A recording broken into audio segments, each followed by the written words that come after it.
See if that actually happens. Thank you so much, Sanford, for your time. Thank you so much, Carl Teasy, Young Goat, and Human Calculator, right? All right, that's it for us. Miracle on the round table together with Liquid Echo. We'll send it back to you guys.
You know, Sandstorm, 3 words have been stuck in my head that's used to describe the format of MSC 2024 here at the Esports World Cup. Simple, brutal, legendary.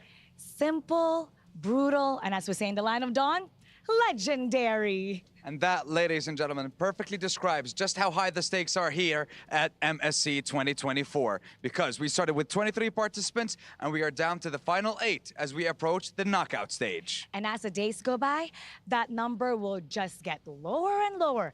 And the keys crushed, with the teams getting eliminated, will just get higher and higher. And at the end of our journey to see the world, only one team will have the right to hoist this trophy and be crowned the champion of MSC. Now that's legendary. Dude, it's crazy. Fnatic, Chronic, and Evil's Glory are not in the knockout stage. It's still so strange, dude, hearing no Indo teams in a knockout stage. Oh no.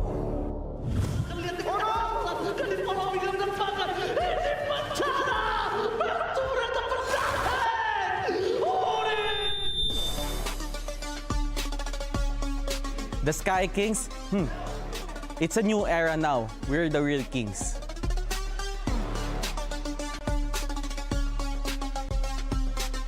If you don't believe that we are all-star team, we'll show you what we are made of. It's been 5 years.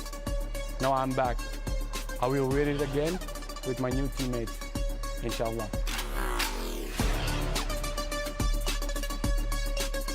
Her yıl ödüle biraz daha yaklaşıyoruz. Belki de bu sene olacak, ne dersiniz?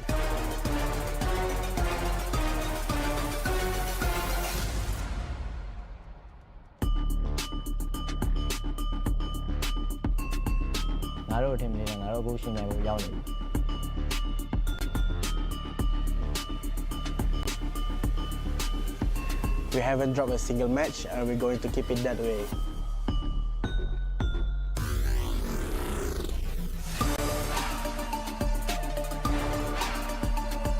Ngayong nakabalik na ako sa international scene, maririnig muli ang aming echo sa buong mundo. Papaalala ko lang ulit sa inyo kung bakit kami pa rin yung world champions.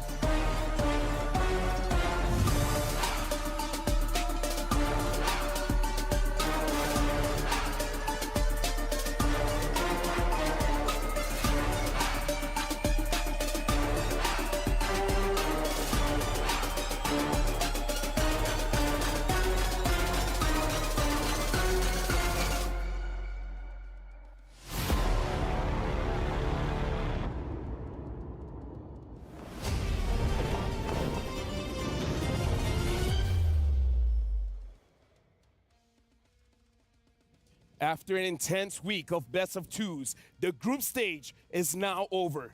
Now we are at the point of no return. We're at the knockout stage where teams will be playing a best-of-5, and when you lose, that's it. This week, we'll crown our champion for MSC. My name is Afel, and we'll see today who will slay the Lord.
Welcome to the first day of the knockout stage here at MSC 2024 at EWC. My name is Afel, and you guys know our analysts by now. It's Wolf as well as Naisu. How are you guys feeling? We're feeling good.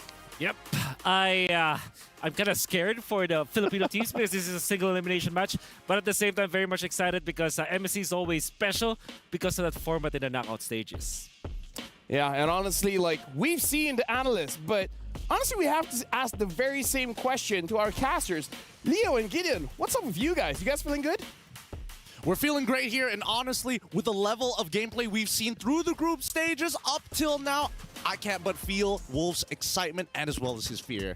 I'm trying to shut that voice in my head saying it's single LMs, because last year, same thing happened to then Echo, but I'm pretty sure now things will change, just maybe.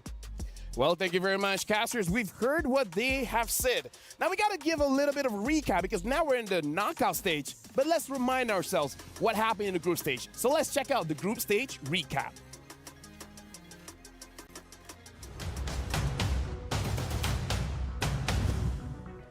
Welcome to Riyadh, the host country of MSC 2024, where legends clash and glory awaits. Alien takes the shot from Rosa to secure it.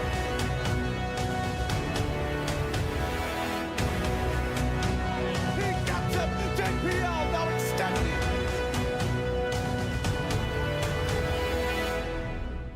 Nature now GB to be caught again. That's what he said from going for the solo kill. Udil decimated in the back line. Benny Cutie getting rid of TV. SJP does it again. Now the dotted line takes.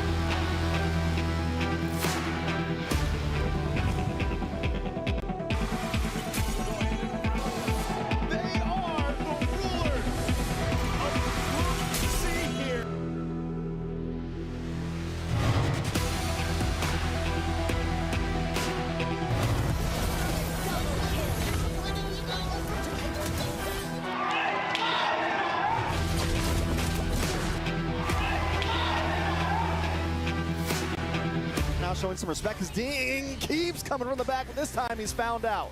All right, Ding's been hopping. Oh, here we go, the dance. The way they disperse out of that Minoan Fury.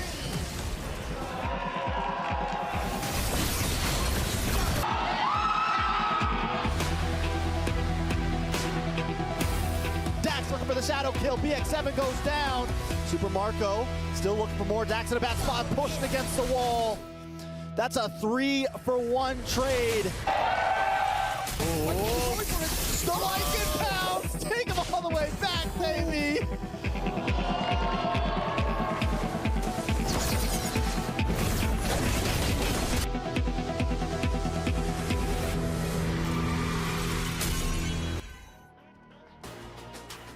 Looking at the group stage, it does look like there's a new competitive landscape for MLBB. I'd say so, you know, and as you look at the glimpse of groups, it's I guess this is kind of what I expected in a way of these not new regions, but these regions that are now rising. Like we heard leading into that video, where it's a new era now. Exactly. I would see you soon, as well as Flux and Falcons, for example, the upsets, quote-unquote upsets that we saw from them.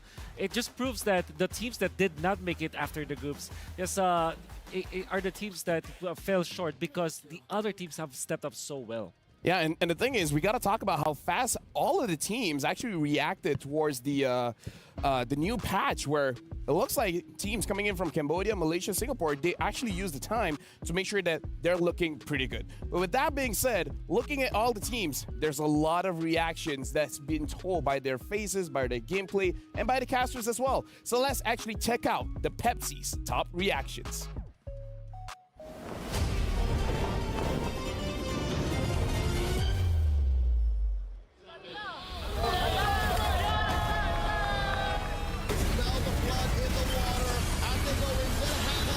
From a kill DJ. It's done.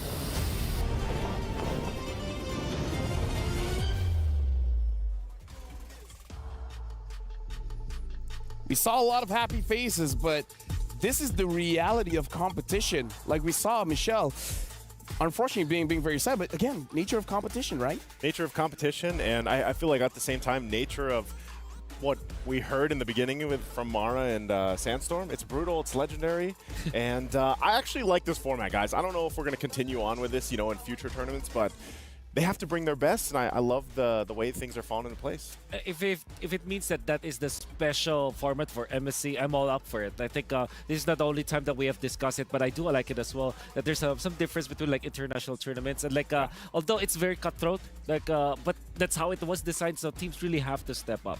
Yeah, and we're talking about emotions, we're talking about the format, but let's actually check out the Aramco top 5 plays, and we're going to be talking about this plays as well because, again, a lot of amazing showcases when it comes to the macro and micro of the team. So again, let's check out the Aramco top 5 plays here, and we're looking at number 5 here, where I feel like Benny is really one of the players that we have to watch for today. Yeah, Benny with BE&I, just to not confuse everyone. From Falcons. Definitely. There's a specific playstyle that you can notice from FCon, wherein they kind of just put all of their farm onto Benny for quite a time, and then of course Dax as well also performed well in this game. Yeah, now we're looking at play number 4. I feel like looking at anything that comes from Falcon's EP brand is gonna be interesting. Like Super Marco, I feel like he's really showing up. Yeah. And looking at the way that he plays, it's hard to really guess what he's gonna do because he doesn't show a lot of reactions. I think when you look at both these back-to-back now, Falcon's AP Bren, they're obviously a refined version of what many saw back from the MPL Grand Finals, I feel like, and they're out for, in a sense, revenge. Now, I know eventually we see both Philippine teams maybe meet up, depending on how things go here. But so far, I would say the versatility of Kyle Teasy really stands out. Yeah. We saw the amazing game that he had previously on the Hayabusa, and then this one with Fredrin is showing that, hey, we've spent so much time on the old patch, and we still can play that if we need to.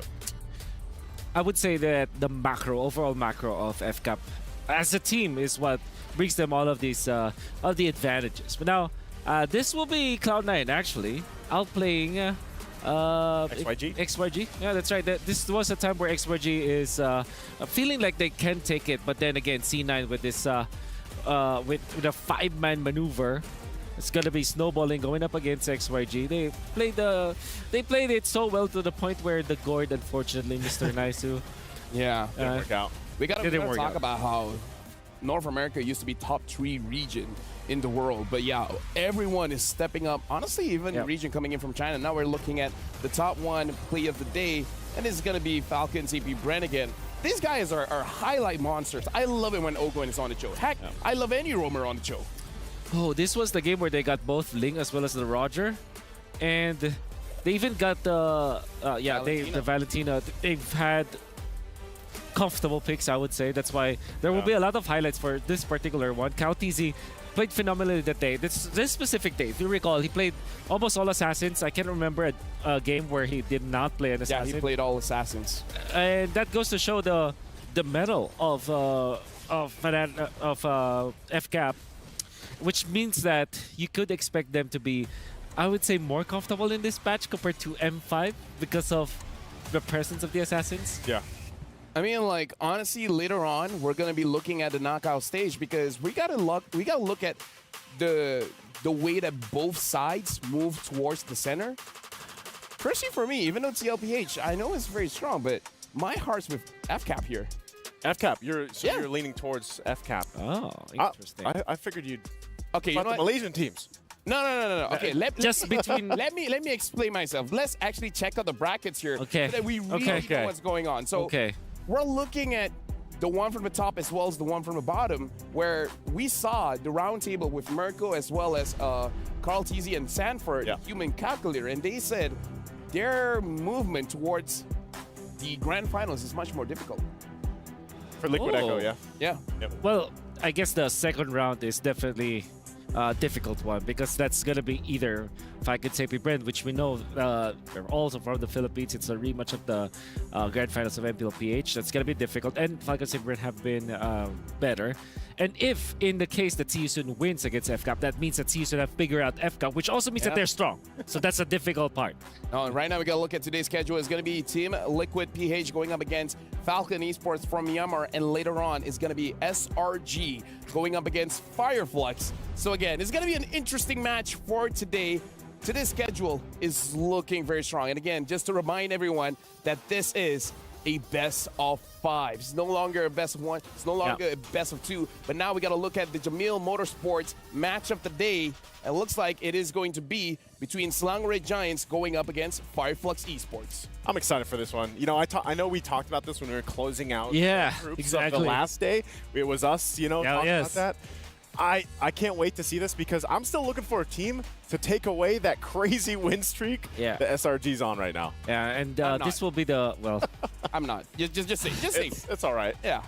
Here's the thing. People have been asking me who is my dark horse, my contender for MSC, and I am not shy enough to say that it is actually SRG. But that's also true with Fireflux. I'm also looking forward to see Fireflux. Hate seeing them battle up together in a single elimination format. Yeah. But at the same time, I do want to see them like bring it all out. So here's the thing. We gotta look at Dr. Sulaiman Al Habib's upcoming match, and it is going to be TLPH going up against Falcon here, where, again, match of the day, Jamil Motorsport match of the day is going to be amazing. We've got to talk about Liquid Echo going up against Falcons because in the previous matchup where they met at Snapdragon Pro Series, it was a 2-1. TLPH won, but it was a very close game. I think that's part of it, though. Like, that was a 2-1. It's great to hear that, you know, they really did put up a fight. But also at the same time, this is now a best of 5, so the landscape changes a little bit more. I'm kind of scared for FCON here. Despite them having a good shot at the group stages, this time we've seen that they are weak in the early game, I mean, relative to other teams. Team Liquid Echo, you cannot give them the early game. They're going to be snowballing out of it. So that's the part where I'm scared for FCON. Yeah, honestly, looking at both teams, this is going to be quite the matchup. And with that being said, you guys see the countdown on the stage. And with that, we're going to pass it over to Marakino as well as Dawood Sandstorm.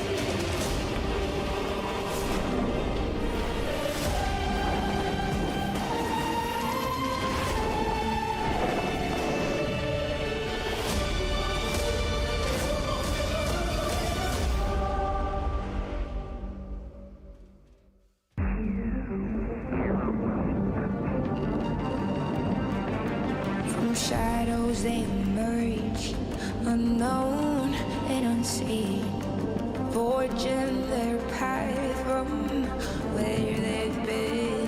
From weakness to strength, they'll rise anew, transforming their fate, destined to pursue.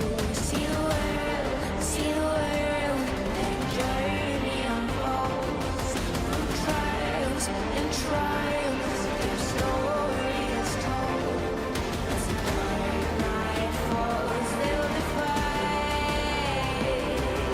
For in the depths of darkness,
The whole world is watching for what's about to be an electrifying start to the knockout stage. brace yourselves for heart-pounding moments coming to you live from Riyadh, Saudi Arabia. Because today, ladies and gentlemen, marks the beginning of the end of the MSC 2024 here at the EWC. I'm Mara Aquino. And my name is Dawood Sandstorm. Welcome to the Amazon Arena. It's the first day of the knockout stage, and 2 out of the 8 teams that survived the group stage are about to kick off their journey to see the world. With their keys still intact, and they continue their fight for the coveted MSC title, and of course, the lion's share of the $3 million prize pool. Introducing first, the cavalry from the Philippines. They survived the group stage unscathed, and now they're looking to clip the Falcon's wings. Let's welcome Liquid Echo.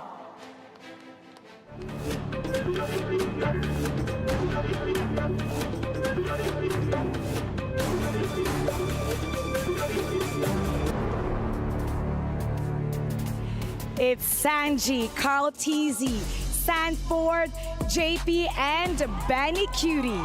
They finished the group stage with complete dominance, destroying everybody who came out their way.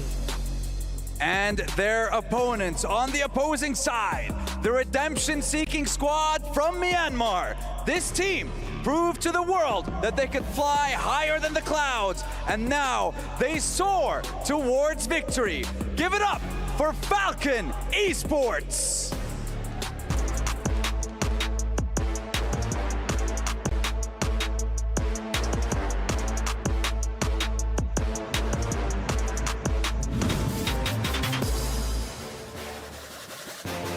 It's Royal Milk, Dax, PX7, Kid X, and Benny standing before their trial by fire as they go up against another Filipino delegate with a spicy twist to this knockout stage.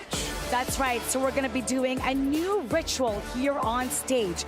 The losing team will now hand over their key to the winning team.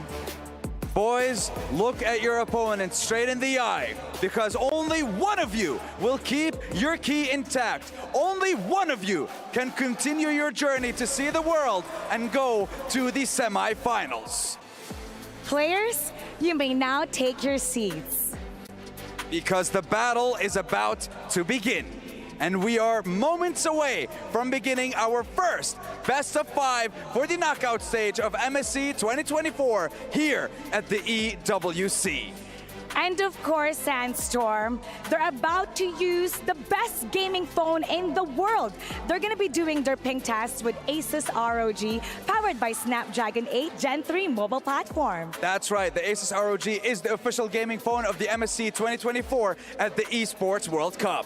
It's gonna be the first best of 5 single elimination match in this knockout stage. So Sandstorm, how about we go to the panel so we can start the draft? That's right, let's get this draft started. Analysts, panelists, take it away. It's your time to shine. And shine we shall, but first we gotta talk about the duality of versatility. We're gonna talk about Benny Cutie going up against Benny, both marksmen here, but Benny Cutie has been using the meta marksmen, while Benny, he's quite versatile. He's been using the Ruby, he's been using the Harif. I think that the approach is totally different from both of these teams. Benny's more of a hard farmer, and I think that they're not really just exploring some of the other options. Meanwhile, Team Liquid Echo, they're willing to kind of give Benny Cutie that versatility in a way that they are willing to put him in a, I would say, a means to an end kind of a hero. That's that I was talking about during the group stages. No, I agree, but right now we got to talk about the STC play predictions here, because for you guys at home, who do you guys think is going to take this one? Is it going to be Team Liquid Philippines, or is it going to be Falcons Esports? Make sure you guys go to stcplay.gg right now and pick your predictions here. Analysts, what do you guys think? Who should be the favorites coming up for this one? I'm going to say Liquid Echo, of course, for this one. I love what we've seen so far up to this point from Falcon Esports. But again, the cavalry is here, and they've been just on point since Ben. I think the experience for Team Liquid Echo is just very difficult to kind of overcome, especially because this is the M4 champions anyways. Yeah. And especially if you're just going to be judging it from the group stages perspective, the Team Liquid Echo matches were so one-sided when it comes to the draft, when it comes to execution, and most importantly, the early game where Falcon Esports really struggled. So now we saw the duality of versatility. We were talking about Benny Cutie going up against Benny, but is there any other matchups? Because for me, I'm always biased in the mid, man. PX7 going up against Sanji, but analysts, do you guys have a matchup that you guys are looking forward to? I guess for this one, I really want to see Royal Milk step up because he has actually the whole time up to this point. And you already mentioned it, you know, Ogwin is usually on point as well. Yeah. But for Royal Milk especially, I think he's a big component to what got Falcon Esports to this point in the knockout stage. So hopefully he can have another amazing performance against this Goliath of a team. Not only a big component, but also vital to the win for Falcon. I believe that Royal Milk has received a lot of, I would say, not really hate, but a lot of criticisms. Criticisms, yes. Especially because I am a big fan of Ruby Didi, and I thought that Royal Milk versus Ruby Didi in that region has always been like a tight contention. Yeah. I would say Ruby Didi is more favored. Royal Milk is more of a role player kind of XP laner. And now going up against Sanford, that will be a difficult test, and I hope that he overcomes, because otherwise they will be stumped in those side lanes. I would say when both teams win, both EXP laners play pretty much the same role, which is the backline disruptors, because we see key heroes coming in from Royal Milk. He really likes the CC, he really likes the Yuzong. And when we're talking about Sanford, he can do both, right? We've seen him go to the backlines, but sometimes he can be a frontline disruptor by picking up that Edith. And now we're jumping straight into the draft here. Team Liquid Echo is going to be first pick blue side, and Falcon Esports will be second pick red side. You don't want to give Chip and Louis. Yeah, take those out. I feel like I feel like every single team is like written somewhere in that contract. It's like, you guys know you guys should ban Loyi and Chips, right? Yeah, especially on the red side. We're not seeing any bans just yet. I would assume that that will be the priority for FCON. You also have to think about Roger when they're going up against Team Liquid Echo. That's okay. No. We're not through right. yet. Yeah, this That's is just a showcase. This is of just heroes. flexing. This is just They're just flexing. Yeah. They're just showcasing heroes at this point. So are those picks being picked up? I saw a couple numbers. Let me let you guys know here. TLPH, they ban out the Angela, Faramis, as well as the Ling. Okay. Falcons, they ban out the Louis, Arlet, and Hayabusa. So the chip was open, and TLPH first pick up the chips. So we heard Carl TZ say it's kind of like a suicide, but that's what they picked up. And looks like they picked up the Moscow Valentina as well. For Falcons, they picked up the Roger, the Harif, as well as the Aurora. So the first three picks for both teams are done. Again, just to recap, TLPH, Chip, Moskov, Valentina. For Falcon, it's Roger, Harif, Aurora. Interesting. FCON gets both the Harith and the Aurora.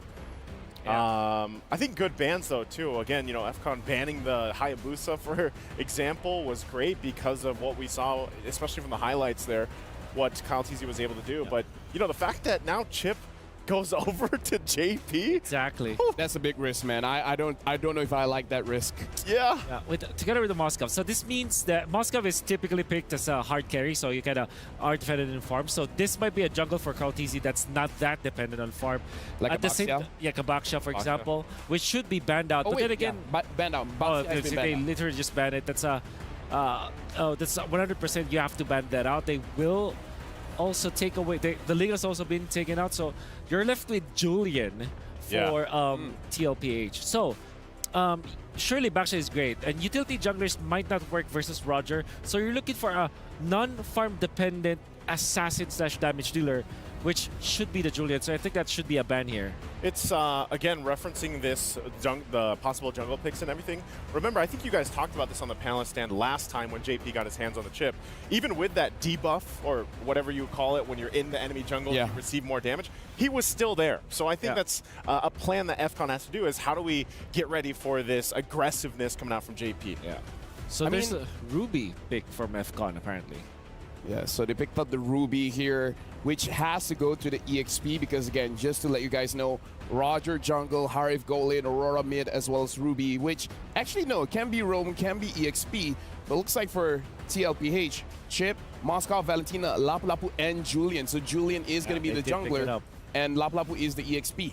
Okay, Roger Harith, you get the Ruby. So yeah, Julian makes a lot of sense as the pick with Aurora and Ruby. So looking for a possible roamer, maybe a Tigreal for FCon in combination with the Aurora, or a Minotaur. Actually, What if the Roger is flexed? Well, the Harith is already there. So oh, that's right. Ruby is the only flex one. Can go EXP, can go Rome. Yeah, Rome. Well, yeah, with the Lapu Lapu, I think you need some sort of like AoE counter. No way. Okay. No way. Wait, is that real? Wait, did they pick up the Alucard? I like how there's... Wait, no, this can't be real, right? Are those exclamation points? Okay. Yeah, those are the exclamation points. I mean, already I'm rooting for the Alucard this time. You know, here's the thing. If Alucard jungle, I'm okay with it. Is that good enough? In my ranked games, it's worked. Hey, but this is Roger and Harith, so you... Yeah, you have to put it EXP. Ruby Rome. Are you sure? Where else can he go? Rome Alucard. You know, Fire hit. I feel... No. Okay. Let's discuss this. Okay. Alucard Rome. First of all, for those of you at home, don't. But let's talk about it. Yeah. He has slow-ish. He can invade. That he can, but usually he does that. Yeah, but level two. Then again, yeah, you're making a lot of sense with the Ruby Rome. Anyways, Ruby plus Aurora, very strong combo. EXP Alucard also worked in ranked games.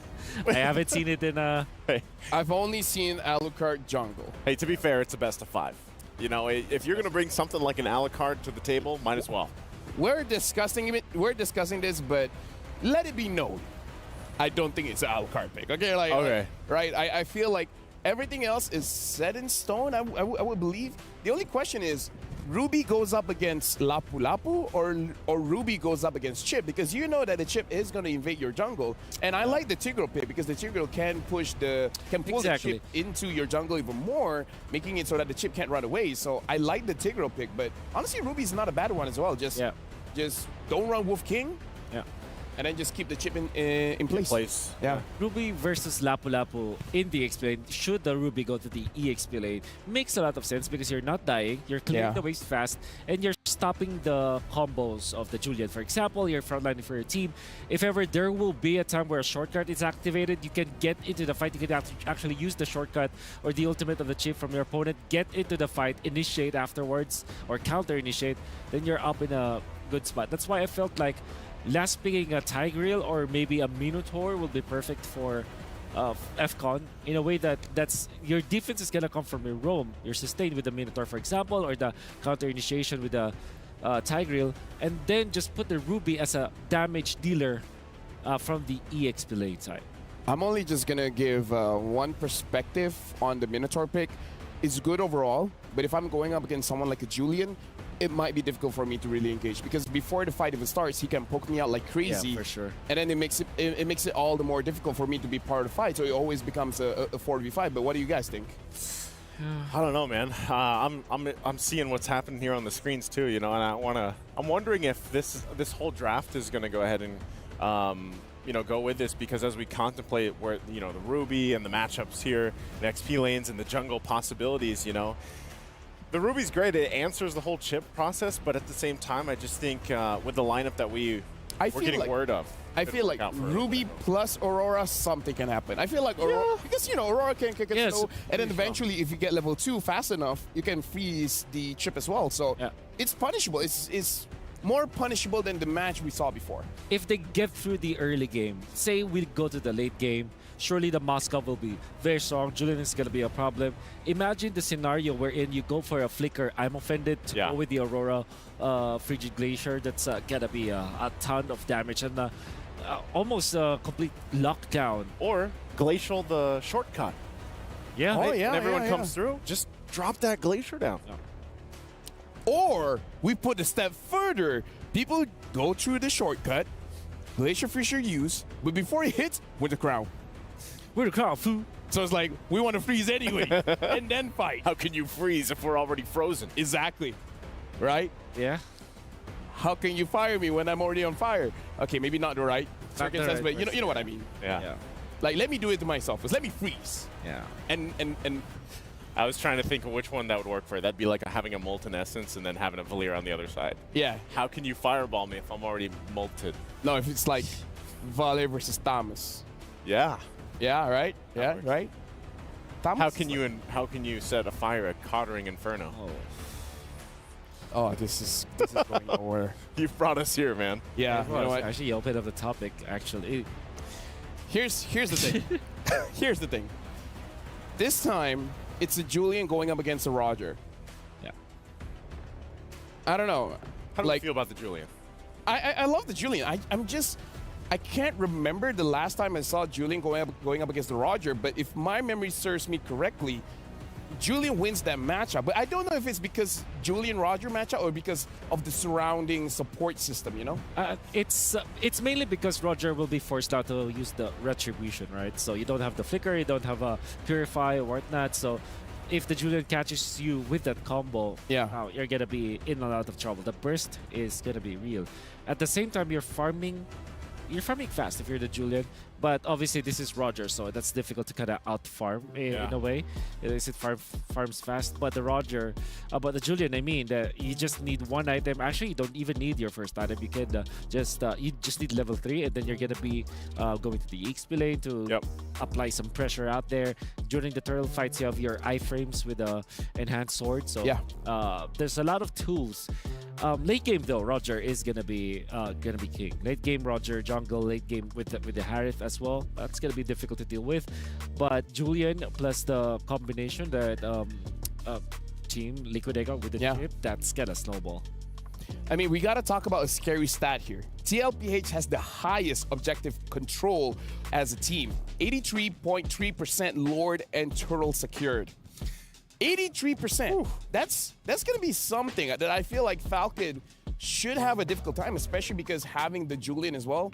Julian and Chip, you can punish whenever someone wants to go for that turtle take.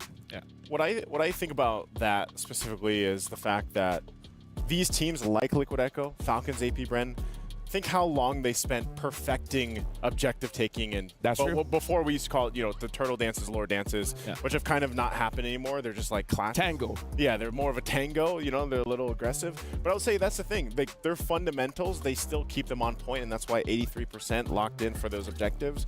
And then it's just to a point where now they also get to fight as much, and then just sometimes it's these assassin jungles like the Roger or even the Julian. And I think it really comes down to how do you play that in a mechanical skill level, at that point.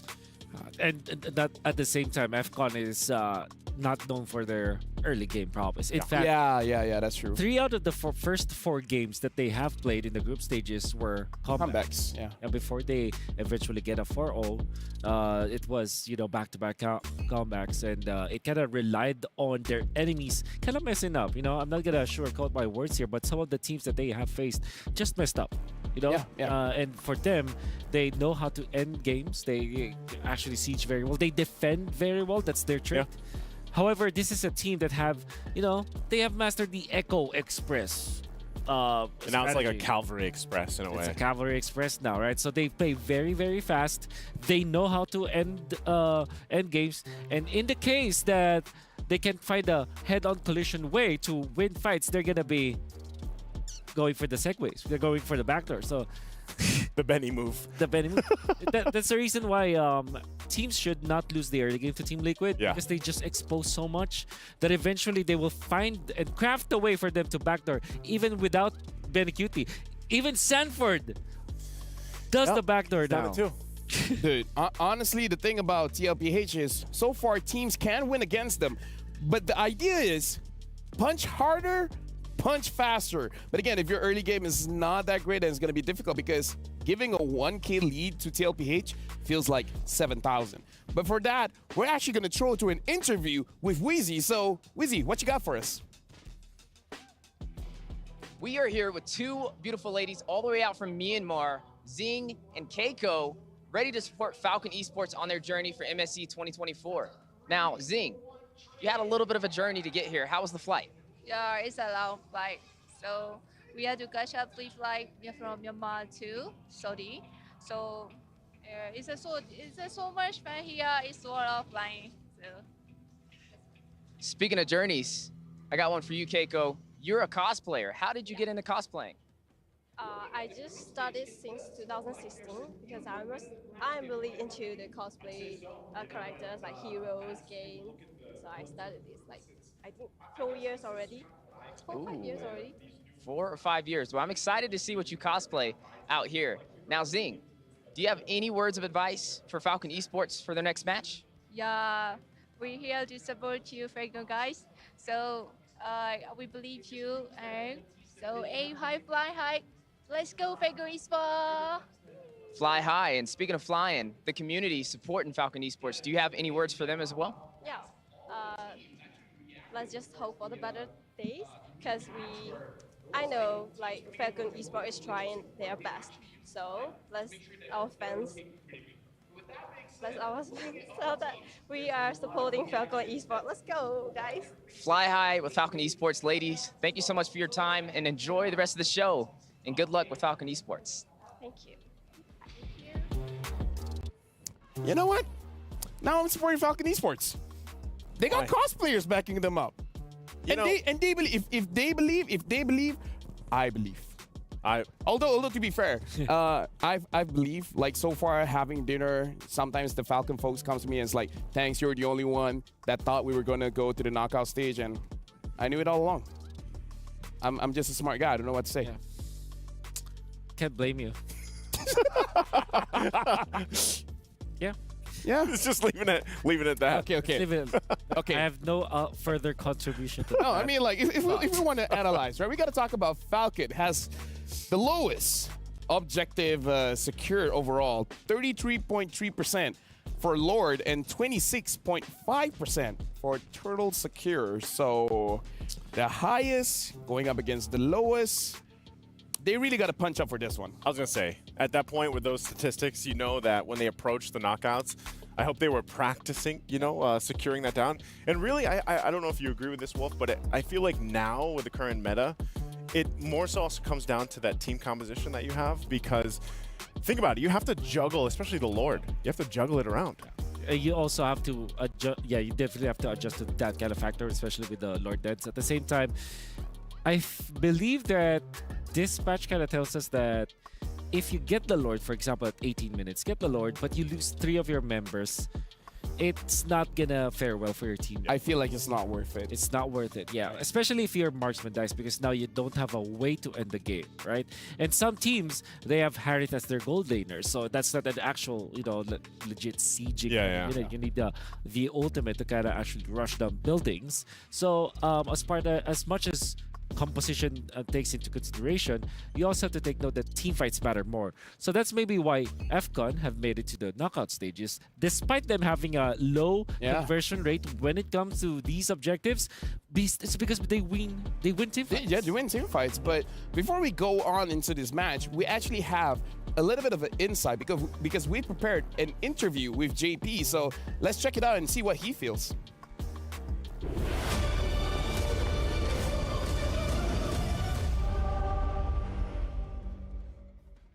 Hello, I'm JP from Liquid Echo. My role is roamer. Yung nararamdaman ko yung pagsisi sa akin nila parang mas nagiging motivation ko siya kasi mas gusto ko laging manalo, ganun. Para may mga patunayan din sa kampi ko, sa sarili ko, sa kanila na rin. Kung ano yung mga sinasabi nila. Parang gusto patunayan po sa mga sinasabi nila, ganun. Sobrang na-shock talaga kami nung nawala yung dalawang Indonesian representative kasi ayun nga, sila pa yung defending champion yung Onyx. Hindi namin expect na malalaglag sila. Tapos, piling ko naman ngayong MSC dahil piling ko kaya na mag-champion ng PH team. Kahit magkasama kami sa bracket, basta makapasok lang kami sa finals, kaya namin mag-champion. Tingin ko pa sa magiging mangyari sa Grand Finals, PH versus Emma, yung SRJ. Kasi ayun, consistent nila maglaro, maganda rin yung pinapakita nila. So tingin ko sila yung high chance na mas makapasok sa kabila ng Grand Finals. Parang di po namin na kami yung final boss kasi parang kung sino lang mga kalaban namin, pinapokusan lang namin muna isa-isa. Hindi namin parang inisip na kami yung pinakamalakas. Basta makapokus na kami sa kalaban namin para manalo. Hindi ako kasi matrash talk eh. Konsekal yan. You're so nice. Oo. Ayun na, ever since Sunspark. Oo, hindi pa ako mag-trash.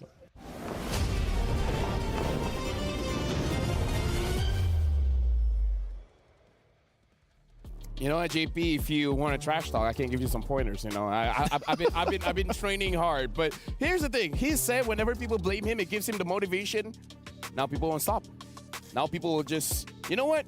He said it motivates him. It's your fault. Yeah, I don't know if at this point it's just become like a thing around for everyone. But even back in the MPL Philippines Grand Finals, they were just saying, "Yep, it's JP's fault that they got a sweep." Yep. Shout out to Marco. Yep, JP's fault that they're winning. JP's fault that they're losing. We don't know, but typically they're winning all the time, right? It was a 4-0 in the Grand Finals, so how can you blame him for anything? I mean, when he used the chips to kind of like destroy homeboys, yeah, I do feel like that was his fault because that was disgusting with a capital G. Which one? Wait, First what? one or the? Yeah, I was gonna say which one. The one in between. I got you, dude. English is difficult. Okay, there's letters where they connect to each other and then they become words. So you know, like going back to this one, they're not super confident about going to the finals, which is something interesting to me. I think it's at this point for a lot of these players, a lot of these teams, like it's been ingrained in them to just focus on the match at hand, like the match ahead of them. Don't get too crazy and thinking too far ahead, like, oh, the grand finals, who we're going to match up. But one thing's for sure, and I really agree with JP on this because I'm the same way. I said this in my recent video where I was like, trash talk? No, I don't trash talk either, Okay. you know? But it's down to the point of either way, there's a good chance Philippines is going to make it to the grand finals. And then, you know, from there, may the best team win. Yeah. Nice so scary just by looking at him, you know. Why? You're towering over us. So I don't have to say anything. Yeah, doesn't have to say anything. He's already. But I gotta say, between me, Wolf, and Naisu, I feel like Naisu looks like the nicer guy around. That's also very true. Right? I mean, that's also very. I have to agree with that. Yeah. Yeah. We're all three bearded men, but he looks like a nice bearded man. What's wrong with your guys? What's wrong with LaFell's beard? What's wrong with my beard? Nothing's wrong with your beard. I believe that you're. If there's anything wrong, it's with my hair. I was gonna say your hair looks great today. Yeah, you're like basic with beard now.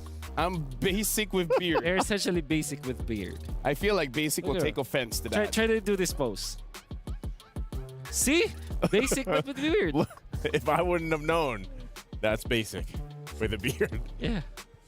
I can see it like perfectly. Moving on. We gotta talk about what's the difference here, because we were playing a best of 2.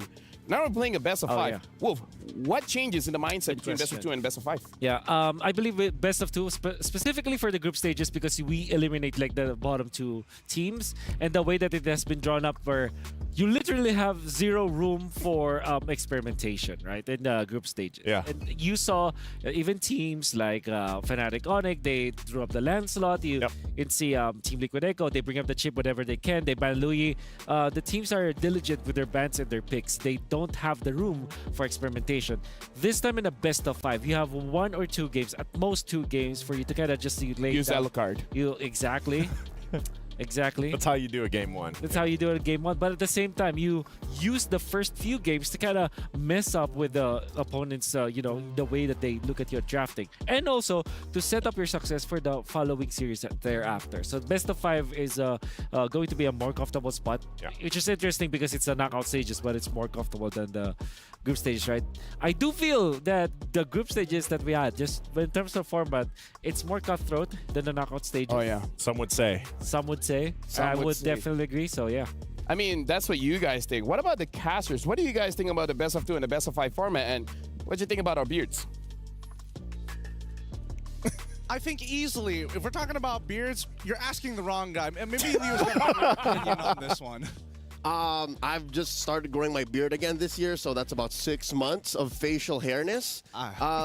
You gentlemen have a great, elegant, suave, and sleek. That's what I'm going to say. I hate all of you. I hate all of you. I am incapable genetically to grow a nice, good-looking beard. Don't show him, Leo. Show him. Gideon, it's okay.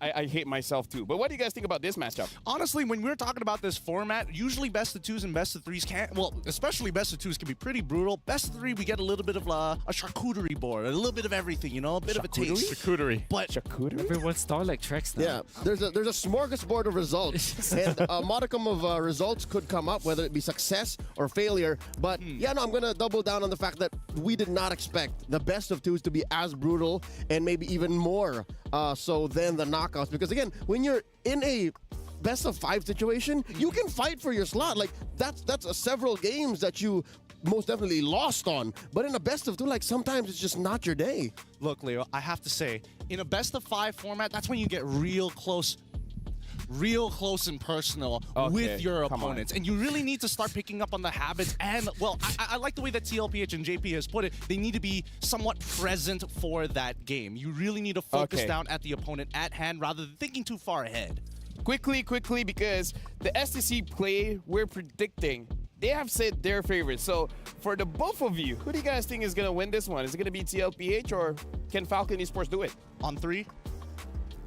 TLPH. Okay, I'm the lone guy. You know what? Let me be alone. Falcon, soar high, fly high. Aim high. Cosplayers, I'm around, you know, just letting you know. The Burmese love you now. I love the Burmese. Hey man, gotta give out that homo every once in a while, and I think you know. That's Kamai. Oh no! Say, wait, what? Oh no! Mingalaba. That's the one. Sorry, I'm incapable of languages other than English. But no, a really good point here. I think that you know, at the end of the day, Falcons are. I always try. I think that Falcons really do have a decent chance, and I think every team has an opportunity to really step above the rest. Because again, there is no lower bracket to save them. It's do or die. And you know what? Dying in fun. So thank you very much to our casters. You guys did great talking to us. I'm gonna let you guys sit for a while, prepare for the upcoming match, because again, it's gonna be a best of 5. It's gonna be a long day. Thank you very much. So in this matchup, while I still remember when we were talking about the brackets, I kind of feel like Falcon CB Brand has a smidge of an advantage, just because as much as Carl has shown his lane to be very good, I kind of feel like Kyle TZ might have a little bit more, I would say, confidence. So I feel like in terms of the draft, there's a little bit wide open. Right now, you guys are seeing the screen. Both teams are still getting ready for their first game of this best of 5. I call it the young professional players killer instinct, I would say. You know, when these kids. Wait, so what happens when they're older? Now I'm older. They don't have the killer instinct anymore? And this is You're more legit. peaceful. This is science backed up. Science backed up? Oh, okay. No, because if you're a kid, you want to prove a lot of stuff. You want to prove that you're highly mechanical. You can prove that, okay, I'm going to be playing the Lancelot against Ruby, for example. I'm going to win it after the end, right? I'm going to be playing this Ling, despite there is a Kaja on the other side. I'm going to win. I'm going to do 4 blades because it is what it takes. Yeah. When you look at the more experienced veterans, like Few, for example, he's going to be playing Nana and hitting the base.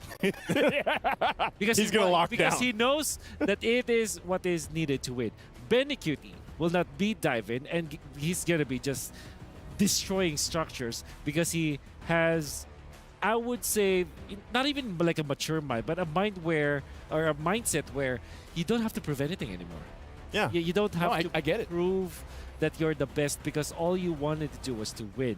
That's very true for some of the younger players, you know. After you win for quite a few times, it kind of like feels normal at this point. So it's kind of like, I win, I win. It's whatever. I mean, they're excited. They were world champs before, so at that point, you know, really, they're just after this. I would say the biggest. Every time you ask a player, what do you look forward to the most of MSC 2024? That prize pool. That prize pool. That prize pool. Biggest one so far at this point, and I think, you know, for all of them, like you guys mentioned, it's more so of just going through the checklist. Sorry to cut you off, but it looks like we're done and we're ready. And with that, we're throwing it over to the casters.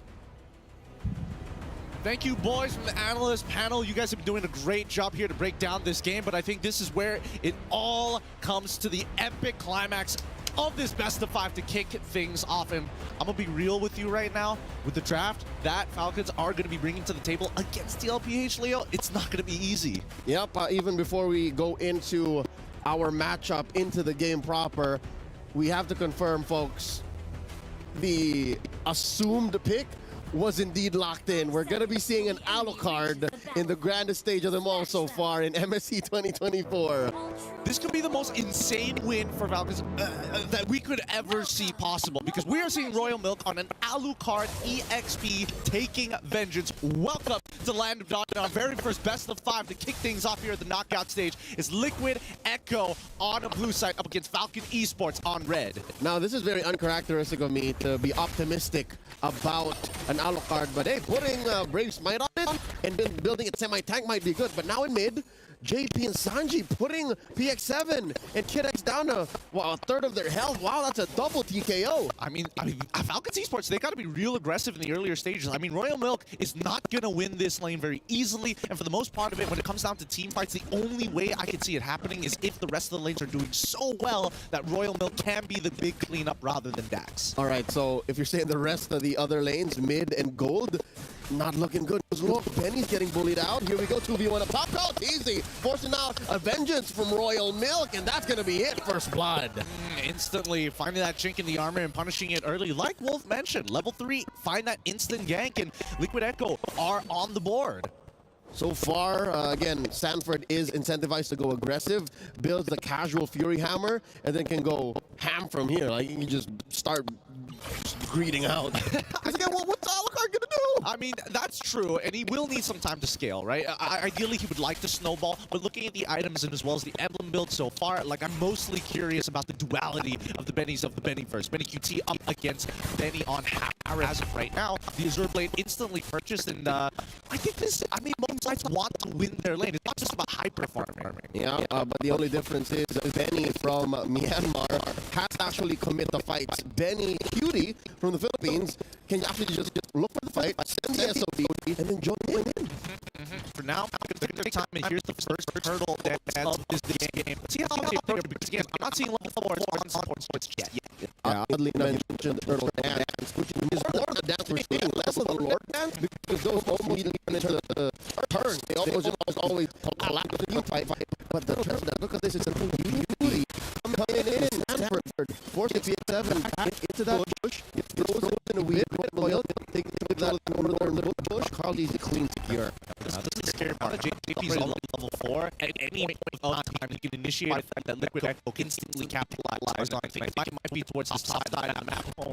And Royal Milk, he's going to take a beating here. Oh, wait, no. They transfer to the opposite side. They deny it. Yep, why walk? That's what's so scary about Liquid Echo here. They basically call fights wherever, whenever, and given that they have 1,000 gold lead with very little effort they're putting in, it's dangerous. PX7 put down half health. It will go back. Just JP on the side lane, jumping in the shortcut. Down goes Kid X. One more follows. Dax falls. An instant response from Liquid Echo. And I was already curious whether Sanji really wanted to get the Metamorphosis from Roger, of all people, with the IMU, right? Because there's so many other valuable ults, but he held onto it. You can see that he's utilizing the iframes. Keep in mind, when you use IMU, if there's the transform subtext underneath that ult, you get all the other abilities. Yep, and he joined the fight as if he was Dax, as if he was the Roger, and that just pushes forward Liquid Echo's momentum even more. Now 2K ahead of their opponents. There's a interesting engage up here on Kid X. It's so tough being Kid X, man. Of everyone, I think, so far, he might be the only one who's actually comfortable. Like, he's the only one who can say, all right, I'm going to play defensive or offensive. When you say so, everyone else has to react to Liquid Echo. I think... Oh, man. I think it's going to be a little difficult here, but let's see what's happening across the map. All right, so far up top, Royal Milk is just holding his own. And again, Kid X is getting pushed out of his comfort compared to JP, right? But by JP, who is just doing everything he can to make this gap even larger. Now a level ahead, half an XP bar. Sanji not even leaving this lane, man. Picking up that enchanted talisman. And confirmed, Sanford indeed does greet out first build in the Hunter Strike as the turtle spawns. Now, for anybody out there who's wondering, man, is Falcon Esports really running with Royal Milk on this Alucard? To clear up confusion here, after investigation, and thankfully with Zipper in my ear telling me this, it is confirmed that FCon had made a human error and picked Alucard, so therefore they will continue the game with Alucard.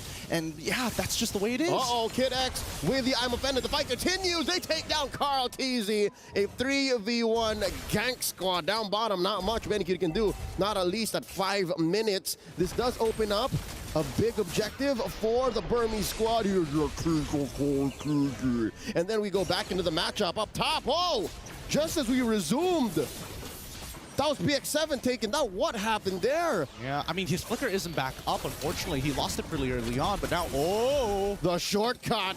JP says, let's go. Carl Teasy continues to wail away at the turtle, respawned during the replay, and now Kid X, he can only hope and wish. Now he's gonna get punished. There's the knockup. Carl Teasy gets his sweet, sweet revenge. The beauty of this, of all of this, is the fact that Falcon Esports are compensating a lot to make sure that they can actually make it to the later stages of the game where you actually feel relevancy. And surprisingly enough, Royal Milk is the one who breaks the tower on the top side of the map. All right, at least that is one thing that the Alucard has, as much as it pains me to say, he's very sustainable. Even with the Braves Knight, again, we alluded to this earlier on, compared to Lapu-Lapu who has to actually land the skills and be active in team fights with the Bravest Fighter and his iframes and damage reduction, Royal Milk can just plant himself into the lane and do as he just did, take tier 1 up top, allowing for the rest of the map to open up for Falcon Esports.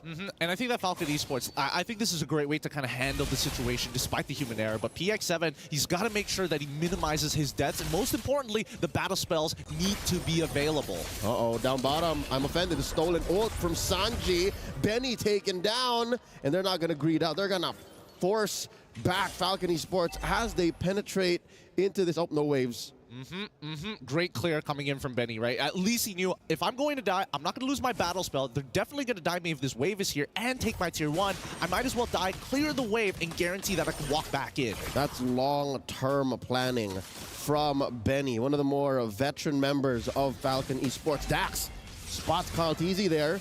Carl Teasy obliges. Let's go. Dax just playing footsies. Yeah, they got to be really careful here. And I think what Liquid Echo is really good at is following up upon each other. Because I'm not going to lie, it's pretty difficult to land the chains sometimes, unless it's the enhanced chains. That's a different story. But when you do land that singular chain, the follow-up from the rest of Liquid Echo, it's overwhelming. Could this be a pick here? Could Dax be looking to bait something out? Because a lot of pressure on the bottom side of the map. If anything, Dax is one of the few who can actually do that. Low committal, can actually just like and pounce out of dangerous situations. Kid X forcing a fight here. Benicute, oh, nope. Benny at that. Benicute just switches it up. Suddenly in the top lane, taking down Royal Milk.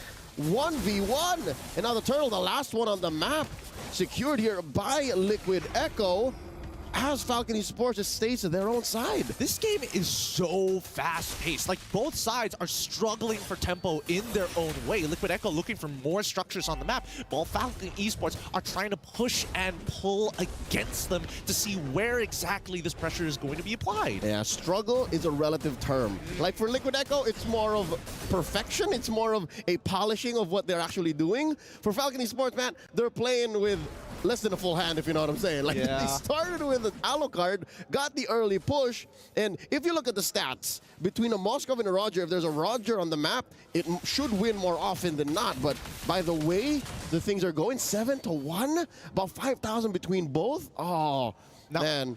I mean, people need to keep in mind that, like, Roger is flexible. It can go into the jungle, and it also can go into the gold lane. So that's why we have the theoreticals here and the number of matchups. 14 times we've seen this matchup, and it doesn't necessarily have to be in gold. So keep that in mind when we're looking at this data. For now, 60 seconds until the very first Lord spawns, and so far with the 5k gold lead that Liquid Echo has, like, I'm expecting Falcon Esports to just play safe, wait to counter-engage. Just let it happen. All the more that they try to play with fire like this, calling out the shortcut. Benny once more in trouble. Benny wailing away, throwing out the spears. In comes the cavalry, literally, and they clap back. Down goes Benny Cutie. Dax going on hunting. JP up next, still alive, but just barely. In comes Carl Easy with the chains, and they take one more down. Make it another, serving up the human calculator, the apex predator, Sanford. Oh my goodness. Let's look at the replay one more time. As they pull away, the first initial engagers are already down, but Sanford makes sure that they look real juicy in this fight as they fall into the enhanced chains and turn the fight around. Honestly, just a breath of fresh air to save them that fight. That could have easily been 4 kills. He wouldn't. No, don't do it. Don't greed out. This will punish Benny. There's no way Benny Cutie can survive that. But yeah, again, looked very, very dangerous for Liquid Echo there, but little did we know there was an interception from down bottom where Carl Tizzy would come through, and we're back at square one. Yeah, despite having a shutdown on to Benny Cutie, Falcon Esports back up against the corner, up against the ropes, could not even consider contesting that Lord. As of right now, I feel like the meta is so tempo-based, right? That's what a lot of these teams are trying to do. It's not about like sticking around these neutral objectives because it's really difficult to stand around the Lord now, to play that Lord dance. So now it's about how much momentum can we generate, right? And more so, if somebody recalls, that might be just sacrificing a lane to a certain degree, right? That means it allows teams to set up for the potential dive, to cut off your waves and really dictate where the fight is going to be on your side of the map. Which is one of the more smarter things that I think the devs have gotten done here in this current metagame. They've made team fights a little faster. They've made heroes move more around the map. And as you mentioned, a recall, that's as good as a technical knockout. Like, you're out of the fight unless you're like a Chip or like an Angela or a Moscow, which again is why these heroes are so in demand. You're out of the fight. That's it. You lost your team that opportunity. Carl Easy stealing away the orange, depriving Falcon Esports of these resources. Another chains up behind. Kid X in trouble. Oh no. The shortcut keeping him barely alive. And the Lord still swinging up top. Dax running through targets. Frigid Ice from a PX7, clearing the waves, popping the holy shields. They continue the aggression. Well, this is interesting, though. Can they get the inhibitor? I feel like it was quite a bold move initially when we saw Sanford flicker forward onto Kid X and hopefully trying to trade flicker for flicker. And I think Kid X did a wonderful job pulling backwards and still surviving, because that battle spell is going to be the big difference in these upcoming fights. He held his ground. He held his ground. ground. And he needs this big ticket battle spell. It's what can allow for them to punish Liquid Echo even if they think they're safe, even if they're far from inhibitor range.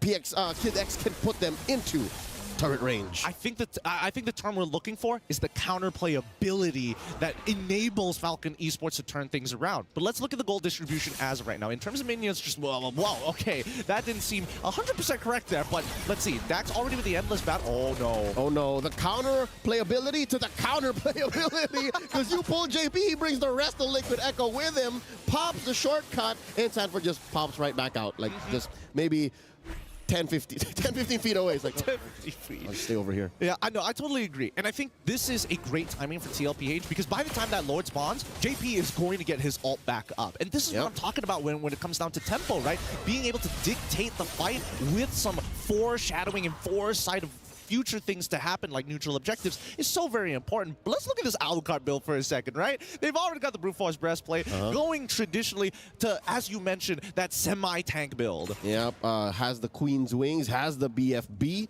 and I respect that, you know? Game knows game, so if this is what he needs to build, if this is how he needs to play, so be it. Also rocking that Vengeance. Again, we really haven't seen him last that much longer in fights.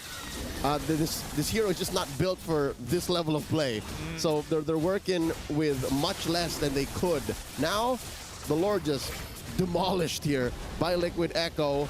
As Benny Cutie works the opposite side of the map, Falcon Esports knows that this is the defense of a lifetime. Like, they just have to... They have to clear this Lord, and they have to save their base at least. Like, that's bare minimum. It's bare minimum for sure, but I definitely think that they haven't exactly set up checkmate angle in the most efficient way possible. However, even though they don't have checkmate angle, look at that EXP difference. Sanford just bought the Winter Crown, and I'm guessing that Liquid Echo, they're going to dive for an inhibitor. Yep, again, you're allowed to greed out in these kinds of situations. So he built the Hunter Strike first, went for a Winter Crown, and can now force a fight. Vengeance by Royal Mick already after the enhanced chains. Top lane inhibitor taken out. The base has been penetrated. Mid and bottom going to be up next. Lord still standing, taken care of by Falcon Esports. Good defense coming in from Falcon Esports. You sacrifice one inhib, don't worry. But now the second wave starts to come through, and it's now desynced. Step by step, Falcon Esports knows what they have to protect. They know how they can keep this fight going. Now there's an enhanced wave down bottom. Sanford looking to make it stay. Goes down now. The jump in. The response from PX7. Down goes JP. But where's the clapback? Dax jumping through. Saves himself. Sanji with a stolen ult as well. Reset. And ChezyGaming looking for one more. Pops the passive on the PX7. In comes Kid X after the conceal, sends Liquid Echo packing. Oh man, as much as I would like to say that this is an incredible defense from Falcons, they're missing 2 inhibitors, which is going to affect them in the next 85 seconds when the next Lord spawns. It's going to be difficult to walk out, right? Because now Liquid Echo have so much tempo and they can keep on holding it against Falcon. Oh, you want to walk up to the Lord? We'll just wait for the waves to push into your base. It's your choice. Yep, I'll have to amend my statements about Sanford greeting out. It's actually him just bum rushing builds. Like, he's just having such a good time, an easy time on the map. 3-0-4 on this Lapu-Lapu that he was able to build not just a full Hunter Strike, not just a couple of good defensive items, but also the Winter Crown.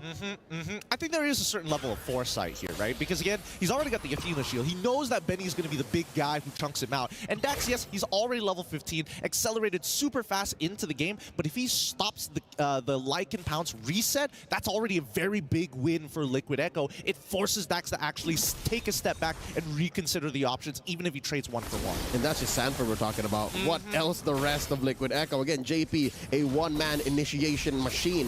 Sanji, just ever the versatile Swiss Army knife of both engage, crowd control, damage, and then you have Benny Cutie, who we really haven't seen much doing, right? So that means he's just a soon-built artillery machine. Like, he's only really been working on turrets. I mean, he has only been working on turrets, but let's not forget, the last time we were casting Liquid Echo, I mentioned it before, it's about the insurance policies. And Benny, he's up there, he's just like, we got the premium on this one. He's got full build. He also made sure that he has the Winds of Nature, but at the same time, his counterpart, Benny from Falcon Esports, he's full build. That's right, yeah, so Benny is also a force to be reckoned with, has to be respected.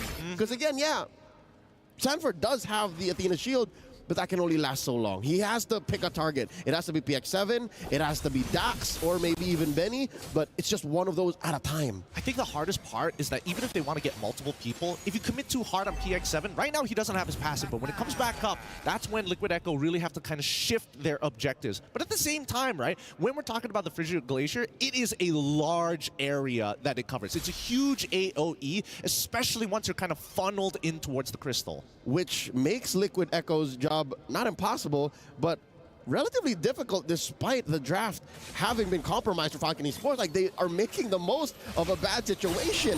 Now they're looking for the GG push.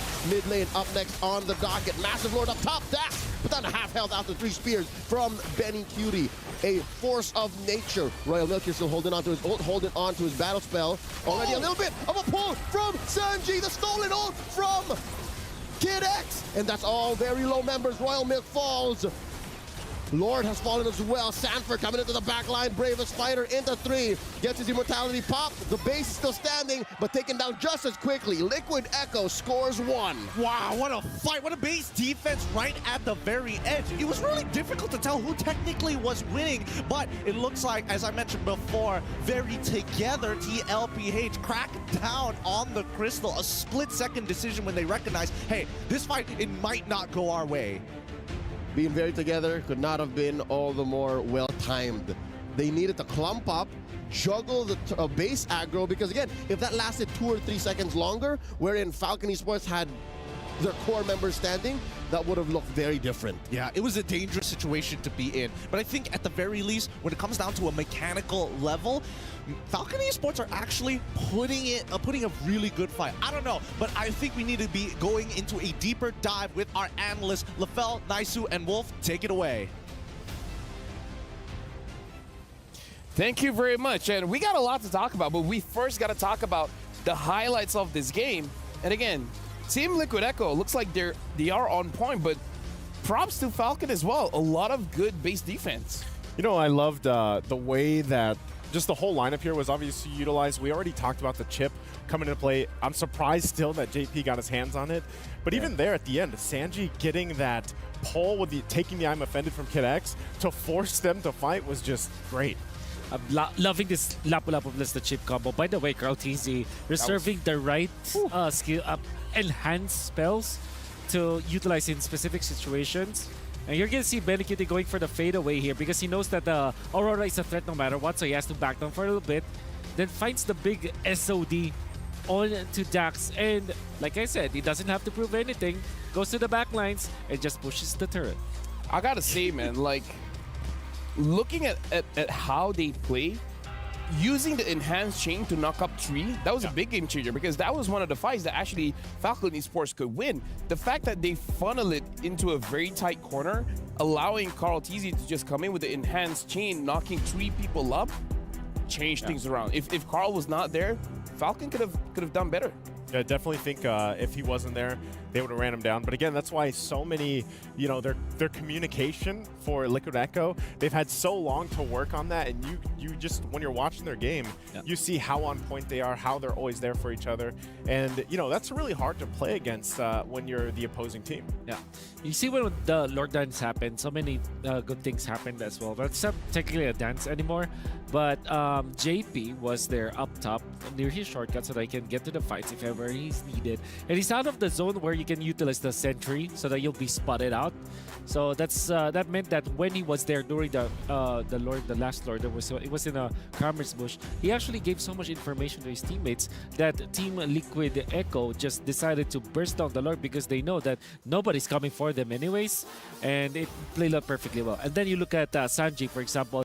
Copying the right ultimates in the right situations, right? Going for the Ruby ultimate when it's needed, going in for the Roger ultimate when it's also needed. So, yeah, they played it to the T. I think there's a lot of comfort with the heroes that TLPH was able to get in this game. I'm going to use this time as well to let everyone know, even though the casters have said it, but after investigation, it has confirmed that Falcon Esports had a human error and picked up Alucard during the drafting phase.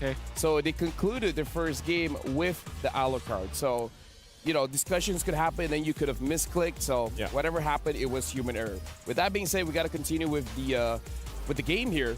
And again, letting go the chip, I feel like, is a very big risk. Looks like what they were planning to do was pick up the Harif as well as the Roger. Who knows? Maybe with different EXP, maybe it could work out. I think, yeah, you don't let them. Just both teams really take care of the Luyi and the chip. I know Luyi was banned, you know, in the last match, but yeah, giving chip over to JP is just not a good start, I think. I believe they were planning to definitely do a different thing. Like you have counter engagements. Like they already started with the Ruby, which was great in the 4th slot actually. So if you don't know, guys, the Ruby was taking the 4th slot, which meant that it can be flexed in the EXP lane as well as the roam role. Unfortunately, they last picked the Alucard. Whatever happened in there kind of destroyed their composition.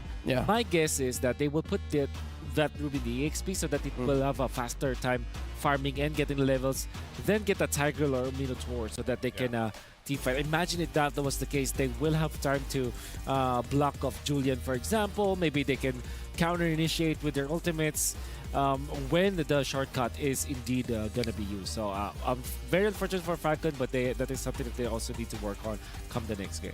Something that I have to say, which is a little bit weird for me because I've been watching Falcon Esports for a while, where they have this style that they just outlast their opponents. However, I believe after they secured their knockout seeding, they don't play that way anymore. We usually see Kid X on this Florence, the Angelas, and then we have PX7 on something that can control the opposing side. Even Aurora can, but usually we see him on the Faramis, and then perhaps seeing a double fighter setup. So what do you guys think about them changing up the winning strategy here?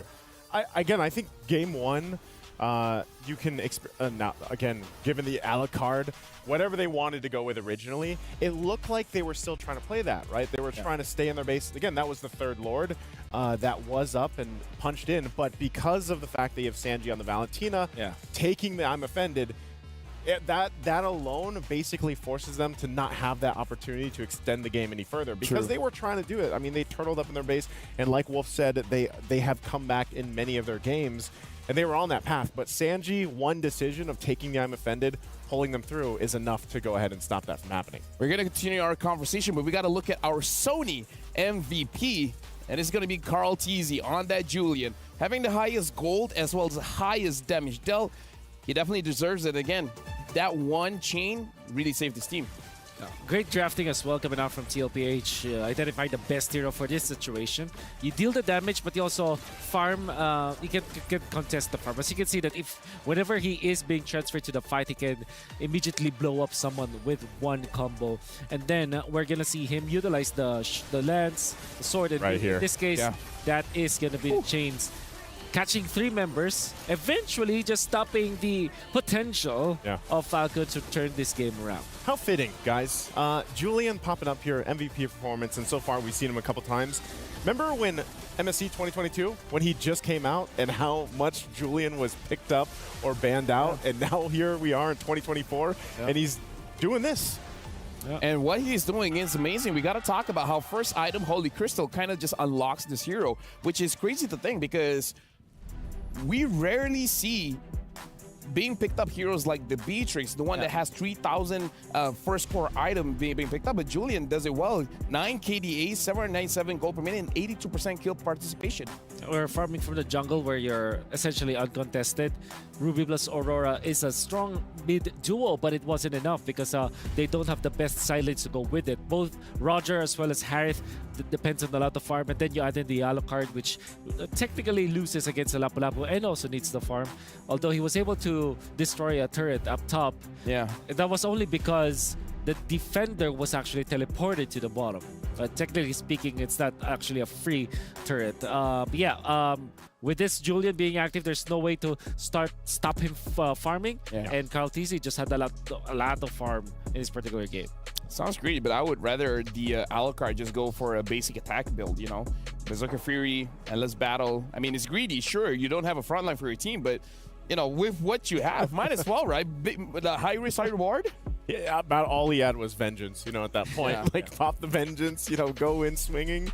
And it makes me wonder, too, like, what would have been the game plan for Falcon Esports, aside from the Alucard there? Because I think you're right, Lafel. I think if they go for those more sustainability heroes in the roam, the Angelas, the Florins, that might serve them better against a team like Liquid Echo. I like the idea of the Florin. It's great versus Assassins in general. Well, the Florin alone will struggle from Assassins, but his teammates won't because of the global presence of the ultimate, right? You pop the ultimate, you don't have the anti-heal anymore for 5 seconds, which means that you're very, very strong. And then if you combo that with Roger, Roger Florin is such a strong combo because it almost makes the Roger unkillable just because of the fact that there's global sustain, that you don't have to be nearby the Roger to actually help him out. And then you have extra shields afterwards. So that could have been a really big combo from Falcon. Unfortunately, it didn't happen. Yeah, looking at the reactions coming in from both teams, it does look like, at least from the management side, CLPH, they look very happy. The players still look very focused. But one thing to know is that Falcon Esports, looking at their reaction, they don't look down. You know, it looks like, yeah, you know what, it's game number 1, whatever. We'll perform for game number 2. So, game number 2, chips, a no-go. Don't let go of the chips. So that's number 1. And number 2, I don't know. Let's take a vote for this, because for Falcon, I kind of want them to go for a healer route. Yeah, I do too. I agree with you, Lafel. You know, go the healer route if you can. And will this mean that we'll have a switching of sides? I forgot depends. Depends on the choice, right? Yeah, it depends on the choice. In the best of 5, typically it's like team A. Per team, or whoever wins the coin toss gets to pick for the first. We've been in best of 2s and best of 1s for so long. I don't know, man. You know, but I think that's the point. Either ban those out, the chip or the Luyi. Draft for it if you want to. If we do see, for example, Falcon Esports being on the blue side, getting that first pick priority, go with that route, or prioritize maybe even the Angela, and that rounds their lineup up with sustain. Honestly, we've been, I would say, theory crafting, but for us to know a little bit more, we got to talk to Benny. We prepared an interview with Benny from Falcon Esports, so let's check it out.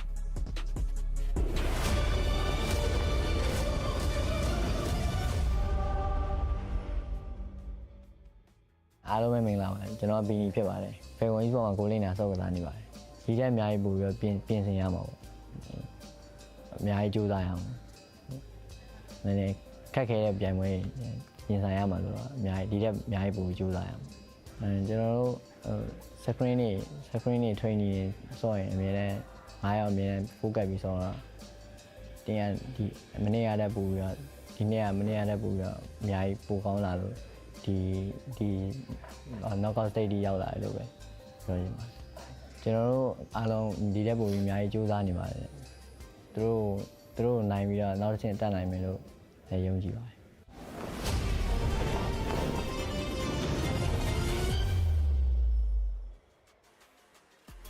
So it looks like even Benny, he admits that this is going to be a rough matchup, but I like the approach where it doesn't matter if it's scrims, if it's ranked, you know, whenever they train together, they make sure they play as 5. Yeah, they try. He said it himself. They got to try harder, and I honestly, seeing their performance here, Benny is doing that exactly, and a lot of the comebacks they had, it was also just Benny performing. And I think Mr. Leo himself have told us some of the lore when it comes to the region and how difficult it is for them to actually train. So I believe that there are specific times of the day where they cannot do it. They're not as developed as the other regions. So I think when we're just talking about like trying harder, this team has been trying one of the, you know, they've been trying the hardest, I would say. Like they have been trying to overcome all of these obstacles. It's a difficult spot for them to be in. And then they get matched up against Team Liquid Echo at the round 1 single eliminations. Nature of competition. Nature of competition, unfortunately. Speaking of which, we got to talk about the battle within because the Soul Vessel Skin series are available now. Amon, Vessel of the Sea, as well as Hanabi, Vessel of Rage, are now available. So make sure you guys grab them quick because it's only going to be around until August the 5th. So make sure you guys get the awesome skins because the first draw is 50% off. And here's the thing. We have something else that's special in mind for you guys. But again, just to remind you guys, the first draw is 50% off for the first 10 draws as well. So make sure you guys join now. And we got to talk about Project Next update is live. Discover the fresh excitement of Equipment of Illusions and enjoy the game as well as enjoy revitalized thriftling gameplay. Jump in now for a more dynamic and battle experience. Whew, that one is a difficult one. You know, it's the Equipment Evolution, man. Yes. And if you didn't catch the videos showing off that's that, awesome. you guys have to scroll back because, I love those. Yeah, let's come back a little bit. And, I did not expect that Malefic God to be like that potent. Oh, are you talking about the video or are you talking about... No, I mean like... Well, I'm thinking about both, I mean like, for that, we got to talk about the U Fair as well. It's here with incredible bonuses and exciting events. Grab multiple permanent skins for free, just like Sylvana's Champ skin, as well as the painted skin, Gorgeous Glam. More exciting events will be revealed, so make sure you guys watch out. Ton of events happening right now. Oh, yeah. And I just got a peek at the Vessel skins yesterday. Oh. Of course, I didn't get any because I don't have any diamonds, but they look good. Shout outs to Moontons. We need diamonds. Shout out to Moonton. We do. I need to play that AA Mon. You want to play that AA Mon? That's right. I want to play that Hanabi. Okay. Well, you guys got to get both of them first, so. Hanabi Rome. Okay. Well, I don't want to play with Lafel anymore. Imagine you actually draw and then you get the opposite. What did you say? You do the... No, not you. I don't... If you play Hanabi Rome, I don't want to play with you anymore. Yeah? Well, I'll play Franco Jungle. How does that make you feel? I want to face you in the battlefield. Okay. Not be with you. We'll solve it later with a 1v1. Nah. We're too old for that. We got nothing to prove, right? Got nothing to prove. We've been in this field. Like, we've been together since M2, man. Yeah, that's right. Shout outs to us. We've been doing this thing since M2. It's been a crazy journey, Wolf. It has been. It's been. Beard Gang. Yeah, Beard Gang. I wasn't part of the Beard Gang before. I wasn't. You weren't? As well. I wasn't. So what made... Well... You know how long our relationship has been? How Aisu? long? I've known Leo since he had hair. That's how long it's been. That would be... When That's was that? true. That's true, right? That's true. M1, That's true. M2, M1? That was M2. That was M2. M2? Yeah. Yeah, Leo had That's that. how long I've known the guy. Hey, I like Leo's look now. No, same. Yeah. I mean, I don't disagree. He looks macho. yeah. Not gonna lie, I was considering, seeing as how I change my hair every single day. Yep. Yeah. I've known Gideon since he had a beard. What?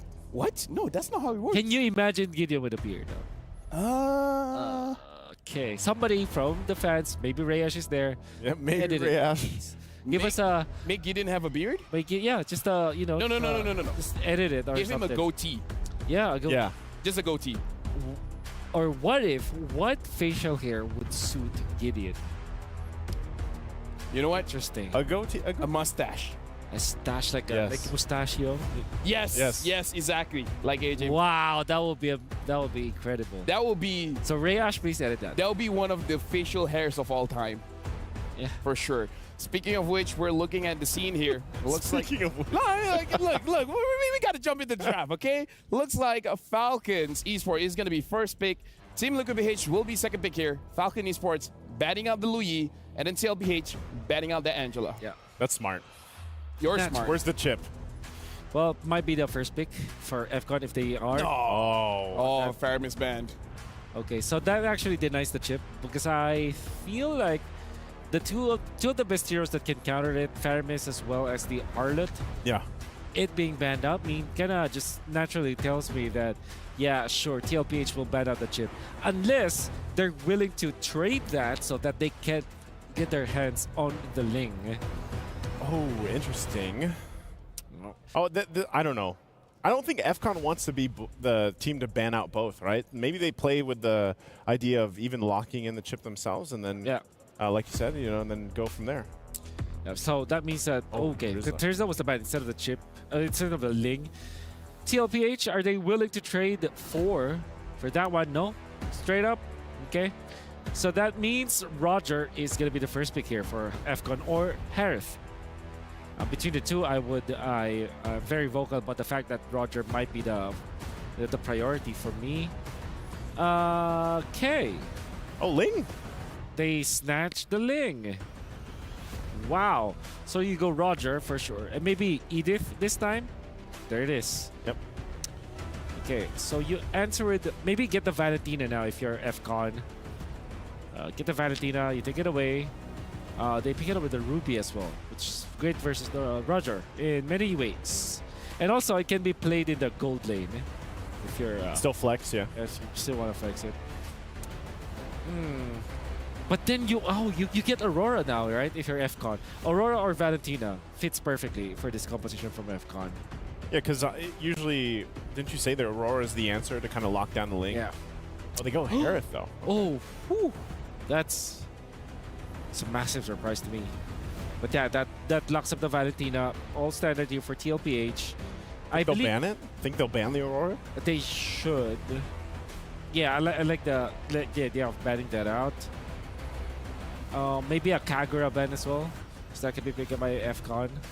Force FCON to utilize mages that have big ultimates. So honestly, right now, looking at both draft here, but before that, we got a game fact here. Carl Teasy holds the second highest average KDA among all players with 17.2. Super Marco has 20.7. I mean, talk about dominating performance. That is Super Marco with the bulletproof. Marco. Okay, so they don't ban Kagura, they banned Farsa instead. I think Aurora should be a good ban here. But between Aurora and Kagura, I would ban the Kagura because at least with Aurora, you copy the ultimate, although that's not the most optimal one. Because if you're looking at TLPH, there's no big ultimate that you can copy apart from the I'm Offended. Yeah. So they banned Vex instead. Wow. Okay. Honestly, quite a lot of bans focusing on the mid, which honestly I do appreciate because PX7 is very good when it comes to... for me, personally, he's the kind of guy that backs you up instead of like... bursting people down, if you guys know what I mean. Like, he's a control mage, he's not really a damage-oriented mage. Yeah. Okay. So, you went a Minotaur. I believe that the best here for TLPH is the Yu Zhang with the Petrify combo. Going up against the Link, that is possible. That's very possible.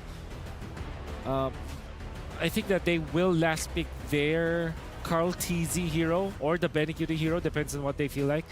So they will reveal Edith. Apart from that, Well, Arnold is bad. They pick up Kaja. Okay, I feel like that's actually another way to just kind of handle a Ling if you're able to get the timing. But even the Harith, like actually, I feel like anyone. Personally, for me, I feel like the Kaja is to deny Falcon from picking a hero that wants to frontline, like a Cho, like a Grok. So they're kind of forcing Falcon to pick up a roamer that doesn't stay in the front lines. In that case, that is Mathilda perhaps, or maybe Florin as a sustain. Is it good though with the Ling? Not really. Yeah. So usually you want to get Cho here if you're FCon, and then the Aurora that we were talking about. Go Kufra. Oh man. I don't know about this Kufra, honestly. Yeah, especially going up against the Kaja. I think your game will be Beatrix now for TLPH. It's a very strong hero. Good combo with the Kaja. You might think about the carry, but carry might struggle versus Kufra versus Ruby, and then you have Aurora as well. Carry also loses the matchup against Harith. So if you want to fight this, but then there's also the Julian. Julian plus Kaja is great. Okay, did not expect that at all. Okay, so, well, that was the power of that Flex Roger, right? You could flex it in. Oh, yeah. They lock in the Akai. So, looking at TLPH's lineup, especially with the Edith, it's like maybe the second most picked hero right now, or up there. Either ways. Yeah, it's enough. Either ways, the draft has been completed. Pretty interesting draft coming in from both teams. We got to see if Falcon can win this one. But with that being said, we're throwing it over to our casters. I have to say, this is one of the very much a bold draft coming in from Falcons Esports. And not to mention that even for TLPH, they're coming in from a blast from the past, nostalgic draft, utility jungler plus a Kaja.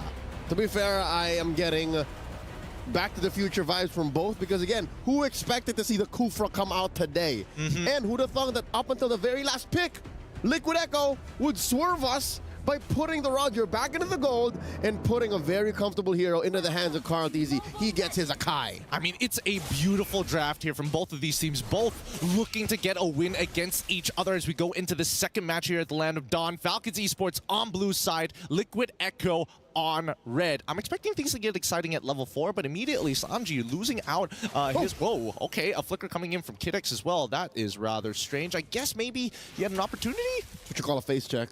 That is called a face check. I mean, Sanji's missing his Purify. Oh, so he did force it to trigger. And that's about a minute until Sanji gets it back. And this is, oddly enough, Sanji forced to respond. He's forced to just hunker down and get his EXP. He doesn't want to go home. I think at this point of time, there's just...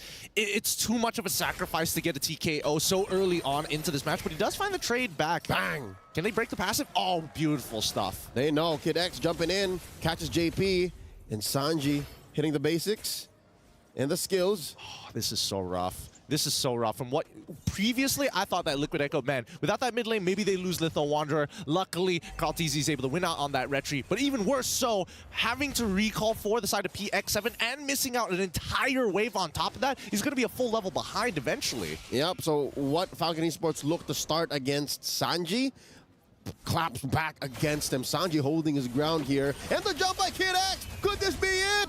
Oh, the bouncing ball keeping him stationary.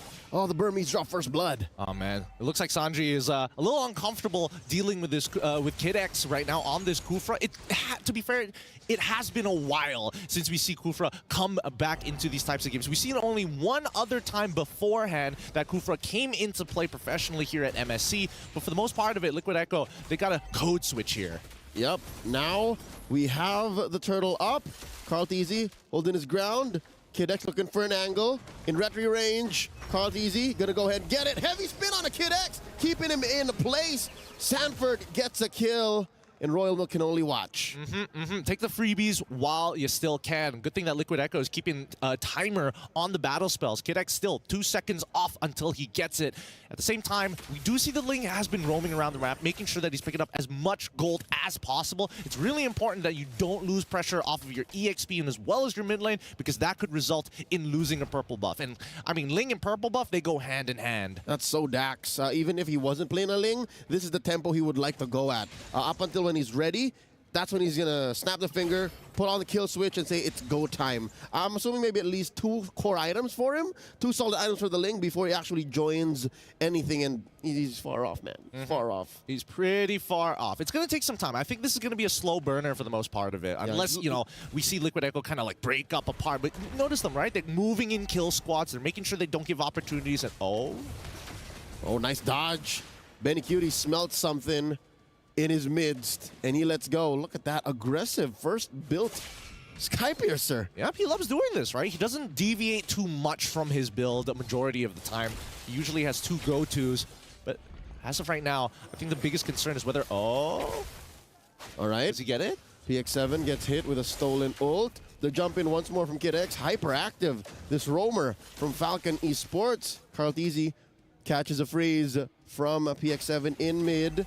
Oh, I think what they're doing is they're forcing a response from Dax here. The pull! Divine Judgment! Benny Cutie scores a kill on a Kid X. Yeah, I think as of right now, the rotations coming in from Falcon Esports needs a little bit of foresight, right? I like what they're doing. They're kind of like compromising that mid lane, forcing Sanji to not really walk out of it, but the side lanes are coming at a big cost, right? Benny QT is a full level ahead at this point of time, and I think that he has a slight gold lead at this point of time. Top side ends up missing 2 minions on that rotation down to the mid, and I think at this point, Falcon Esports really need to consider how exactly do we approach this? Do we take JP out first and then consider going for more, or do they keep targeting Sanji? Oh, here we go. I'm offended. Putting Sanford in trouble, forced to flicker out. There's the Primal Wrath. Lord still standing. Kid X gonna go down here. Nah, unless Benny Cutie finds 2 in the west. Down goes 1. Kid X taken out. There's the passive on a PX7. Benny Cutie eventually finds his prey. The fight continues. Liquid Echo starting the turtle pit and all the way right into Falcon Esports jungle. Yeah, I mean, they're running real fast. Let's look at the replay one more time because they committed so much onto Sanford and was not able to find that kill. As soon as they're out of resources, that's when you see the clap back. I mean, Falcon Esports, it's at this point of time, they need to kind of slow their roll a little bit. Yes, you can use your resources aggressively, like JP flickering forward, but for the most part of it, you're going to need at least 2, like you mentioned, 2 items before they get some real profit. Yep, so he's got the Berserker's Fury, but something tells me Falcon Esports, they're not happy with the pace that Dax is farming at. Like, they want him to double time. They want him to hustle. Looking at their net worth and their items so far, it seems like it's Benny who's just on schedule. It's just Benny who's been farming up relatively carefree compared to everyone else, and I'm not so sure that's the insurance policy they're looking for. Yeah, I mean, considering that Benny QT was able to join that fight, pick up 2 kills, and an assist on top of that, like... And then come back. Well, we'll see, because right now, even when we're comparing EXP, like, Akai is pretty huge, and this is the influence we're talking about. Yep. Carl TZ, now look at this, asserting dominance. I dare you, Dax, I dare you. You want this purple buff? Come take it. He can't. Carl TZ stole it away. Grand Theft Purple. Carl has 2 stars. And that's why considered to be world's greatest jungler of all time. It's so brutal. It's so brutal what Liquid Echo is just doing to Falcon Esports, right? It's not like game 1 where it was about tempo. Now it's about, hey, we've already gotten through the early phase of this game. The real question is, how many mistakes is Falcon Esports going to make? And it's less about them just tripping up. Liquid Echo are dropping banana peels. Aggressively so. Like, all right, put it here, put it here, put it here. That turtle, the purple fight, right? That was clearly a ego check by Carl Dean and say, you're going to have to do better than that. And again, this is an Akai. He can just click heavy spin whenever he's ready. Speaking of, it's off of cooldown. I don't think there's much they can do here to secure this turtle unless... Oop, clean take. Very yeah, Liquid Echo wants to force Falcon out of here. I don't think... I guess he's just looking for more information here, right? He does notice where PX7 is, and I think, you know, Carl TZ is at a point where he is just pretty unkillable at this point in time. They don't have a dedicated tank buster as well, and I don't think Benny has enough items to really take him down. Hopefully the item list pops up, because I'm assuming that Carl TZ is going to opt for some kind of MR. Yeah, there it is. Here we go. MR on the way, right? He actually bum rushed the blade armor. Yeah. Right? Because he's prepping up for Royal Milks, basic attacks. He's prepping up for Dax, just in case. Doesn't need it anyways, right? Now they continue. They choke out the purple. The I'm Offended coming in from Royal Milk. The jump in from Kid X, but PX7 falls first, and now it's going sideways. Double kill for the Typhoon, Benny Cutie. It's storming out here in Riyadh. Triple kill for Benny, and they convert into a mid lane tier 2 off camera though. We see Benny pushing out. Can Kyle find him? Yes, he does. Gets the basic. Recalls for good measure. Where you going, little boy? No. Oh, Benny, he's gonna be fine though. He's all right. I mean, but they're losing so much tempo off of this, right? Look at this. Now Liquid Echo can start moving around the map freely. The next wave that comes in, Benny has to completely sacrifice this. And without that recall, now he has nowhere on the map where he can like find that farm. And look, they faked him out so hard. They're just letting the minions do the work. That's right. They undid his hard work. Here's a quick look at the replay. Honestly, in such a small piece of the map, again, this is just the purple jungle for Falcon Esports. So many things happened. Like, there were so many little fights that BennyCutie had to keep tabs on to clean up. Yeah, I think, you know, coming from Liquid Echo's perspective, it's like a two-pronged attack. It's like there's purple buff, which is super important for Dax, but all of a sudden PX7 is out of position because of that. And that's why I'm saying, how many mistakes positionally can you make from the side of Falcon Esports when you want that traditional front to back and you get hit from two sides, especially now that the mid-tier 1 has been opened up and even the mid-tier 2 already cracked open. At this point, Liquid Echo can basically walk around effectively and force Falcon Esports into these forced errors. And look at that, off camera. We didn't even have to see it much happening. They did more than just blitz it. They casually took the Lord. Scored here by Liquid Echo. Now look at the item gap between these heroes, lane per lane. 1,000 between the Ling and the Akai is much more miserable when you think that damage items are more expensive than tank items. Totally agree with that. But at the same time, right, keep in mind that Dax is one of the only people who can actually extend this game. A mistime offender coming in from Royal Milk, good attempt. But yeah, hopefully Dax is able to continuously proxy these waves to stall things out. Because right now, it's almost a 10k gold lead on the very first Lord. Yep. Talking about that proxying, luckily, Liquid Echo does not have the likes of a Chip or a Moskov. So their responses are actually all-in responses. They have to commit. And what was that? A forced flicker on Kid X. Oh, he walked into a lethal bush. Now Benny gonna go hunting. Chases him down. Forces a conceal play. Now Kid X coming in with the jump. The full combo, Revenge and Rage, and BennyCutie is going to casually scratch away. These are not atypical mistakes made by Falcon Esports. I don't know. It feels like it might have been a little tilted from game number 1 because this game pretty much feels pretty... honestly, it feels pretty over for them, right? Scattered. It's... I don't see an angle. Oh, Divine Judgment on Royal Milk. He's expired in mid. They're going to jump in. The heavy spin. Up and change. PX7 zip code. Send him straight through. Popping his passive and taken down. Here comes Dax. Tempest of Blades right in. Trying to clear the waves. They're down 2 men. This is dangerous. It's very dangerous. And honestly, something's telling me that Sanji in his past life was an EXP laner and only played Ruby or some sort. Because he is just hitting every single stolen. I'm offended. He was once a jungler. Not much I've learned from interviews, but I don't know about EXP laners. I mean, I don't know. He doesn't seem to miss. Every single I'm offended has been like extending their lead or just game breaking. That's what ended the last game. And I think it's going to continue into this one, right? At this point, I don't see a foreseeable future for Falcon Esports to bounce back unless we see Liquid Echo make a huge mistake. And even then, I feel like they could stat check Falcon Esports for the most part, even if it is the penultimate play. Yeah, that's what makes these utility jungler-based lineups work so well. They're so well-rounded. They're not a coin flip from Assassins where, all right, I made the wrong entry or I didn't burst down the right person. You can find re-engages, and they come relatively cheap. I mean, sure, you have to wait close to a minute when you flub the heavy spin, but that aside, you have so many safe angles to attack from. 20 seconds until this next Lord comes up. Yeah, Dax is close to it, but I don't think he's looking to contest. He's just looking to extend the life that they have here in this game. Oh my goodness, he's about to get one no. shot. Oh, he doesn't get the lightning pounce. Wall from wall. Dax run. Dax finally lands. Not enough energy to go. Tempest of Blades through. Gonna get this sword. Get a few hits. He's burning. He's burning. It's hot. He's burning. He survives. Cyclone Eye out. Kid X trying to go put up the wall through, but BennyCutie jumps in, tracking. Dax taking him down. Now it's Kid X's turn to get punished. Double kill for BennyCutie. While Carl Teasy was taking the Lord. How many stacks does this young man have on his spear, sir? Oh, that's gotta be so upsetting.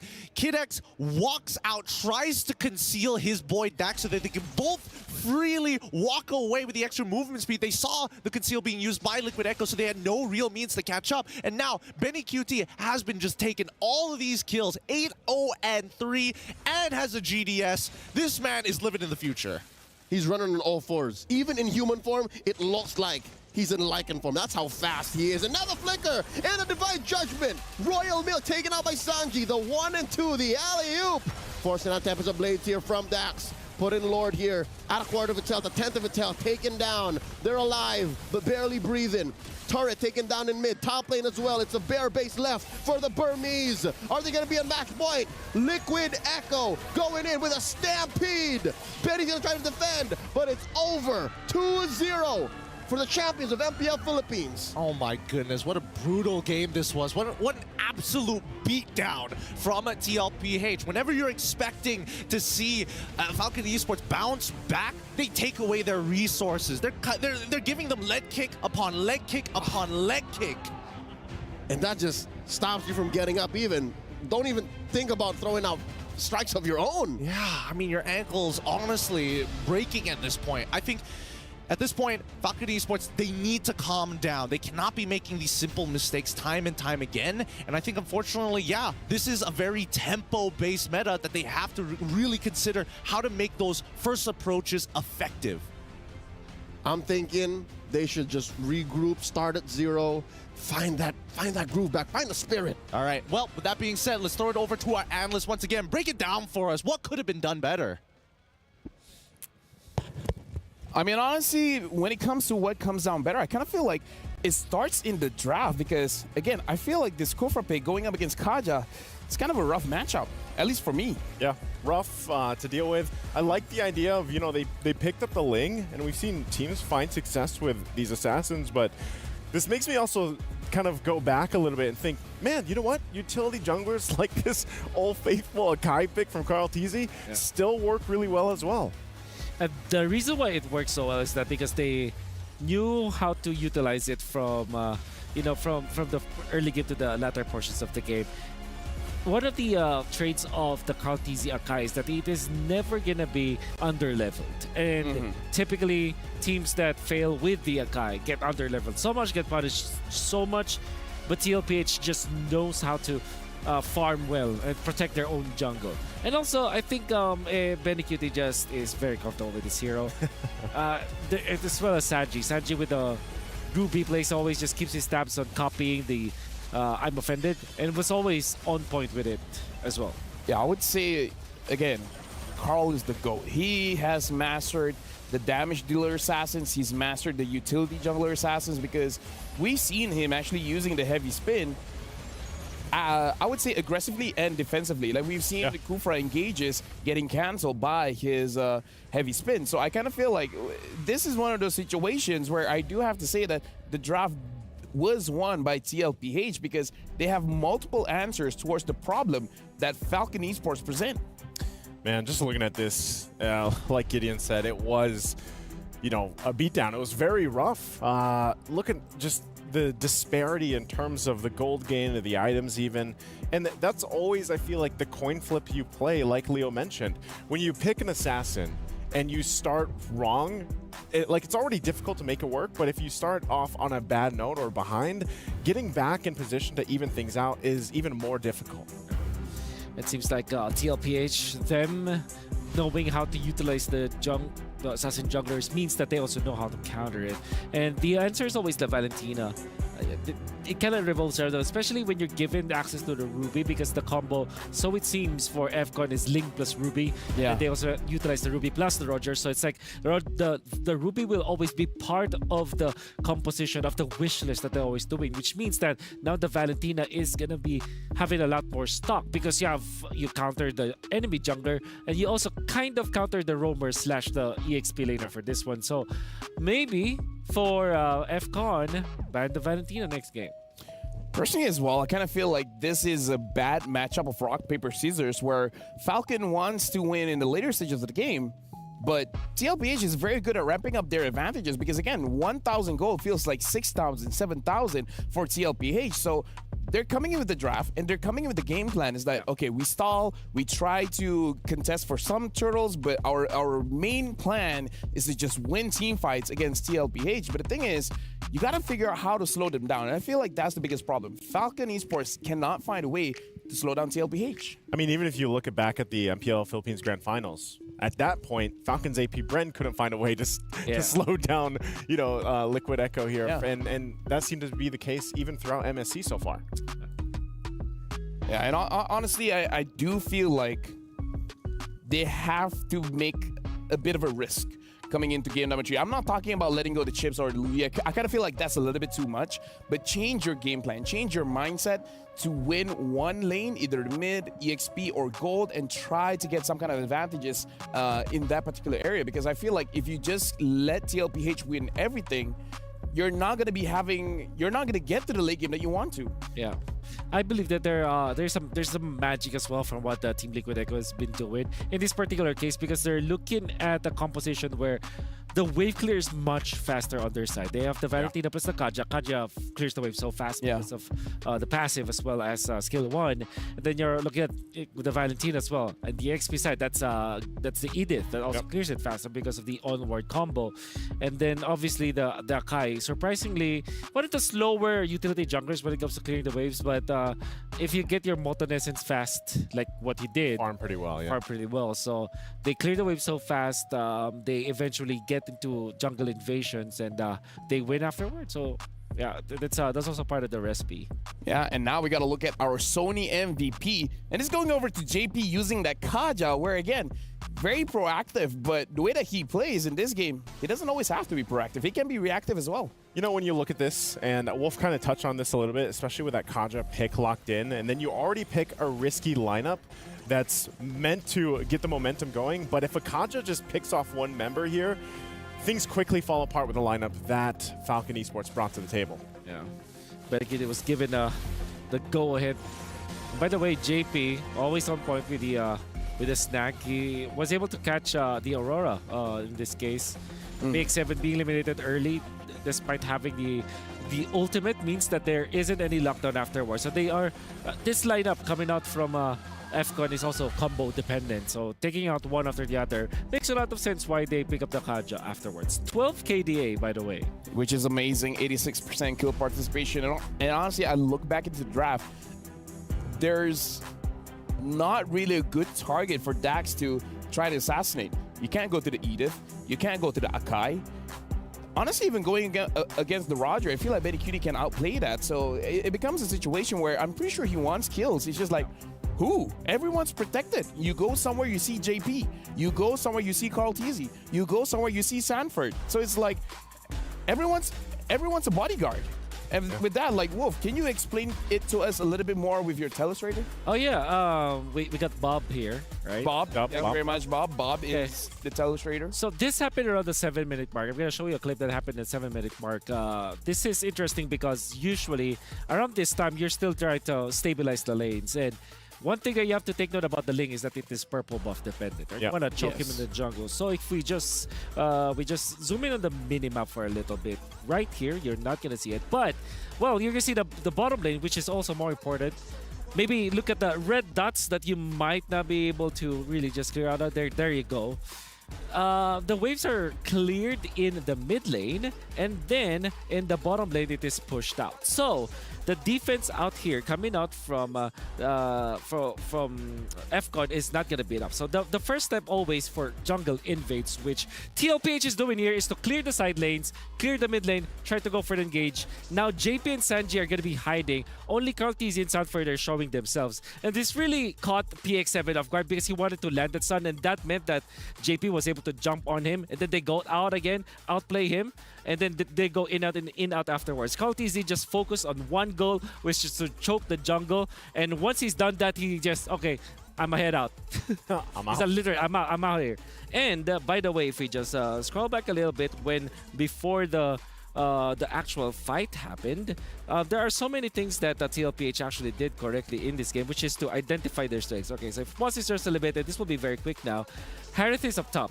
You can see through the minimap, which means that this will be a 4v5 scenario. And TLPH, despite them having what? They have a 6,000 gold lead at this time. They're still checking all of their, check boxes. They're making sure that everything is safe. They go 5v4 in that purple buff. They cleared the lanes. They did their due diligence, practically checkmating FCON that moment. Honestly, that's a very good catch coming in from Wolf. If you want to invade the jungle, make sure that your side lanes, as well as your mid lane, is properly pushed out so that while a fight is going on, even if you don't get the kills, the opposing side will actually have a tougher time because the minions are going to come in. So even if you don't win the fight, you're winning the macro play. Yes. The worst thing that can happen is maybe one of their members gets killed. Well, probably maybe Sanji, but that's difficult. At this point, Kaltizi is difficult to take out because he's got the Molten Essence and the Blade Armor at this point, 7 minutes in. As the utility jungler, maybe if they go all in, maybe they can take Kaltizi. Still very difficult. And that's why, too, at that same clip timing, the fleeting time was picked up by JP at that point. So, like, he was already wrecking havoc with the Divine Judgment, but now that he picked up the fleeting time, and then it's happening more. And that's why also there was no answer to get to Benny Cutie, man. What was his final KDA? It was 8-0 and something? 8-0-3, 8-4, with a War Cry emblem? Yeah. There you go. The thing is, honestly, Carl TZ, no matter what utility jungler he's been using, I guess this is more of a meta update when it comes to his builds. He's actually been rushing that Blade Armor. So apparently most utility junglers now, they can deal-ish with the magic dealers, or this is just a Carl TZ thing where he's like, I'm not going to be messing with the mid lane. It's going to be JP as well as Sanji's job to deal with them. I'm just going to make sure that the physical damage dealers are dealt with. Is this the answer because of just, now not priority, but more assassins being picked up? So if you pick a utility jungler, you just rush? Later. Maybe that's the case. Yeah, because you can literally outlast, and it's not worth it to go for that place. For going onto Akai, for example, not only does he have the heavy spin, but he also has the Blade Armor. So it's always less rewarding to go for the junglers now. Utility junglers, I mean. Well, with that being said, right now it is match point. If Team Liquid Echo wins this one, not only will they move on to the semifinals, but Falcon Esports, not just do they lose, they have to give their keys to TLPH. So this is the ritual for the knockout stage. Yeah. It's not that, you hand it over to Sandstorm or Mara, and then no, you have to give it. You have to physically hand it over to the ones that took you down. That's brutal and legendary. And now we're jumping straight into the bands here. Falcon Esports are going to be first pick again. Team Liquid Echo are going to be in the second pick. They ban out the Louis as well as the Angela. Looks like TLBH, they understand the formula. Ban out the Angela, ban out the Faramis. I'm just really, I'm going to let Wolf answer this because I'm sure a lot of people supporting here for Falcon Esports also want to know, like, based off those two games and how one-sided it was, what does FCON do to come out and hopefully not get swept here? If they feel like it's going to be Dax who is their win condition, I think I'm more comfortable for them staying in the assassin jungler route. But don't get greedy and pick up Harith because that means that you have to take care of two things.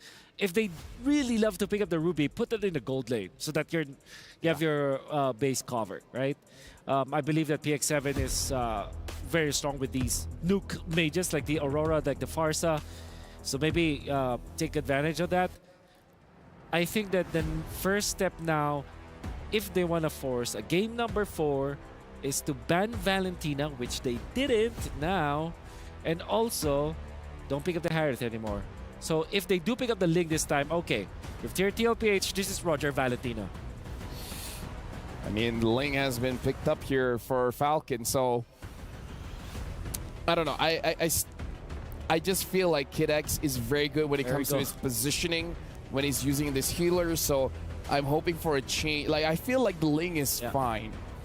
I would almost say go double fighter at this point. Okay, so that is indeed the Roger Valentina, right, that we predicted. And then there is the, maybe Ruby is the next one, or Aurora for the side of Falcon. Aha, okay, so it's Valentina Roger? Okay. Oh, this might be flipped. Yeah, that is indeed. They still go for the Harith. Okay. I mean, this time they have a Turizla, which is a little bit better, but still. It's still expensive. Yeah, it's very expensive, yeah. Yep. So they immediately go for Kaja or TLPH. Honestly, for this one, maybe if they pick up the Flora, maybe a little bit better, because I would say the Harith as well as the Turizla can use it quite well. Yeah. What's going to happen here is that they're going to be giving up the Aurora again. This time, the 4th pick will be different. This is Valentino, Roger, and Kaja. So I think EXP lane is going to be next for... Is Yuzhong still up, right? Yep. Yuzhong... What about Edith? Is Edith still... Edith Yuzhong. So that's the Vex. So this could be Lapu-Lapu ban, and then TLPH will just pick up Benedetta afterwards. That's just like the natural course for TLPH. Oh, they themselves ban out the Ruby, actually. So either Lapu-Lapu or Benedetta for... Oh, Paquito. Yeah. Instant pickup as well. Doesn't take time to think about that one. They got to watch the back door, too. Always a possibility. True. Okay. I hope this is Aurora Tigreal for FCON. All right, now let's see here. Player code. I drank a lot of milk because this is the highest prize pool tournament in MLBB history. From Royal Milk. I guess this is Aurora plus Minotaur instead. I drink a lot of milk too. I like coffee. Yeah. I'm trying to guess if this will be like Mathilda to kind of help them, or maybe Florin. Honestly, Matilda is not bad. I feel for this Yeah, one. I think Florin. The only thing is Matilda is definitely going to get caught by the Kaja. I feel like any frontline is going to have a little bit of trouble. I mean, they have an answer with the Turizla, right? So if someone pulls them in, that was almost Zask! What? Okay. So at least we get the Tigreal. Makes a lot of sense. Zask. Okay. Okay. So they still go high. So you said risk. This practically, yes. Practically the same for Team Liquid Echo. Because they last pick the Akai. Yeah, they last pick Akai. So this is basically the same draft coming in from TLPH. Now, Falcon Esports injecting a little bit of risk. I like it. But is it enough to win this game? That question, I'm going to throw it over to the casters. Appreciate it, boys. Once again, we're getting some wilder things coming in from Falcon Esports. Like, I have to admit, the Zask is going to be pretty interesting, and there's also the interaction of his ult being stolen by Valentina once more, as we see almost pretty much the exact same lineup, other than a couple of changes here and there, like Terry Bogard coming in. Which is something that Sanford did in the group stage that hopefully Falcon Esports watches out for. I'm sorry, I'm still not over the fact that we're seeing Zask here in Falcon Esports' possible last stand, that they have to make this work. I mean, you got to respect it, right? The last time I saw Zask being played was Snapdragon Pro Series, but I think at this point, Falcons, they're already pushed into a corner. They need some sort of answer, and I think, you know, as long as the mid lane is under control, which I think they're still going to prioritize this game, that's probably their biggest driving force. It has an interesting interaction with the Divine Judgment, even with the heavy spin.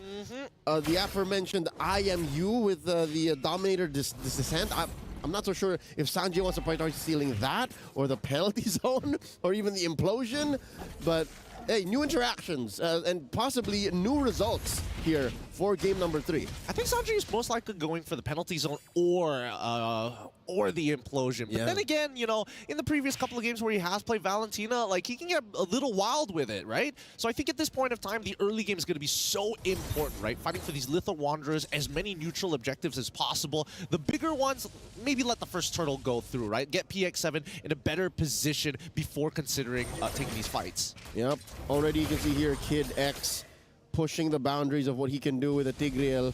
Its passive actually is a little better against a different mid duo because JP and Sanji both deal magic damage. So he's not as chunky compared to, like, let's say if that was a traditional tank roamer, you know, that deals physical damage. Down bottom, you have Royal Milk versus Sanford. I can see why Sanford's kind of struggling. Yeah, I mean, no surprises here, right? Even Sanford himself is like, okay, I'm just going to have to wait until level 4 before we can really start trading against each other. And more so, he's not looking to win this lane. It's more so he wants to be able to match the lane against Royal Milk and still show up on time. And, well, I personally think that Liquid Echo, they're targeting Dax hard. He goes in, they've got so many different answers. Which makes his job a little harder. Oh, no! PX7 gets bursted down. Sanji with a stolen penalty zone. Coming in against Royal Milk, wailing away. And they go up. The response from Royal Milk as well with the flicker fadeaway. All this while they were playing defensively, CarlTzy secures the turtle. Kid X able to survive, flickers back. Can Dax survive here? Can Dax get away? He has to give up his small camp. Nope, still fighting for it. And Royal Milk, wow, knocks out Sanford. I think Sanford's a little upset there. He's like, man, well, I mean, that body of the Smith is tougher than usual. CarlTzy should be able to find it. Yep, push him away. Wait. What?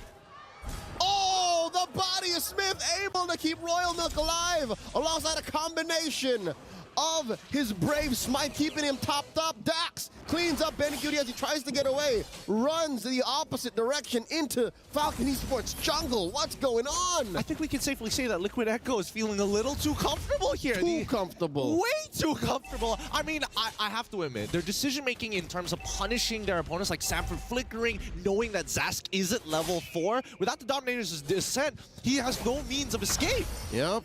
And I think this is a wake-up call for Liquid Echo. Like, all right, we gotta take it easy. Again, they are up now by about 300, 500 gold. And an instant replay. Okay, so he did heal up a bit. And I'm sure there was a level of Body of Smith damage reduction that kept him alive from those heavy spin procs. That's so unfortunate. Oh, here we go. One more time. Up top, Kid X pulled in. 3-man kill squad from Liquid Echo. Was that necessary, Sanji? I felt like that was a bit overkill, including the IMU implosion on top of it all. But hey, a kill's a kill, and definitely kind of tells the rest of Liquid Echo, hey, we're not making any more mistakes. Let's guarantee these kills and get back into this game before we start getting comfortable again. Whatever gets the job done.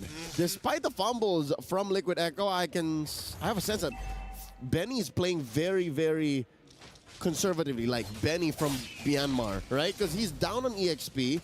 I'm not so sure what the gold situation is, but I can smell that Benny Cutie actually is a little bit more pushed forward. Now look at them, racing down to the turtle. As Royal Milk and CarlTzy wail away at it, at less than half health. JP looking in. There's the ult, the implosion coming through. Heavy spin, Tempest Ablaze, ult thrown out the window, left and right. Sanji secures the turtle for his team as they all disperse. Huh? What? How? What? Why is Sanji the one picking up the turtle here? It just manages to survive despite 2 retributions. Sanji, by the way, is the one that picks up that neutral. And at this point in time, everybody's going to start pushing towards the top side of the map. But look at this one more time, right? The implosion comes through, Dax jumps in, and then we finally see the stolen penalty zone actually getting involved. Sorry, Royal Milk coming in with a flicker with the penalty zone to kind of shake things up. And honestly, it's not that bad. I think that Carl did a good job with the heavy spin, but now Dax, he's dead.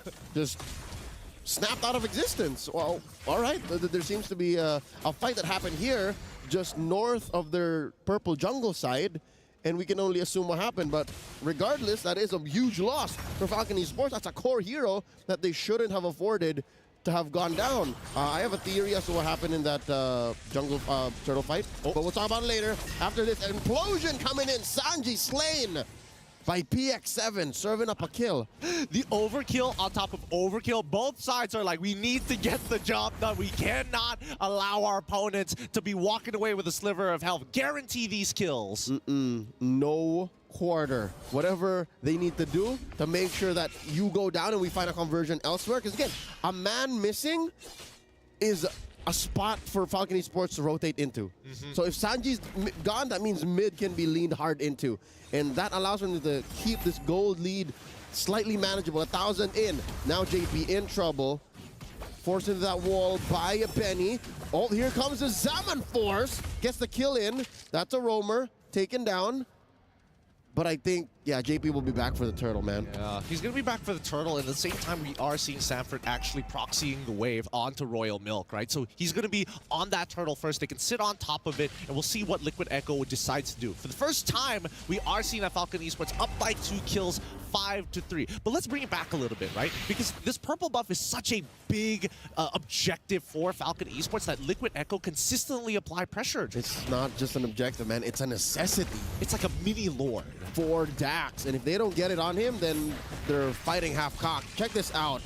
The ult already spent in by PX7. Sanford checking the flank, making sure nothing comes out. Implosion coming in. from Kid X. Royal Milk scores a kill on to Sanji. Now JP, Benny, and Carl walking away. Heavy spin. Oh, they're forced to be on the defense now as Sanford attempts to burst down Dax. Kid X puts up a barrier, checking on JP. Sanford coming back to the scene. Dax scores the last turtle for his team. Flicker out by Stanford. Suddenly, Falcon Esports are alive. Oh, all right. They're coming back, right? They finally dealt with the tilt. They're realizing, hey, this is our moment right now. If we succumb to pressure, then what does that say about us? Let's show Liquid Echo what we're all about. As we look at this replay here, look at this. Kid X gets 3 people with a Flicker implosion, catching 3 of the most important members that could disrupt the combo to begin with. Most importantly, they're still targeting Sanji. And Sanji is not all the better for it. He's actually down about 200, 300 gold from PX7, who himself hasn't really been having a cakewalk of a time in mid, right? PX7 has been working hard to make this off-meta hero a thing. And CarlTeasy walks into that bush, gets pushed in, gets knocked up. PX7 looking for the free hits. CarlTeasy forced to use a heavy spin defensively. He gets taken down by the Alien Dominator coming in from the galaxies. And now JP down to 5th of his health. Revenge strike by Royal Milk. Not enough damage to force a kill on the JP. And they send the cavalry packing. Falcon Esports on the aggressive. I think that Liquid Echo may have underestimated them a little too much. And again, all of this is just snowballing out of control from the earlier stages of the game, right? If we look at this replay one more time, this was a very interesting decision. I think they weren't expecting Royal Milk to show up for this fight because nobody was visible on the map at that point of time. Yeah, what this tells me is Falcon Esports have to commit to their flickers. Like, if Liquid Echo haven't been counting flickers down to the second, they have to now. Because so far, back-to-back, those are the team fights that Falcon Esports win. For the time being, after looking at the goal differences here, Benny QT just ever so slightly ahead of Benny from Falcon Esports. And that's the big insurance policy, right? But that's under a very large condition, where the Liquid Echo could chunk out the members of Falcon Esports effectively. They already have to deal with a bunch of stuff, right? Kid X has his passive to naturally be tanky, and Benny QT will have to wait patiently. PX7 is by far the most annoying hero to deal with for the entirety of the lineup of Liquid Echo. So Sanford, if he's not targeting PX7, he's looking towards Dax and Benny. And for the most part, as long as he's standing around the little alien sentry turret PX7 has, then there's not much you can do. The slow from it is pretty obnoxious. Yep, and again, the damage that it deals, it's a combination of burst and DOT. So you have to really watch out. Royal Milk here, chunked down by Sanji and Carl. Kid X, check in the corners, clearing these corridors. And now the Lord dance continues. Interesting. We've been here about 10-15 seconds now. It's bursting down Dax. Kid X not really checking that northern part of the fight. Royal Milk, he's burning. Oh, here comes JP with a Divine Judgment. The implosion on the 3 and the pushback. Heavy spin by CarlTeasy. Here we go. Benny dancing on. Drops the 7-4. Sanford in trouble. Able to dash away. Dash looking for the secure. Gets the kill. Knocking out Terry Bogard. Straight out for Kid X. 1 for 1 so far. Where is this fight going? Lord gets hard reset. Liquid Echo, majority of them at half health. They're playing around their side as Falcon Esports. Oh, they're playing with fire. They're staying here. I think they can rush this down, right?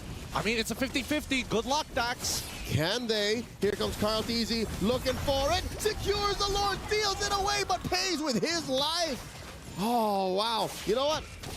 For all intents and purposes, I'll say that's worth it. I think that's hella worth it. I mean, to be fair, Dax technically shouldn't be in that position anyways. When you're playing against an Akai, you want to be on the outer sides away from those walls. And he's got a 2-level lead on top of CarlTeasy, which again, very surprising, right? Dax has been power farming and also getting attacked in his own jungle. So coming to this point of time, we're seeing the big item power spikes. I'm expecting a BOD coming from Dax at any second now, but for the most part of it, they have taken off the shades, right? They're not tunnel visioning as hard. Royal Milk is doing one thing with PX7, but even Kid X, he is opening his eyes to the rest of the map to see whether Liquid Echo is going to go for that 2-pronged attack in game number 2. And what makes this all the more dangerous for Liquid Echo is the fact that Royal Milk has his flicker. Benny has his Purify, and we're waiting about half a minute until Kid X gets his flicker as well. So Liquid Echo have to all the more respect the potential for Falcon Esports to turn the fight upside down. The Divine Judgment on the Royal Milk. Try flickering into that. Liquid Echo says as they force an ult out of PX7. This is a tough response from Falcon Esports. Sanji coming in with a stolen implosion. Underneath, he gets punished by the turret. The next time he gets a kill, Sanford knocked out as well. Dax picks up his BOD. Now he's gonna hurt a little bit more. The conceal from Kid X. Spots Carlteasy. Where you going? There's enough damage here. Looking for it. One more hit. Oh, the killing spree for Dax. Falcon Esports are online. Liquid Echo is overheating. That was such a cool play, but between the Dominator's Descent, you basically you put him between two turrets, the tier 1 and the ult coming in from PX7. And as much as JP was absorbing a little bit of the damage, they quickly turned it around. Like, great engage from Sanji's side, but was this the correct decision to make? I don't think so. I think that Liquid Echo was just being overly confident that Betty QT could clean things up as long as they are low, but they can't even get that done. I think this is coming off of the back of that trade from Carlteasy. The Lord for Carlteasy trade is at the same level of that level of aggression underneath tier 1. They did not respect Falcon Esports' potential for a clapback, a massive clapback, and a cheap clapback at that. It cost him just but Benny's Purify. All the flickers are online. Yep, I think it's by far very worth it. This allows Falcon Esports to actually have a lot of tempo on Liquid Echo. In this upcoming next fight, they're expecting that JP is going to try and make a flicker play, but they have to really consider their options, right? Who walks out first? And I think it's always got to be Royal Milk. He is the most expendable because Kid X's ultimate on that implosion is so very important here. And if he goes down too soon into that fight, then you're hoping for a lot of Royal Milk in like 1v3 and hold off while the front line gets melted away by Daxon as well as Benny. Which is a bit of an oxymoron, a paradox, if you will, because if you want to burst down Royal Milk, you got to go all in. He has that passive. It's not like Royal Milk on the Terizla is a softie. So that gives Liquid Echo a lot to deal with. For the first time in this best of 5, they're down on kills, down on objectives, down on economy. So this Lord, I'm guessing Carlteasy can't just willingly throw his body at it again. Not the way that the past Lord has gone. The past couple of Lords have gone. Well, I hope Dax has learned his lesson here, right? Don't stand too close to the wall. Especially don't be inside of the pit. I think even from the previous patch, the traditional Akai versus Frederick matchup, that's the one thing you have to worry about. Now, ooh, okay. Bloodwings coming in from Benny. That's going to keep him alive for this upcoming fight. Nobody has been really able to close the distance on Benny so far, as long as they are playing in the traditional front to back. Yep, check out this delayed entry by Benny Cutie, keeping himself scarce. I don't think Falcon Esports know that he's there. Here's the dance, a slight pull. Lord here at a third of its health. Royal Milk down to half. Oh no, are we approaching the point of no return? We might even get a full-on reset here. That's it. I mean, this does favor Liquid Echo. This allows for them to reset their positioning and allows for them to do a little bit of wave management, given that Falcon Esports pushed in mid, get a chunk of that mid tier 2. Rather interesting. It looks like Falcon Esports now kind of probing at Liquid Echo is like, come on. Come on, Royal Milk is like, he's half HP. He's walking up even further. He's taking the true damage from Lord as well. This is what you want, right? So just jump on in. And even then, FCon, they are smart. Dax, now with that purple buff, makes all the difference in this fight. They can deal with this and juggle it for as long as they want, and they might even get a split push in while they're at it. Yep, their waves are a little stronger, better position this time around. Whoa. And we see here Sanford cleaning up. Kid X spot in the back line. Here comes the Lord, secured by Carlteasy. Penalty zone by Royal Milk, unable to punish Carlteasy as he exits with the heavy spin, gets caught up by the implosion. A Tempest of Blades in as well. A lot of ults thrown in to punish Carlteasy.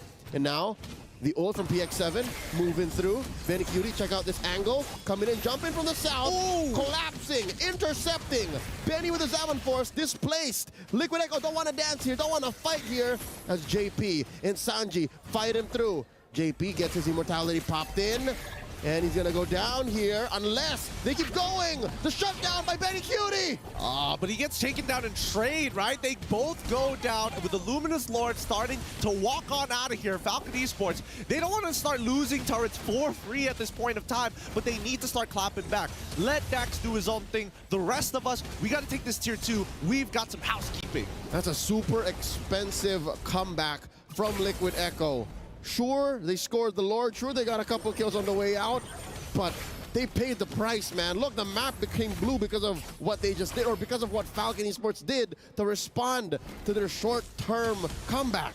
I think they understand that if they let that lore to start to push out the way that it did and Falcon Esports start walking up, they're going to be able to start stealing away the economy here, right? They can start stealing jungle camps, for an example. And I think that Liquid Echo wants to minimize that damage by trading proactively against Falcon Esports to keep them on their toes. But let's look at the gold distributions here, because overall, we are seeing that both gold laners are basically getting to their full build. I think at this point, 45 to 50,000. Okay, so that means Benny has extra surplus money for item swapping.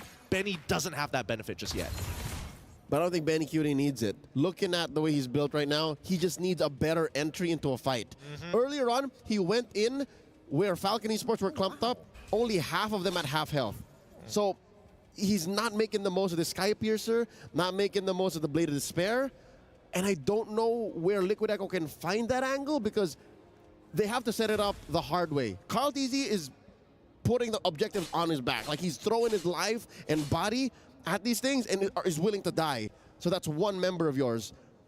There's no other appeal. There's no other real way to fight front to back against Falcon Esports, who can basically draw a straight line through you. Exactly. And I think that Carl TZ is going to be the big player here who needs to kind of disrupt that positioning, right? But what's the most ideal? You're going to have Royal Milk kind of isolated by himself, maybe even Kid X, right? But at the same time, I think the most opportune moment probably will be having a fight by the pit or in lane. Once you start getting to those choke points in the jungle, as much as Carl TZ is like, maybe I can get like a 3-man like lockdown, I think that is more beneficial for Falcon Esports now that you're in tight corners. Yeah, I'd reckon maybe fight where there's no objective. Fight when it's actually just heroes.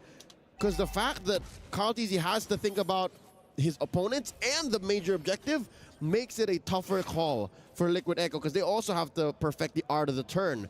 Now Carl TZ here, sandwiched by 3, PX7, Kid X, and Benny. I wonder if he knows he might just be baiting this out. Royal Mick responds. Look at the back line. Royal Mick catches 3. JP taken down. PX7 secures the kill. In comes Dax with delayed response. The implosion giving Benny Cutie a kill. On to Benny, and Carl TZ now down 3 for none so far. Falcon Esports are soaring. I think they might be able to close out this game here. They got they've got 2 Ballista minions walking up to this crystal. Sanford, you got to do something.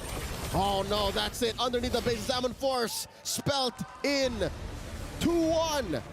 2-1. The Burmese live on, forcing game 4. Woo, boy. All right, we got a real series on our hands here, boys. Falcons finally making sure that their communication is clean. They're able to focus on what is important, and most importantly, they're not tunnel visioning. I don't know what went wrong for Liquid Echo there. They were doing pretty well for the first half, and then suddenly they just kept going for expensive plays that, honestly, Falcon Esports punished. They got too comfortable. That's what I'll say. They got very comfortable, and they're probably not as practiced against the Zask in particular, because there's a lot of situations where you're like, oh, if somebody's tanking it, maybe we can go even further and continue this dive. And I think that it's hard to calculate if you don't have a lot of scrims against it. But with that being said, let's throw it over to our analyst to have a deeper dive into that drafting game. I'm diving. That's a dive. That's pretty deep. That's pretty. Either ways, we got a match here, because now it's 2-1. Falcons win it with the Zask. Naisu, first impressions, what do you think? Zask, I'm always a fan of these mage picks that come through that aren't necessarily quote-unquote meta, and maybe that is part of the equation here. Like Gideon mentioned, maybe they haven't scrimmed against the Zask pick so much, so they were kind of caught off guard from it. This is the calculated risk that I wanted. The calculated risk that you wanted, yeah. Okay, so nerding out a little bit here when it comes to like the semantics of the game.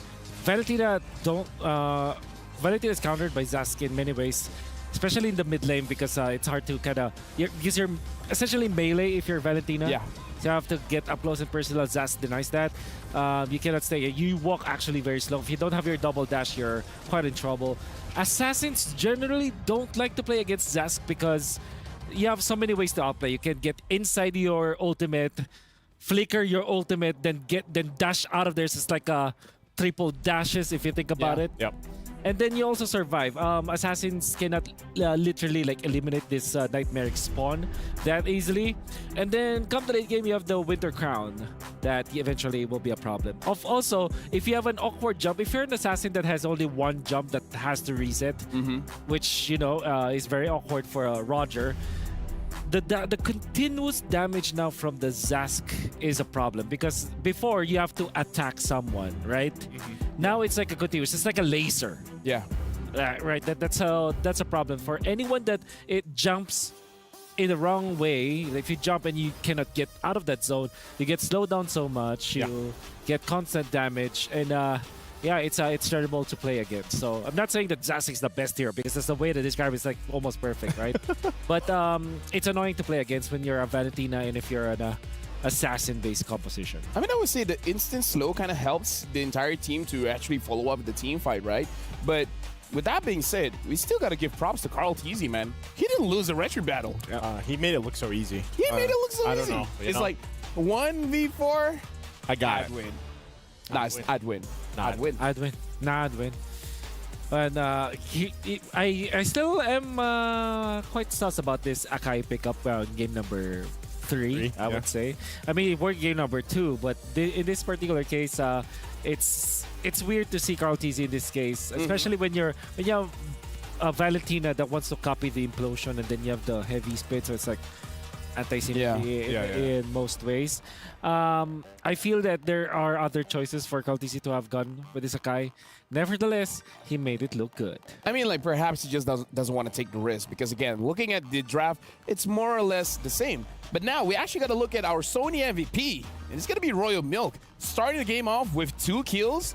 I mean, again, with help coming in from the turrets, but still, a kill's a kill. Looking at here, CarlTeasy perhaps overestimated the amount of damage that he does and underestimated the body of Smith. The body of Smith. How many times has that passive with the Trizla saved, you know, anyone playing him? But yeah, again, it was great usage too. Sometimes he wasn't even utilizing the flicker to start things off. He was just really good being up front, battling out, zoning out the members from Liquid Echo. Yeah. And this means that FCON, all they needed to do was to group up as 5. There was a time where around 6 minutes in, they started to really just clump up together, allowed the Link to kind of de-push if that is even needed at a certain point. Then just constantly press the situation, because now for the side of Team Liquid Echo, they needed Sanford to kind of split push, because that's the idea for the Paquito. You don't really just get in front anymore. And that meant that Royal Milk, this Trizla. My guess is that this will be snatched, I would say. Yeah. So in game number 2, this was banned by FCON themselves. And then the Ling was picked up. It was Roger Valentin as the answer, which I also predicted. But now that Royal Milk has shown this, maybe it will be Roger plus Trizla afterwards. Yeah, honestly, this has been a lot to digest, but can you actually show us through the telestrator what else have you found throughout the game? We got Bob here again, so let's look at the play of the second turtle, if I'm not mistaken. Yeah, this is the second turtle of the fight, and we're going to be talking about the box once again, and also there is a lot of, we always have to start with the minimap. We all have to start with information. So if we could just zoom in. First is, there's a lot of information that is already found out by FCON. For example, they know that the Roger is up top. So that's information number 1. They know that they can turtle fight. And then eventually, Royal Milk will now see that the Paquito, so that is number 2, and then number 3, and then number 4, with now PX7 aiming to put the Nightmare Spawn in the Valentina as well as the Akai, so they know. Then eventually JP will also be seen by the Nightmare Spawn. So information has been gathered. Now, it comes the interesting part, which I think is something that FCON really wanted to do in the past 2 games, which is to establish their own box. Again, their circle of influences we're talking about. So this is practically their box that eventually they will be able to set up. And now Sanford went inside their box. So you'll notice, right? So Sanford went in, and immediately the members of FCON are gonna be grouping up, and then PX7 outplays this. Look at this. He gets hit and then goes to his ultimate. That's beautiful. Now, Sanford is in an awkward spot where he is in the zone of Team Liquid Echo. Now, Team Liquid, they utilize Dax in this spot. You can see here that he is already aiming to go for the steal, and then all of a sudden, the box has been complete. Implosion comes in. You have the damage coming out from the Terizla as well as the Akai. Then, all of a sudden, you can see Sanford. Sanford is not in a spot where he can help his teammates. Let's clear that out. And then and Benny Cutie is in a tight spot as well. So as you can see, Sanford is away from his teammates, right? Always look at the minimap when you're looking at the FCON versus Team Liquid Echo. And then, that's basically it. The box has been set up. Sanford gets outplayed once again. And it's the end of the turtle fight for Team Liquid Echo. Yeah, definitely looks like the positioning in the team fight is going to be very important. But with that being said, we're going to give teams time to prepare. So we're going for a short break, but after this, it's going to be game number 4.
Welcome back. This is game number 4 between Team Liquid Echo going up against Falcon Esports, where the score right now is 2-1. 2 for Team Liquid Echo and 1 for Falcon Esports. Welcome back. My name is Lufel. Alongside with me is Nicewa as well as Wolf.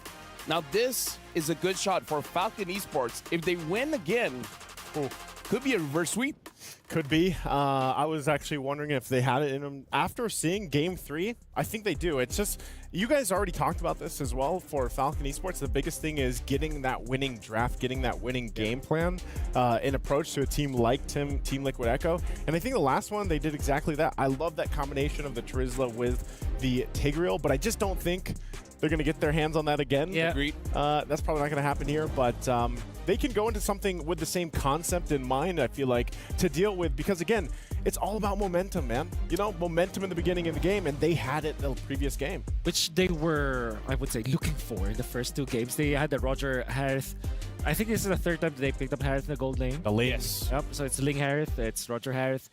They haven't found their stride because they couldn't get out of the early stages of the game, which we thought will be the problem for FCON. we did say before the game started, before the series started, that FCON has been struggling in the early stages, while Team Liquid Echo, they're the masters of the early game, so that's what they had to solve. Apparently, it just relied on Royal Milk just being very good at the thrills now, let's say. And the Zask, of course, is a big game changer. I would say that the past choices, yeah, for side of FCON, where we're very passive in a way. Ooh. It's Valentina versus Aurora, but this time it's Zask, which kind of applies a lot of pressure in the mid lane. And now Falcon, they are going to be the second pick. Team Liquid Echo is going to be the first pick. So this is going to be very interesting, where Falcon, I believe they can pick up the Terizla. I just don't believe that they can pick up the Link. Well, it was banned out, so they definitely cannot pick up the link. Chip is available. TLPH. Oh my goodness. Okay. It's going to TL. You know what's the grade? Okay, so there's a chip, and then this is Harith Terizla all the way. What about Roger Terizla? I believe that you don't want to give the Terizla and the chip all together. That's gonna be scary. No, I mean like Terizla and Roger. Terizla Roger. Okay. Oh, but it looks like they do pick up the Harith Roger. Okay. Oh wow. This is a predicament. Like, this is just the first 3 picks, but what do you feel? Oof, it's a miss. That's a blunder, I believe. They should have taken the Terizla. Yeah, I think so. Because now you reveal too much for FCON. So TLPH are gonna be picking up the Terizla for sure. Maybe Edith along the way. No, they will not pick that up anymore. What about the Valen? Valentina, yeah, for sure. Valen, Edith, Valen, Terizla. I think Valen Terizla is the best choice here. Or Moskov Terizla, actually, for TLPH. Yeah. Unless they don't want the Terizla. I don't know. TLPH, what if they just don't pick it up? The Terizla. I think I'll... There's the Edith and Valentina. Okay. So they're willing to actually give the Terizla over to FCON. And after this, just ban out the Moskov? Ban out Moskov, maybe even ban out if you're Matrix? FCON, Yeah. I would say pick up the Terizla here, because if not, it's for sure going to get banned out.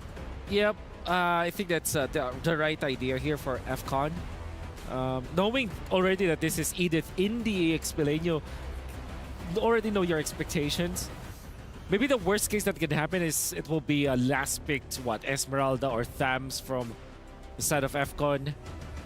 They pick up the Aurora this time. They don't want that banned out. Okay. Whew. Okay.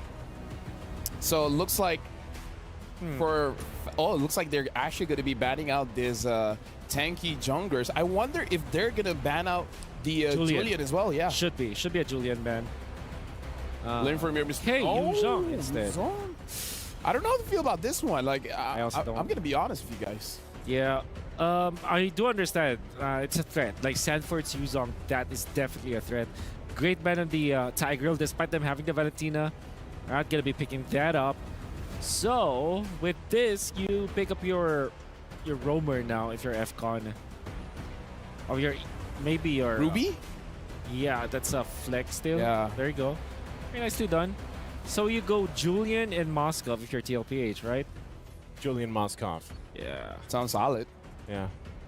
So, if But not, what's the last pick coming in from FCON?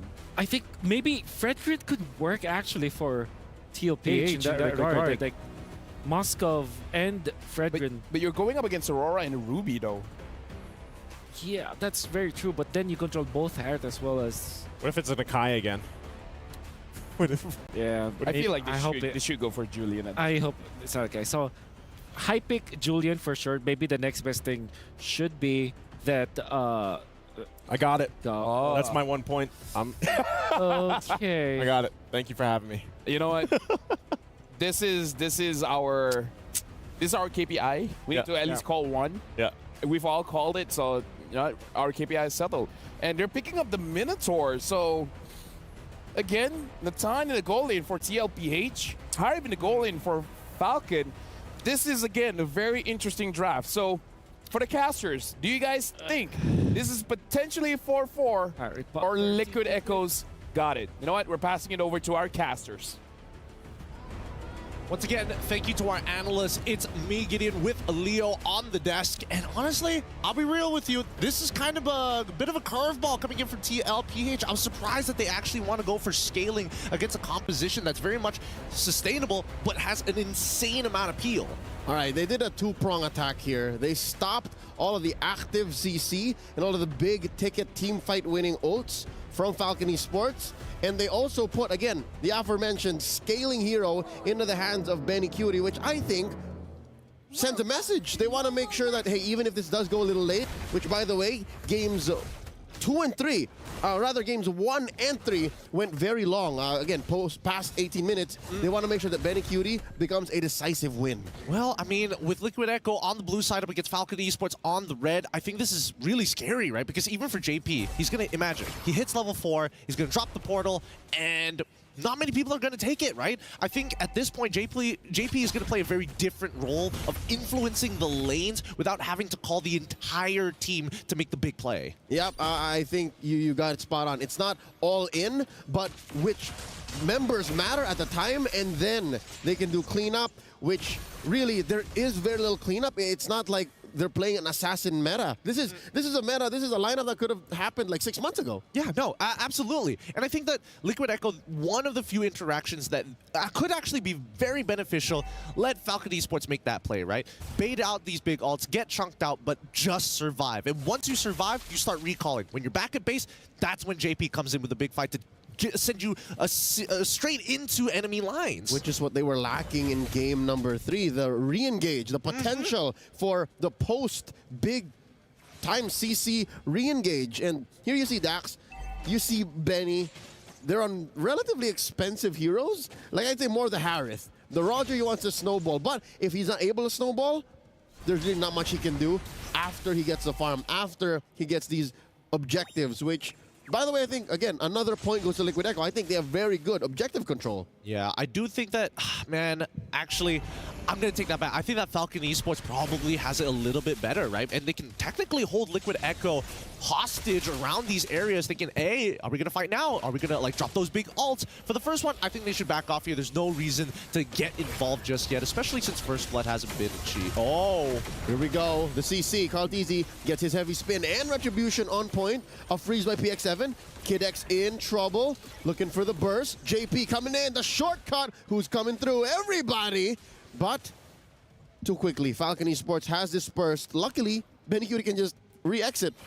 Nicely done. Honestly, nicely done from both sides, right? I was really worried that Kid X might end up dying there, and I think that would have been a good gold surge for Liquid Echo. But for the most part, in that trade, Liquid Echo come up on top when it comes down to resources, battle spells as well. Majority of them are still up, and at the end of the day, they still got the turtle. That's right. It's clean as compared to, you know, some of their engages in even game 1 and 3, right? Some of them came expensive. Here, they're playing as clean as possible. Yeah, I don't think we're getting the Echo Express this time round, you know? The Liquid Express is going to have to take a step back.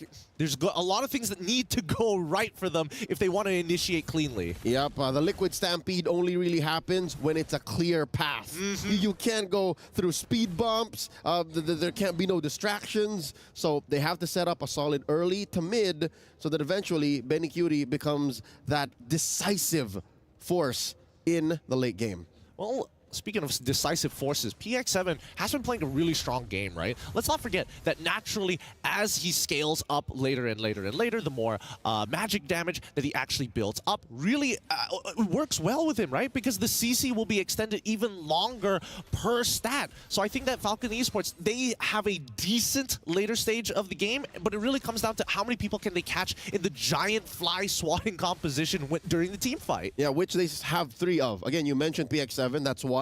Another would be Royal Milk, who seems to be a I'm offended specialist. So very fit. He's very PC. Yeah, he fits in 2024 on the internet. And then you have Kid X, right? Who we now know is amazing on the Tigreal, but he also now has a little bit of re-engage with the Minotaur, the Minoan Fury, and the Motivation Roar. So how about round 2 here in the Turtle? First objective was scored by Liquid Echo. Let's see if Falcon Esports now, with all of their ults online, if they can try and score this one. It's not going to be as easy, right? I think, especially, just keep your eyes on like both Royal Milk and Kid X. They're looking for angles here. Here we go. The shortcut coming in from a JP. Sanford walks through. Big Earth Shatter there. And then the big jump as well. Double Minoan Fury from both sides. Sanji draws first blood. We're having ground beef for lunch, folks. And now Benny, Cyclone Eye through, but the damage has been done. 3 for 9 plus the turtle. Thank you very much.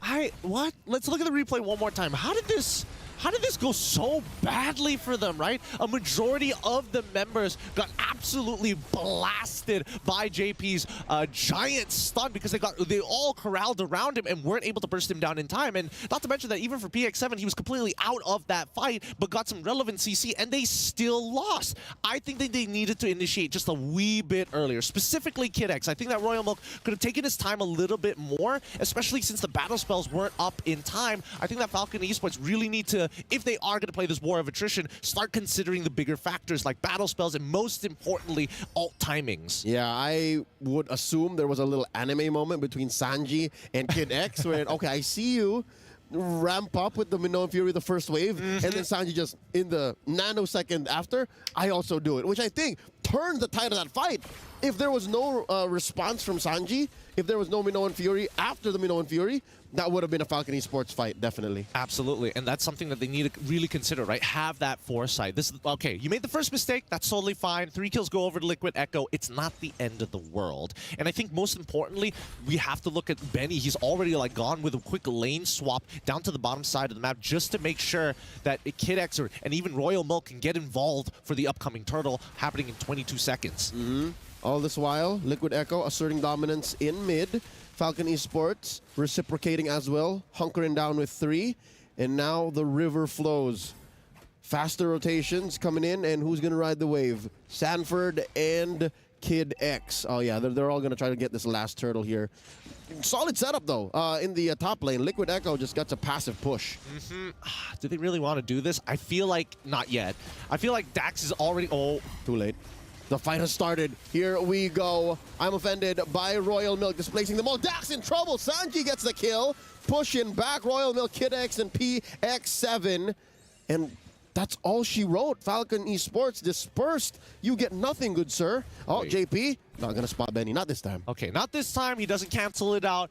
At least there's still some hope here. Rather interesting decision coming in from Falcon Esports, right? Like, they know for a fact. They're risking it for the biscuit, thinking that it might be a 4v4 and Benny QT ain't going to be there. But they didn't lane swap. They didn't see any rotation. They had no information. This was just pure game sense, hoping and praying that it's going to be enough. And now, because of that, Carl is significantly ahead of the curve in terms of EXP, and Dax is falling further and further behind. He's stuck on a win talker right now. That's why Falcon Esports had all the onus in the world to be the aggressive team. Oh, Sanji, anime-like reflexes, dodging that freeze, keeping himself alive, still denying Falcon Esports anything on the map.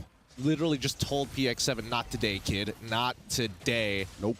It could go even... Oh. Here we go, JP from the other side, popping the shortcut. Who's coming through? Frigid Ice, no one home. The Zaman Force and the double Minoan Fury one more time. And there's a KO on the Kid X. Royal Milk and Benny follow through as well. Still nothing on the board for the Burmese. Benny Cutie gets a double on the way out. And that's going to accelerate him way further ahead. Let's look at the replay one more time because this was a great angle, right? Once that shortcut comes in, the counter engage from Kid X, and they realize they don't have enough damage. Benny can only hit one target at a time, and Dax is a little too far behind to actually supplement it. Now look, Carl Teasy getting disrespectful because he knows how strong he is, and the one shot, almost there, almost. Oh, the time traveler coming in from odd angles, like Tenet up in this. Oh man, it feels like they've done this before, and now they're just playing this in reverse, in real time finally. As the Lord does spawn, I think the only hope that Falcon Esports has is whether or not they can actually catch Benny QT off, and that's under a couple of conditions. One, force him to use that Purify, and somehow Royal Milk pulls him all the way back with a flicker. Oh wow, all this while you were laying down the options, Benny QT just blitzes the Lord. He just does it himself. Yeah, he's just like, all right, Gideon, you go ahead, lay down the win cons. I'm just going to take the massive objective. What is the gold lead now? Almost 10K, sir. Exactly. Almost 10K. Yeah, that's why I respect Benny QT. At least he gives me the time to actually talk about it. But now that they have the Lord, hopefully they can get an inhibitor. And honestly, it's starting to look like a checkmate angle. Yep. Falcon Esports, good news and bad news. Good news is, underneath these turrets, they have all the more better punishing power. Maybe the double Minoan Fury situation might not be as bad. But bad news is, they're down on firepower. We're going to go back to the problem. Again, chicken and the egg. You get the CC, where's the damage? You don't get the damage in, how do you plant the CC? So now look at this, a trio lane push. Mid's got a wave, top's got a wave, Lord is down bottom, and Liquid Echo have masterfully orchestrated the push. I think that it's really important for them that Liquid Echo take as many... Oh, Royal Milk's in trouble. Oh, dodges the heavy spin though, so he will live, but I couldn't say the same for this tier 2 in mid.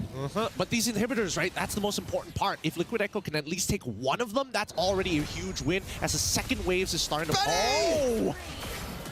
I mean, I'm saying this true for both Bennies, and now the fight continues. 7 Force, the Minoan Fury, they still live. The pull from Royal Milk, Benny Cutie punishes him.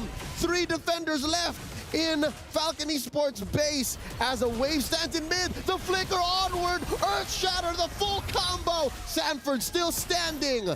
Still no one falls. Liquid Echo inside Falcon Esports' base. They need a wave somewhere if they want to end the game, but Death Timers, Benny's going to be back in time, and same goes for Royal Milk. Falcon Esports has another opportunity to fight back, but it's looking extremely grim. Here we go, the shortcut coming in. Kid X might get bursted down. Benny Cutie gets the kill served up to him. He says, thanks, 40, thanks. And now the base up next. Carlteasy plants the heavy spin. The base is going to fall. So will the Burmese. Falcon Esports takes the bow.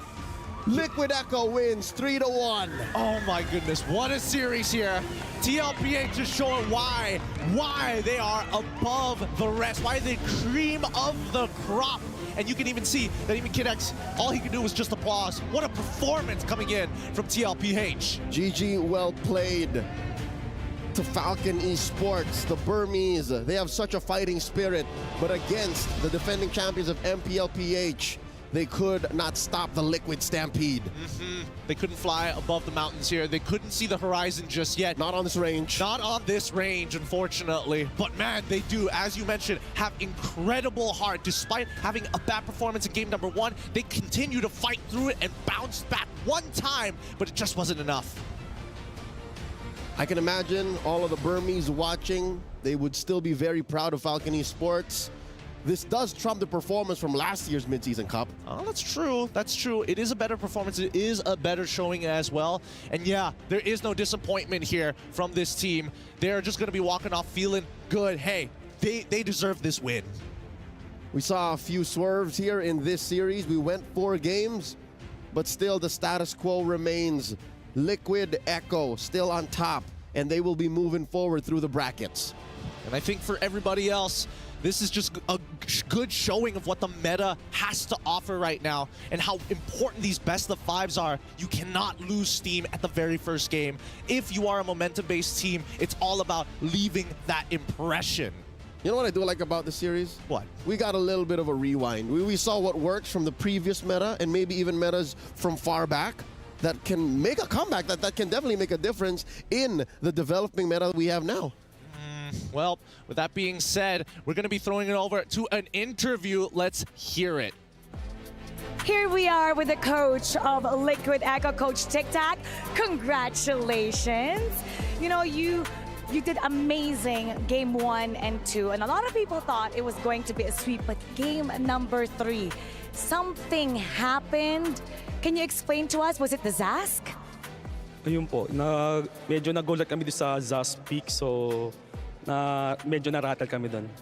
So they were surprised and they were rattled with that pick, but you were able to bounce back, and that's what's really important. Yeah, exactly. And specifically when we're talking about going from like best of 2s in the group stage to best of 5, there's definitely going to be some speed bumps, I want to say, along the way. But first of all, you made it to the knockout stage after the first best of 5, and now you are here headed to the semifinals. How do you feel after your team's performance? And I want to say continuing your journey and continuing to the second stage of the tournament here. Ayun, sobrang saya po, nakapasok kami sa semifinals. So, yun, abangan namin yung may manalo sa AP Blend. He's really happy that they're able to make it to the semifinals. So they're looking out to the possible matchup with AP Brand. And that is going to be quite an exciting match. But before we head on over to the studio, we told you guys that we have a spicy twist coming up with this knockout stage and with this best of 5 Mara. And I mean, it's, I want to say exciting for them, but it's going to be a special moment, I want to say, here on the stage. Because you've won. Now we have the opposing team. They will give you their key And this symbolizes your success here at MSC 2024 for the Esports World Cup. They are now handing over the key. Thank you so much. Thank you. Show everybody your key. And how does it feel to be holding this right now from your opponent given to you? Ayun, sobrang saya po, hawak po namin yung key nila. So, yun. He's really happy that they're holding the key. And here's the thing, not only do you get to hold the key, but I believe you also get the opportunity to destroy the key, which is, I want to say, like, this is one of the things that makes this tournament, this Esports World Cup, this MSC quite special. So tell me your feeling about that as well, getting to use the machine to destroy the key. Ayun, sobrang nakaka-excite kasi first time mangyayaring ganun eh. Opo. He says he's really excited because this will be the first time that they'll be able to do it. Coach Tic Tac, congratulations, and we'll see you in the semifinal round. Lots of great happenings here at the Esports World Cup, but for sure, you want us to break that down for you, so we'll go back to our panel. Let me just say, it's just handing over a key, but I gotta say, that feels brutal. Speaking of brutal, let's look at the highlights. It's a nice key, by the way. It's a cool concept of a key, but looking at the highlights, it's still that same idea here, guys. It's that momentum-building lineup that we saw time and time again. And it's good to hear also from Coach Tic Tac, you know, a lot of the questions about Game 3, the Zask threw them off, and maybe that's something that teams in the future that will be facing against them could use. You guys see the Benny Cutie damage, though. Oh, yeah. You guys look at the damage, though. Okay. Damage. Big damn. Before you threw it to the casters, I had my reservations because this is again the Harry Potter lineup, which you know, focuses mainly on a lot of magic damage.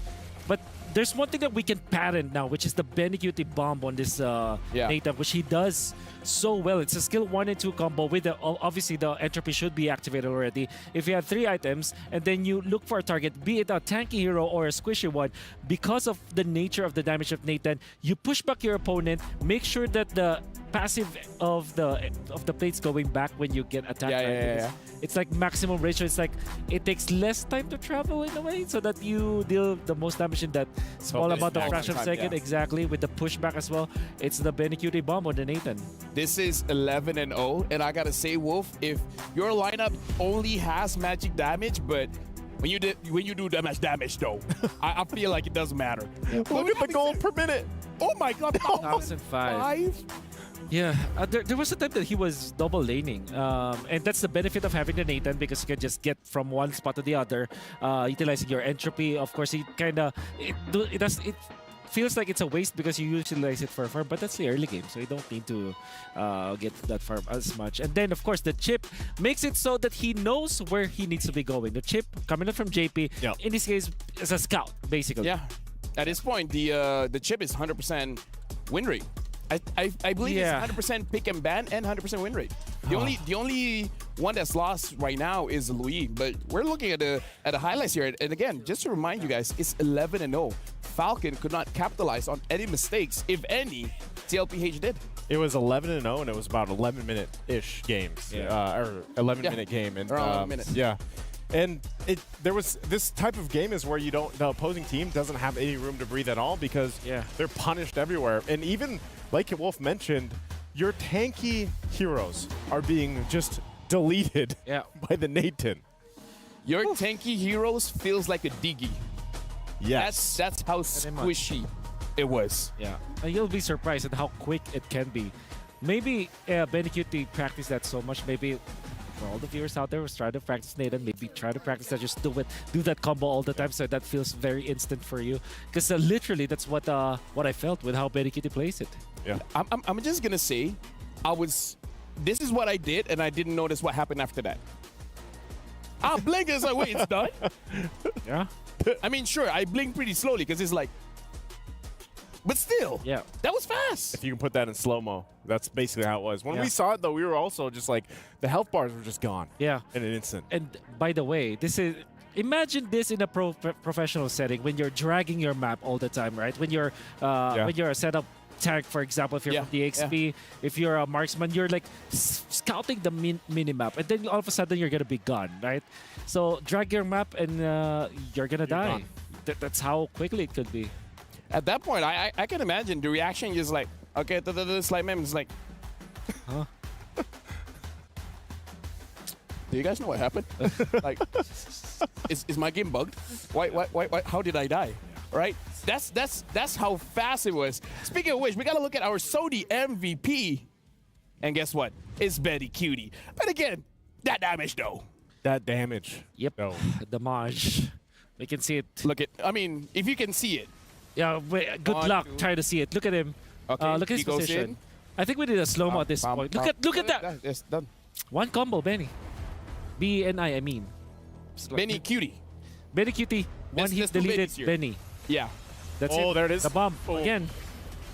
Like, the Nathan bomb. How do you outplay that? How do you outplay when you just try to go up front and start a basic attack, and then you take like what, 3 basic attacks? Well, multiply that by 2 because of the passives. Yeah, but still, you know what I mean. Yes, I knew exactly what you mean. That's hard to deal with. The answer is definitely tank up, maybe reach the late game. Don't let him like snowball like this. I was gonna say, this is a huge snowball. That's why. I think that plays a part of it. Maybe, yes, 100%, yes. Maybe just, you know, like, time travelers technically are cheating. How do you stop a time traveler? How do you stop a time traveler?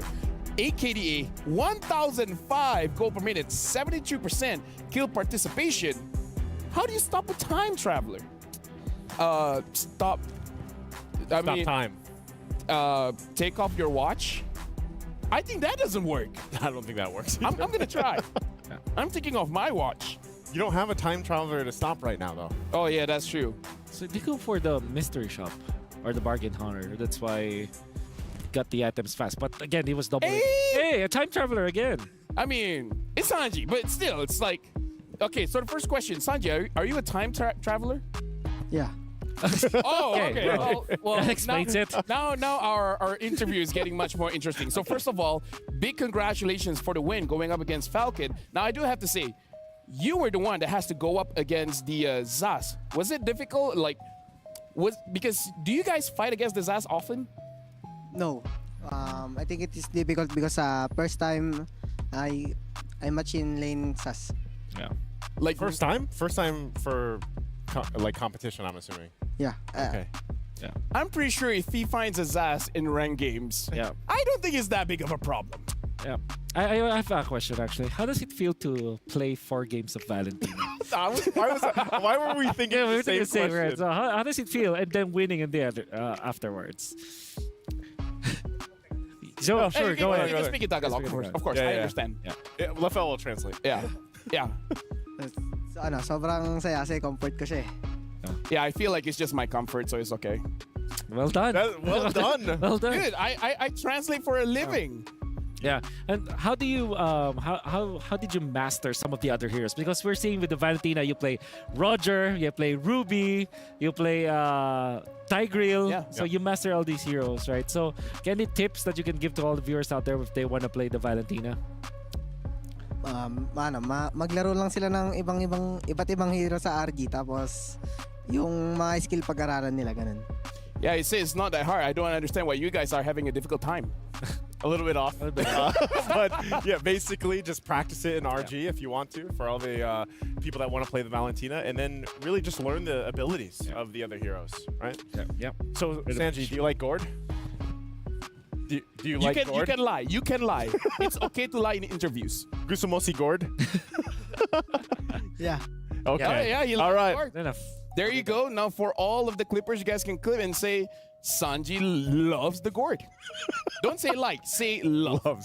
By the way, now that you guys have won against Falcon, do you guys feel this is a good momentum potentially going up against Falcon CP Brand? Or do you think that Falcon CP Brand will not be able to win their match? Iniisip namin na kahit sinong makalaban namin doon, bigay lang namin yung best namin. It says that whoever they face, they will just gonna give their best, and hopefully it's up against Malaysia. Yeah. That's what he said. He mentioned Malaysia specifically. honestly, when you're translating, it's okay to lie. You don't have to give out all the details. But with that being said, we got to look at our STC prediction update to see what you guys thought was going to win. And 92% said Team Liquid Echo was going to win. 8% says Falcon Esports is going to win. How does it feel when everyone trusts you guys this much? No. You can lie. Sobrang saya po kasi nung narang MSC kami yung yung down sa voting na ganyan. So he was very happy because last MSC, they were the recipients of the opposite end where the votes were low. Against them, yeah. What, really? Maybe, yeah. Well, I mean, he said it. He said it. So if he said it, then of course. I just translated, bro. So here's the thing, Sanji. Even though just now it was actually Coach Tic Tac that received the key, but as the winning team, how does it feel when the losing team gives you guys the key, and then you guys are gonna physically take the key, and then after this you're gonna see it getting crushed? Like as a player, how do you feel? Wala po. Nothing? Feels nothing. Even I could have Okay, let me translate for him. You know, he said that as a player, I do not care what happens because in this game, it's the nature of competition. If I win, I win. If I lose, I lose. When you lose, you know the consequences, and the consequences are you're gonna lose the key. So it's not my fault that you lost. So I'm just gonna take it and I'm gonna crush it. That's what he said. Is that accurate, Sanji? Yeah. He said yeah. I mean, the mic wasn't up to his face, but he said yeah. Can you guys confirm? Yeah. Said sounds about right. Yeah means usually yes in Filipino. Really? Yeah. Isn't it like yeah, po? Yeah, po. Because po is just to be a little bit polite. I'm just letting you guys know in case you guys don't know. I've been to the Philippines. They say po when they want to be polite. Yep. I have a question. I have a question. Thank you, nice. Yeah, I'll set off there. Sanji, you guys know if let's say you're champions of MSC because you're one step closer. Yeah. You get to pick 3 keys, correct? Yeah, that's right. You get to pick 3 keys. Have you guys spoken about which keys you guys want, or what teams would you want? What 3 keys would you want in your trophy? Sa akin po yung tatlo namin tinalo. Okay. Oh, whoever that is. Yeah. So the 3 teams that they beat. No, he said like Homeboys, SRG, and whoever is the other one. They said that. I love that you've picked up the translation skills. Yeah. Because even I was like, oh, I thought I heard Homeboys, SRG, and etc. Yeah. Yeah, etc. But with that being said, I do want to say thank you very much, Sanji. Again, congratulations to your match. Look at the camera, and then is there anything that you want to say to the fans? Shoutout sa mga fans namin dito sa Riyadh tsaka dyan sa Pinas. Supportan nyo lang kami lagi. Tsaka shoutout na din po sa family ko tsaka sa girlfriend ko po. Ooh. Do you guys want me to translate one? Last one. You can translate it. Yeah, he said thank you to everyone for watching, for supporting us. Thank you to our family and friends at home that supports us. Anyways, capture moments. The girlfriend. The girlfriend, of course. Sorry, I missed out. Thank you, girlfriend. His girlfriend, not mine. I'm married, so I don't have a girlfriend.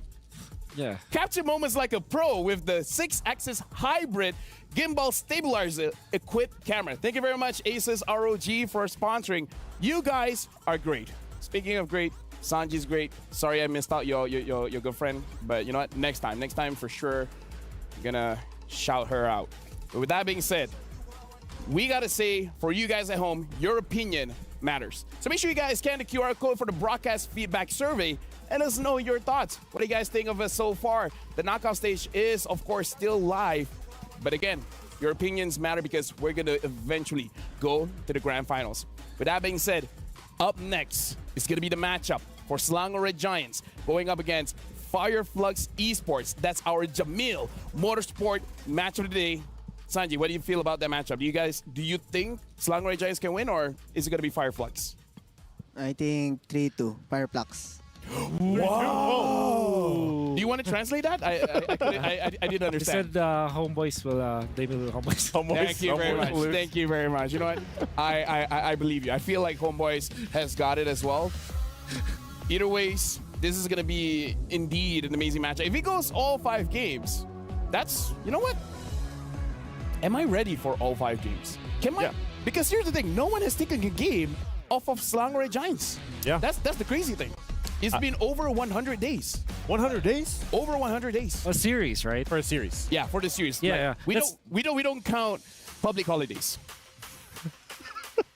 Honestly, He's good at math. Actually. Yeah, he's pretty honestly, good. we don't even count private holidays. Yeah. I don't know what's the difference between a public and a private. Private holiday. A private holiday is like your birthday. It's like it's your own thing, but people don't go for. You can't ask off for work for it's your birthday. Imagine though, it's like, excuse me, but I need a vacation. It's my birthday. Yeah. You know, maybe honestly that sounds like a 2025 thing. Yeah. Yeah.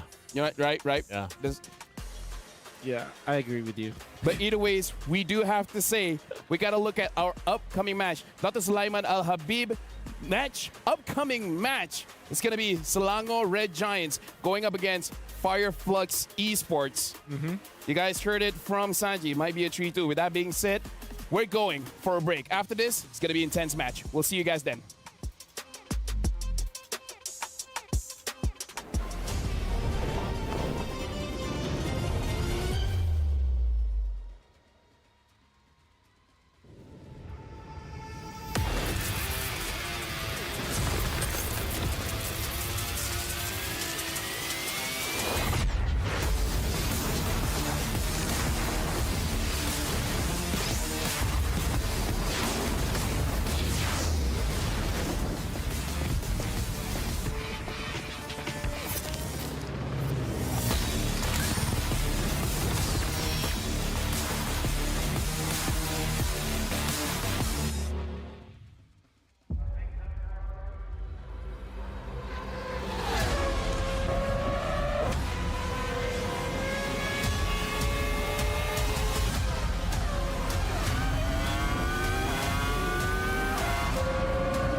Welcome back. You're still watching the Mid-Season Cup 2024 at Esports World Cup. My name is Ophel. Alongside with me is Naisu as well as Wolf. And you guys are about to witness the Jamil Motorsport match of the day. It's going to be Selangor Giants going up against Flux.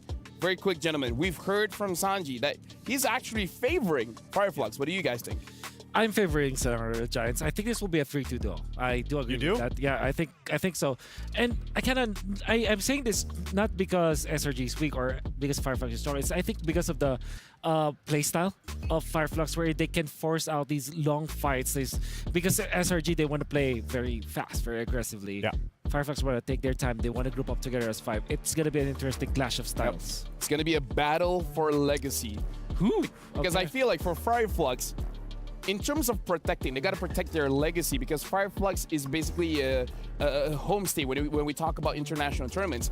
SRG, technically, they're the one emerging because it's only been like, what, the second year for them? Interesting. Yeah, and I mean, SRG, I think a lot of people that have been haven't been following the entire journey, but they got word, man, they're undefeated, you know, coming into the MSC 2024.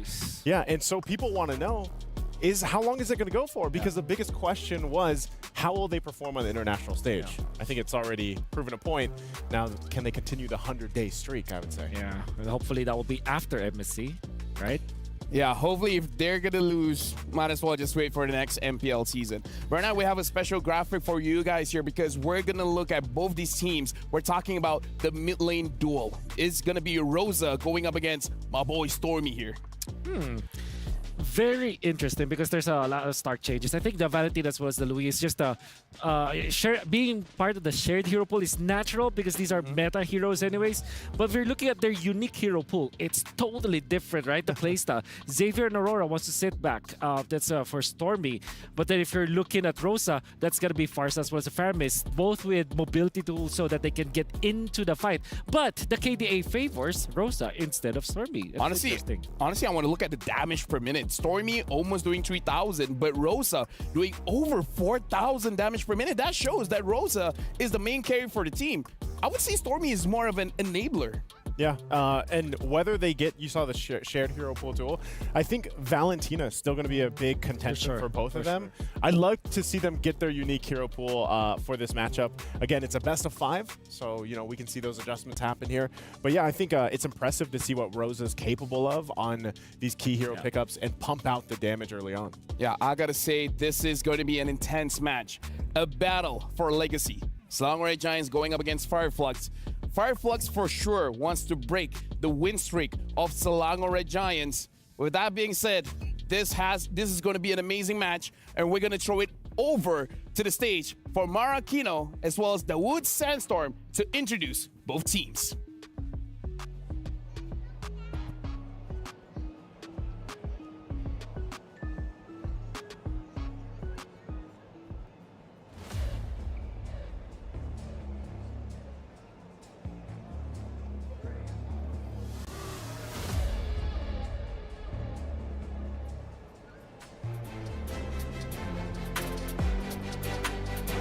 The vibes here have been immaculate at the Amazon Arena as we continue with our second series of the day, and we continue our journey through the knockout stage.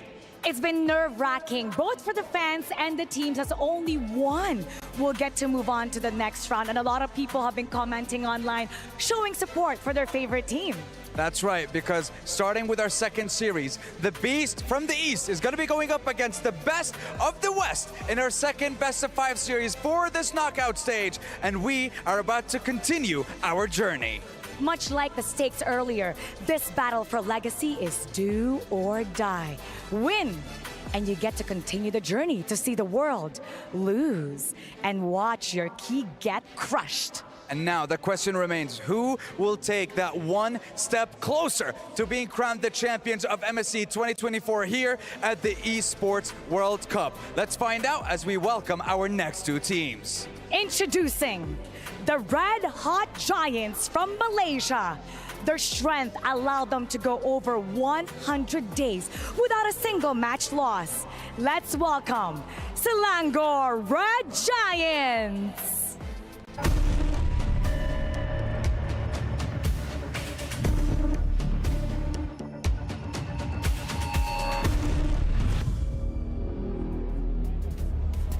It's Cram, Sakai, Stormy, Yums, and Innocent.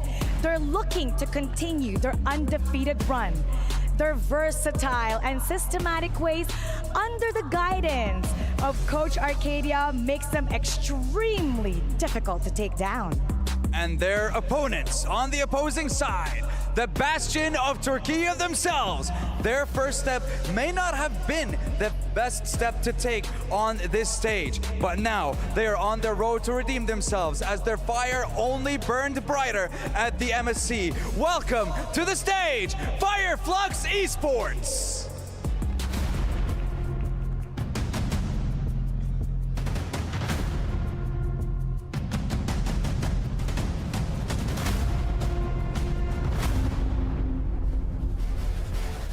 the Bastion of Turkey, starring Alien, Tienzi, Rosa, Apex 47, and Sunshine.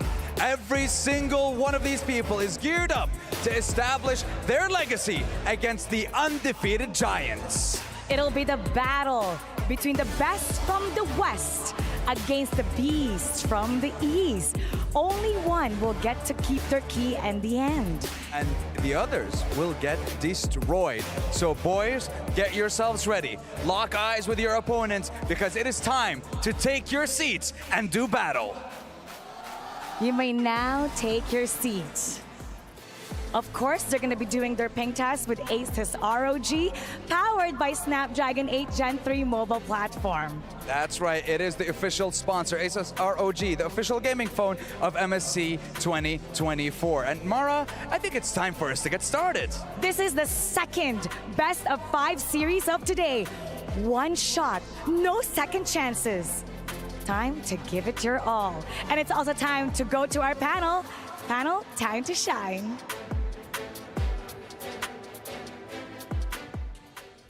Thank you very much to both Maracino as well as the Wood Sandstorm. Now, I gotta say, this is gonna be an intense matchup, but before we even talk about that, I wanna talk about the dawn of a new landscape here, because this MSC is really shaping up the landscape of competitiveness in the MLBB scene. We're looking at a dawn of a new landscape here.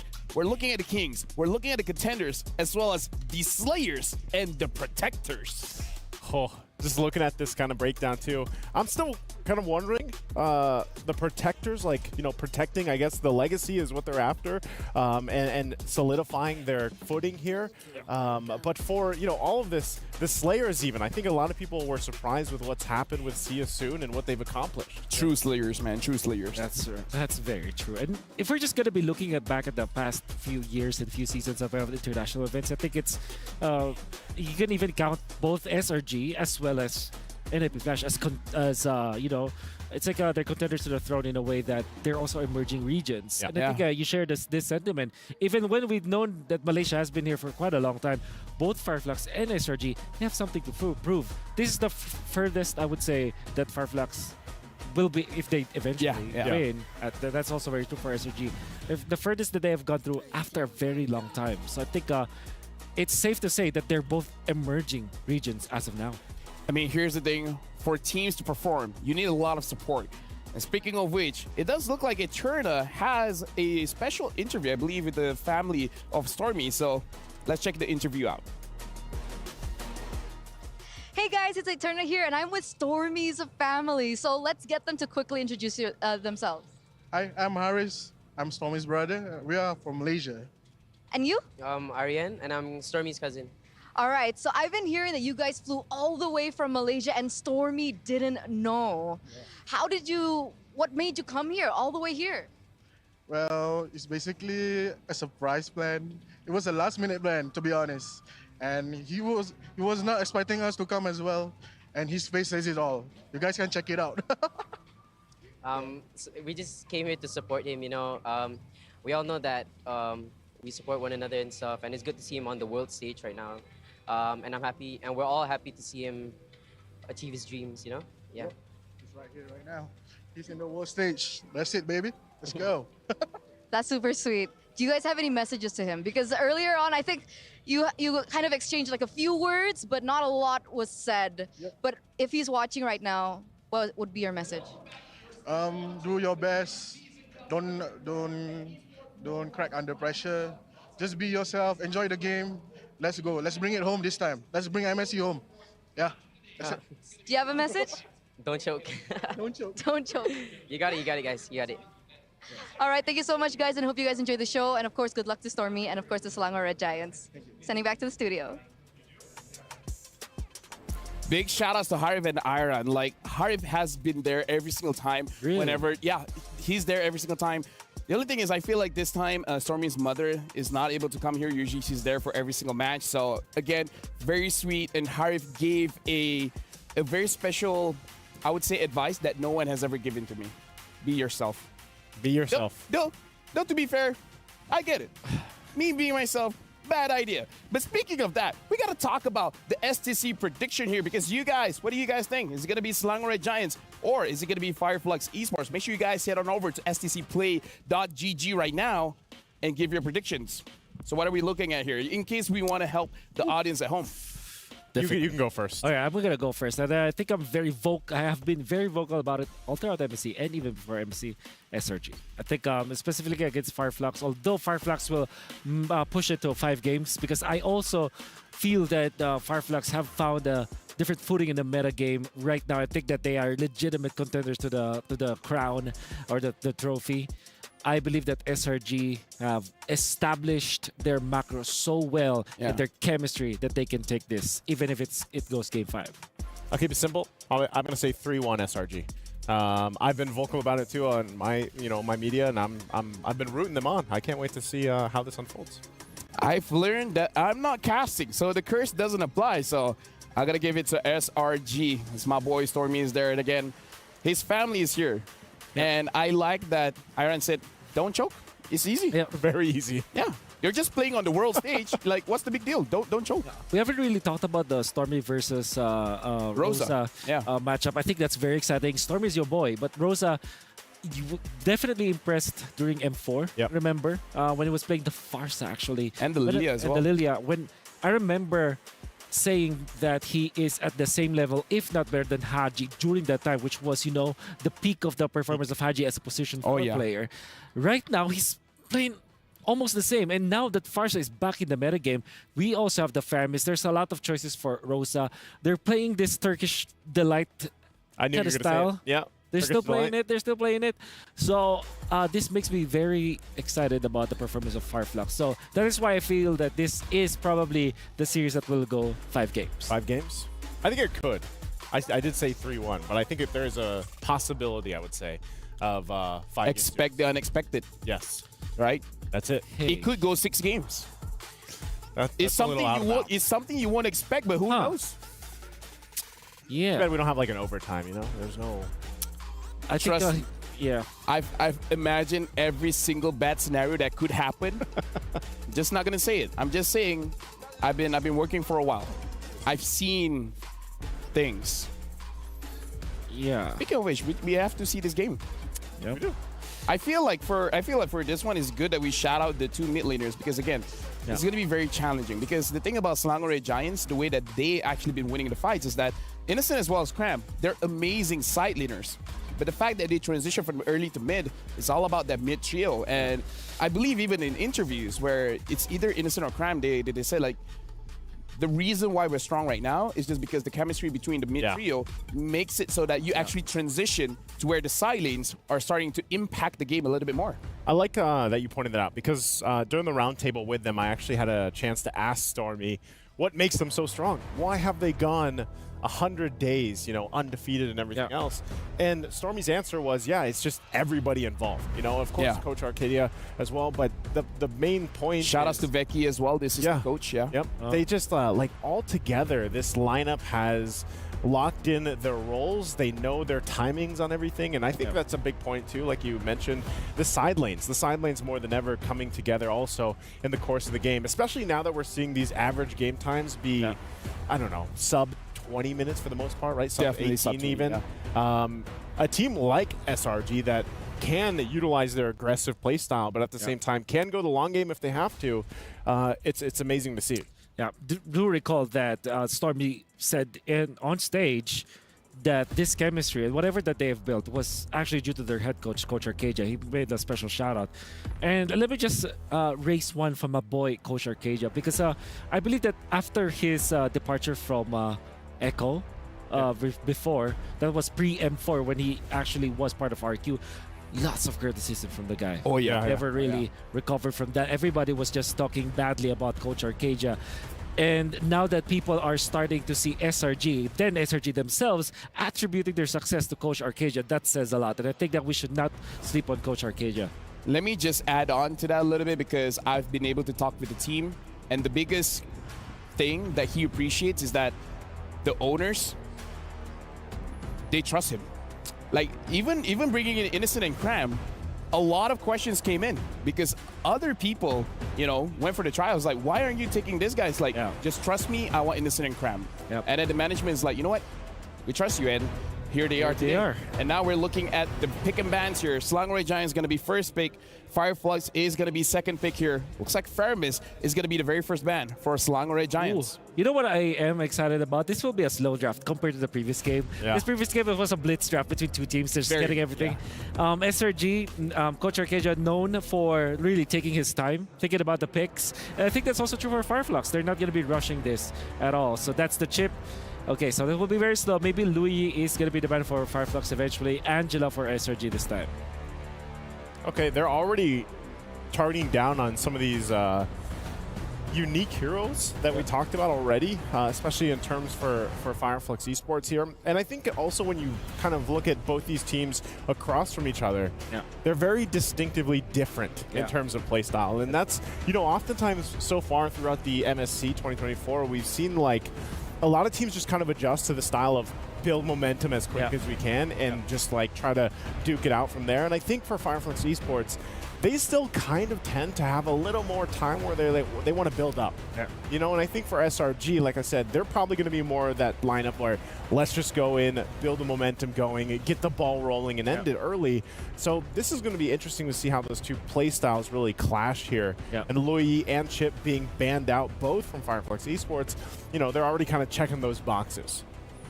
Okay, so SRG might ban the Ling or... Oh, no, they're not. This guy plays it so well. So he plays it very well. Like I just want to mention here that Selangor Giants, it looks like they want a prolonged team fight. They're banning out the Firemen, they're banging out the Angela. So I feel like whatever composition they're going to have, at least one person is going to have a lot of bursts, and they want to take out all these burst deniers. Banning out the Harif as well. Perhaps the Roger first pick. Roger, they want to eye for the Roger or Link. I believe that Fireflux will be better off just banning out the Link just because they are a team that kind of groups up together. They want to always be there as 5. Link kind of denies that, not because it is a counter to that kind of playstyle, but the thing is, Link can resolve to that playstyle if necessary. So, in order for SRG to prolong team fights, and also, of course, Sakai plays it so well, so I think it just makes a lot of sense about a Link. Honestly, I agree. If you guys want to group up together, then your side lanes is going to be vulnerable. Even if you don't win the team fight, you can always grab the objectives, and then eventually, and this is just going to go crazy. Ooh. So, the Moskov bad here. Good ban. So Selangor Giants. Roger or Ling. Roger? Yeah, Roger or Ling, and then Fireflux gets the other. I would say maybe even grab the Roger, try to challenge Fireflux, saying that there's no way you guys are going to grab the Ling with your playstyle. Yeah, not only that, but at least with the Roger, it's flexible. Ling's not flex. You know, you know where Ling's going. So you've never seen a mid Ling. Hey, you never say never. Oh, you know what? My bad. SRG has been undefeated in all tournaments for 103 days. Will they extend that record today? We'll see. Well, it will start with the Roger, unless they want to pick up something crazy like Terry's the first pick, right? Because it is the glue to almost everything. So it is indeed the Roger. I believe if you're Fireflux, I wanted to get like Valentina and Teresa at this stage, or maybe I agree. Maybe get the Edith as soon as possible because they do want to prioritize that. Or just wait for the mid pick, just in case if Stormy picks up the Valentina. You just pick up the Farsa. Exactly. So it should be.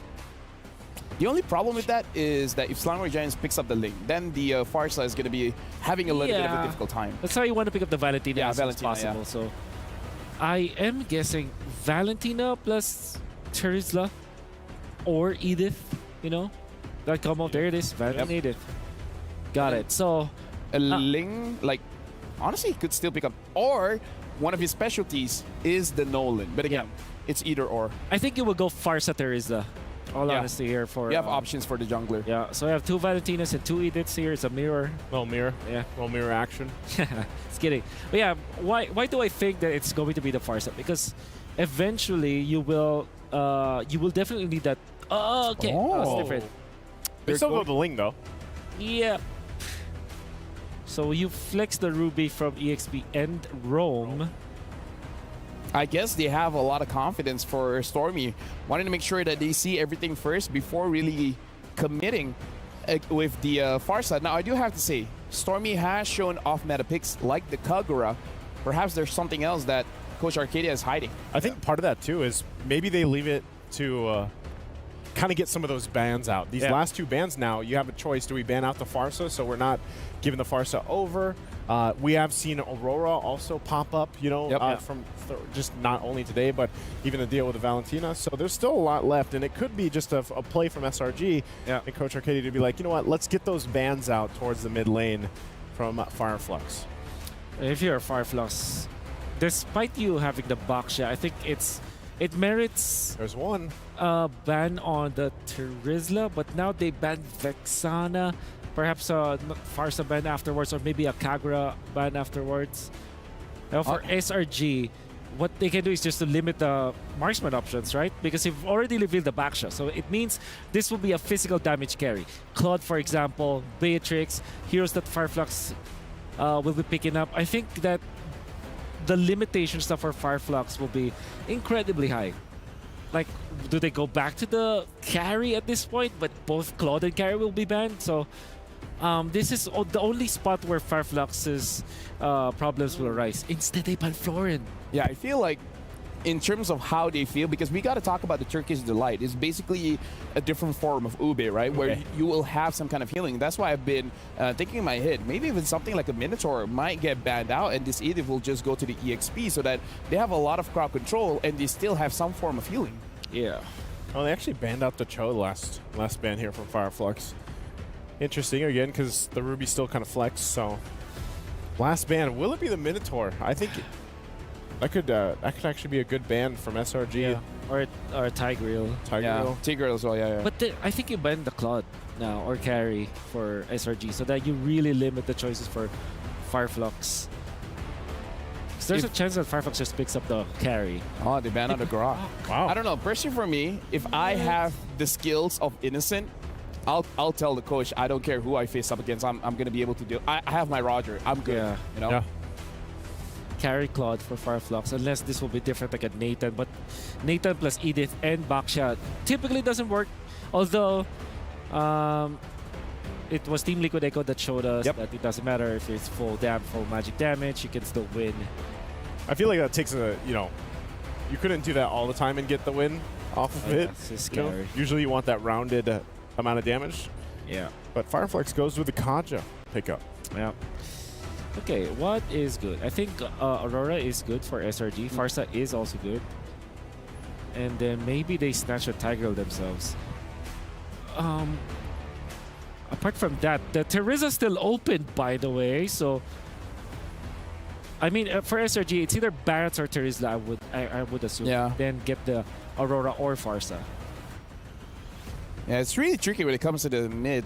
Because I'm really wondering in case they have a legit different kind of pick here for the mid lane. Because Stormy's even showed the Hellcrit mid. I don't think he's going to show up here, but, you know, just for reference. Yeah, It's a best of 5, so it is. maybe. Oh, there's Eve. Eve. It's Eve. Becomes the Eve as well as the Terizla. Hey, you were talking about the playstyle of Stormy.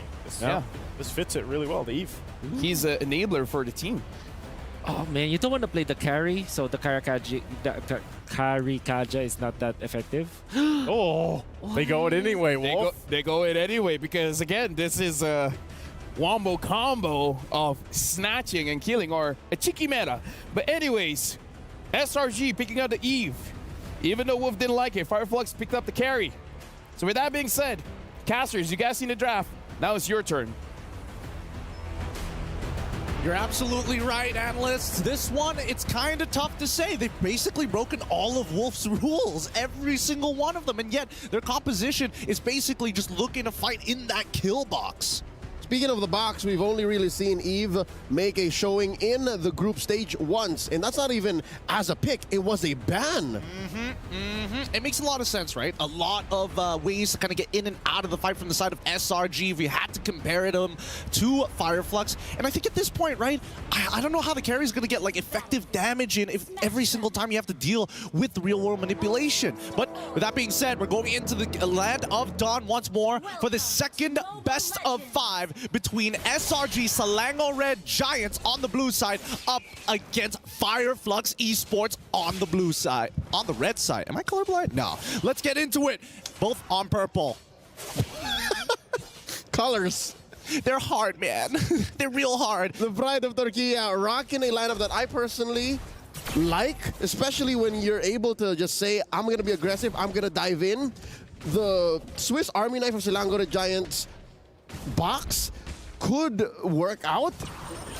Maybe if they're able to get it online and if they synchronize fast enough. Which is weird to ask from a team that has been winning for the past 100+ days. But also, people have to consider, they're a relatively new team. Like, compared to Flux Esports, who have been together for like 2 years now? Yeah. The synergy from the Turkish here. Yeah, I think, you know, for the longest of times when we're looking at the overall philosophy of SRG, it's about, yeah, let's get the chemistry down and then let's start laying the foundation for something even bigger. But in these early stages of the game, I'm a little worried, right? Because they supercharged TNZ, making sure that they got Apex 47 to leash him on the opposite side of the map to reduce the time it takes to actually clear his entire jungle to keep up the pace with Sakai's. Which is a total switch up in core priorities, because Flux Esports, it's clear. It's Rosa and it's Sunshine. For Selangor Giants, it's Innocent and Sakai's. TNZ running through 2.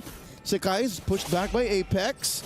And they jockey for position here with the turtle spawning in just a wee bit. Yeah, as you can see, right now, Ling barely does any damage to TNZ on this Boxia, right? At this point of time, I don't think the first turtle should be contested. If not, at most, it should be a drive-by. But game fact, Rosa leads all the players with the highest damage permitted at 4,419.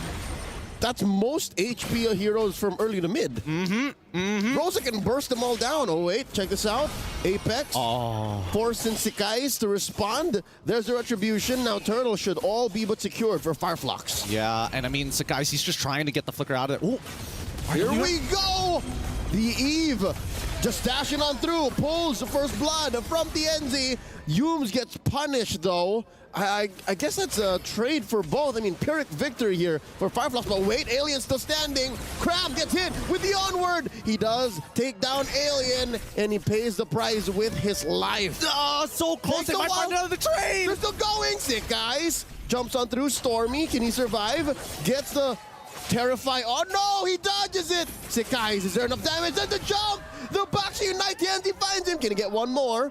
Stormy's gonna live. Oh my goodness, both of these teams refuse to lose out on this trade. Technically, SRG on that very first 1-for-1, they were trading upwards, right? Let's look at this replay one more time, because once the fight really does extend itself, and especially since it's like below 5 minutes, the death timers are super short. Let's not forget that TNZ, especially with that shield unity, is able to cover a lot of distance. All this while, up top, Innocent and Sunshine are still at their way-in. They're still staring each other down, doing fight poses, and talking smack because they're not ready for the fight yet. I think this is the right way to deal with a Roger. I think all throughout wild card, group stage, and now in the knockouts, we've seen Rogers try to do things early because, again, that's what early Skypiercer spells out, right? Like, you gotta fight early.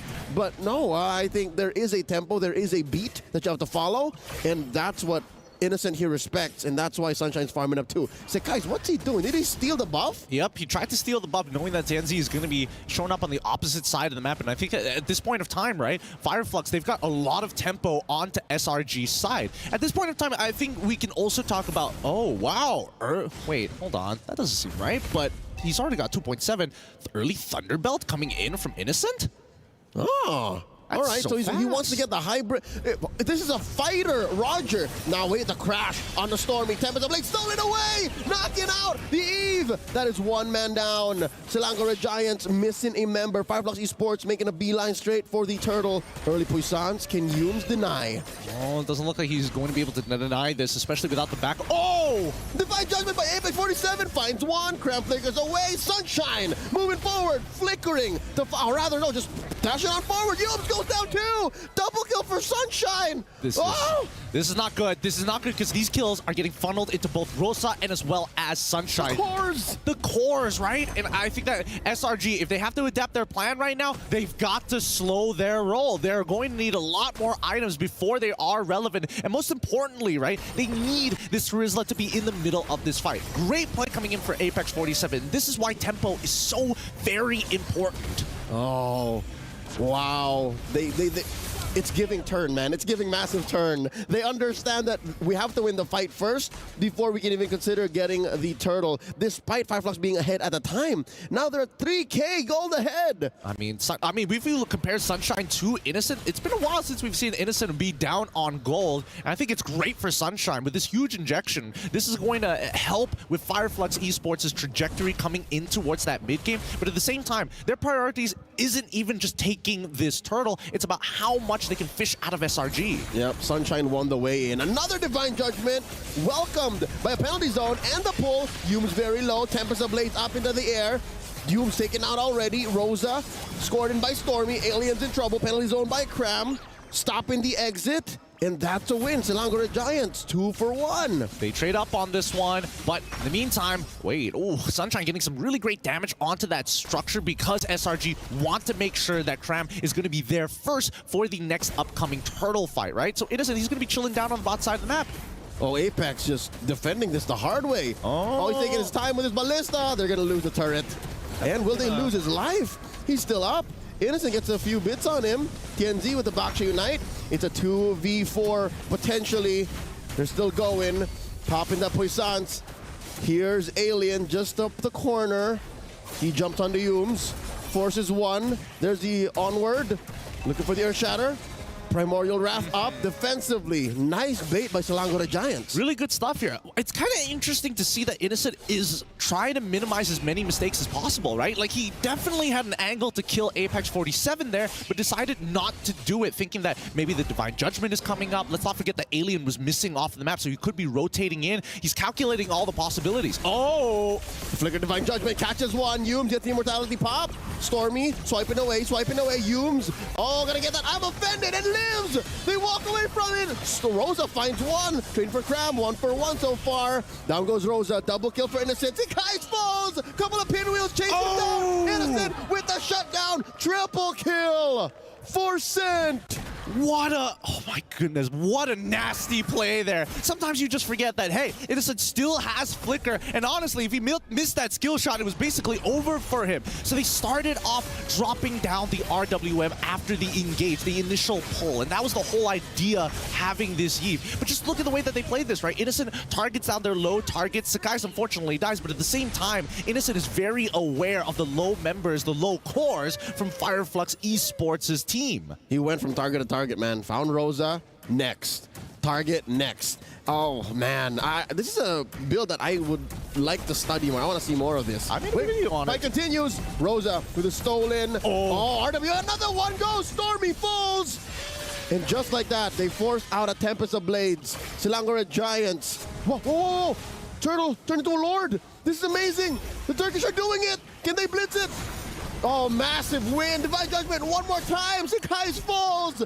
Selangor Giants are fighting out of their breath. I mean, they're adapting too much. They're responding to everything they see from the side of Fireflux Esports. And I think they need to just calm down and honestly slow down this game. As much as they want to accelerate it, let's have a look at the gold, right? Now, much more even. Wow, Skypiercer on top of the endless battle purchases coming from Innocent. He is strong, and at the same time, the Trinity build from Sunshine is almost complete. Mid lane is where you see the biggest difference here, because one is Bloodwings, the other opting to go for the Ice Queen's Wand to play as utility. So Stormy, he's not the main carry here. He's just the emergency eject button. Not just the mid lane duo. Because you'll see there's more than 1,000 between Apex 47 and Humes. That's why there were 2 Divine Judgments that happened in that fight. He was rocking fleeting time. It's nasty, but now they're, The Flicker and the DJ one more time. The RWM coming in from Stormy. They're fighting inside SRG's kill box. That's why Apex 47 is going to fall. As well as Alien. They're punishing the Turkish. And down goes Cram. Sunshine gets 1, 2 for 1 so far. They do lose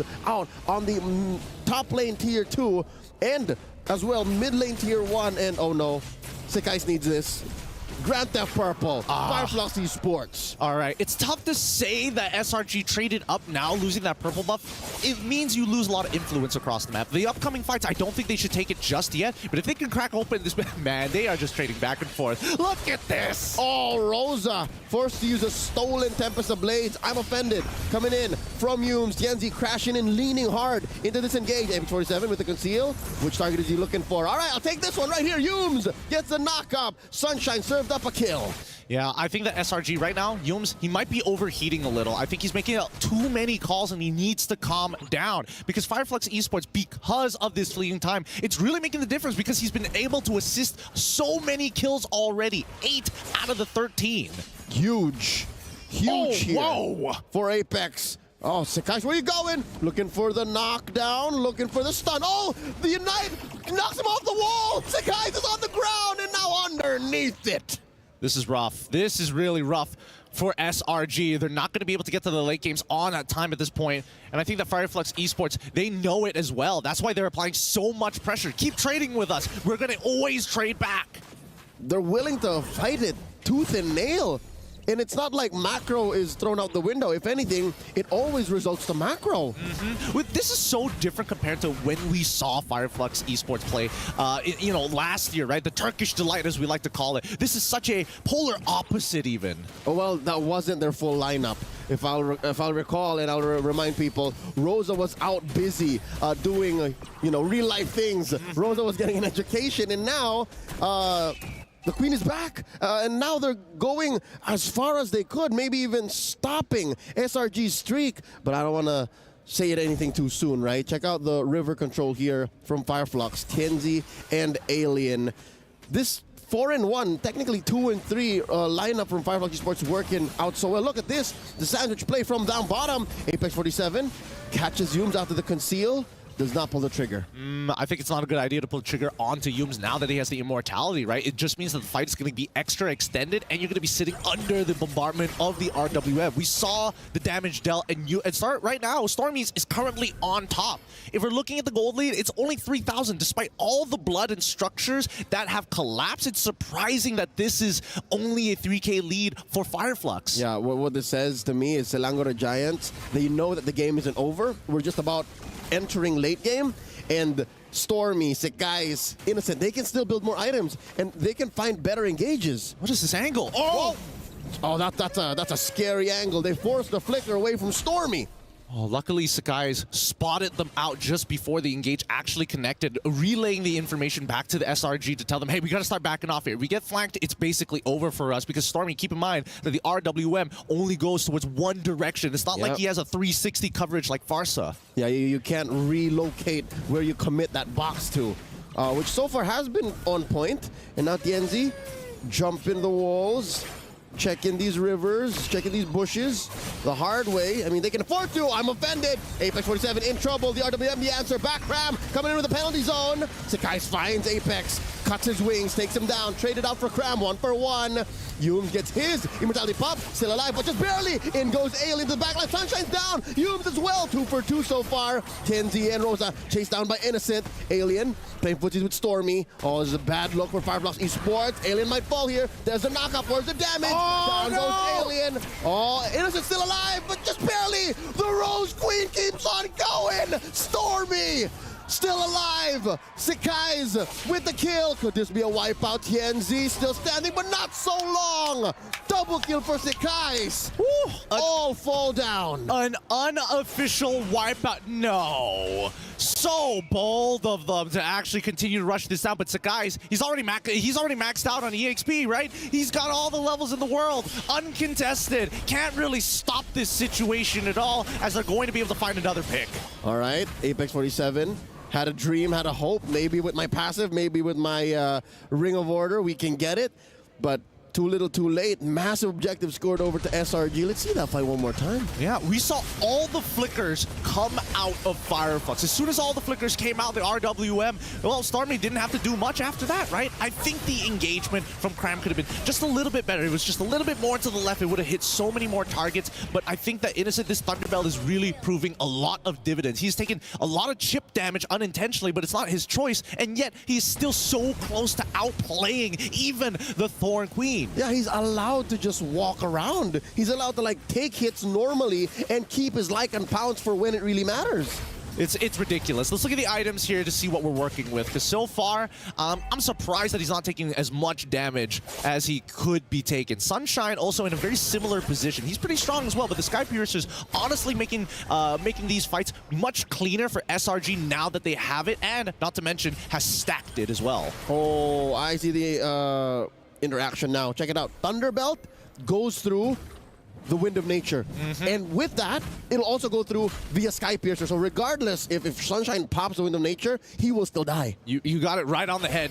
Right on the head. And I think that Fireflux Esports need to recognize the way that they manage their fight really boils down to how many resources can we get out of them. And that's why you see they only fight once, especially at this stage of the game, when their battle spells are up. Yeah, now the foot's on the other shoe as Selangor Giants are ahead now. Be it for the map, be it for the kills. And Fireflux Esports not going to let that stop them. Not going to let that be a detriment to their aggression. TMZ and Apex 47 going hunting. Pop to conceal. Finds the weird angle again, but wow, Selangor Giants adapting to the situation. You see this now? Yeah. They're not allowing for them to get sandwiched anymore. Exactly. They're cut literally in half. It's a parallel between the two, vertically controlling opposite sides of the map. And now this tier 2 op on the top side, as soon as somebody shows themselves, and especially if it's a core, that's when you're expecting Fireflux to then take the space back. Oh, and because of how SRG is controlling the correct side of the map, at least for this moment here, the sequence, they're able to seal away an orange. I mean, look at this. They've got so many, like, technically rear view mirrors, making sure that all the little gaps that maybe Fireflux could look to find that flank are covered. So great coverage, great vision from SRG's side, great ideas from both of these teams. They got eyes on the back of their heads. And to be honest, Fireflux Esports, it seems like they have a extra set of appendages as well, right? Because of how aggressive they are. It's like, where are those punches coming from? But that was the early game. That was the mid game. Now in the late game, now that SRG is a little more aware and their footwork is just more than fancy. I'll say it's exquisite because, again, it's been a while since Fireflux was able to find the kill angle. This Lord is, I'll say, 60-70% favorite to SRG. I don't know. It's really, really dangerous here because we have to consider the amount of CC, right? Like, Divine Judgment, Earth Shadow coming in from Alien, Unite. maybe the Fear from... Oh, yeah. I mean, but you're already on top of that Lord, so I don't think you can... I mean, there is a possibility. Let's not count it out, of course, with the Shield Unity. But then Yums has multiple 2 forms of CC. Penalty Zone as well. Ooh, Forced out the flicker from Cram. Are they going to do anything about this, though?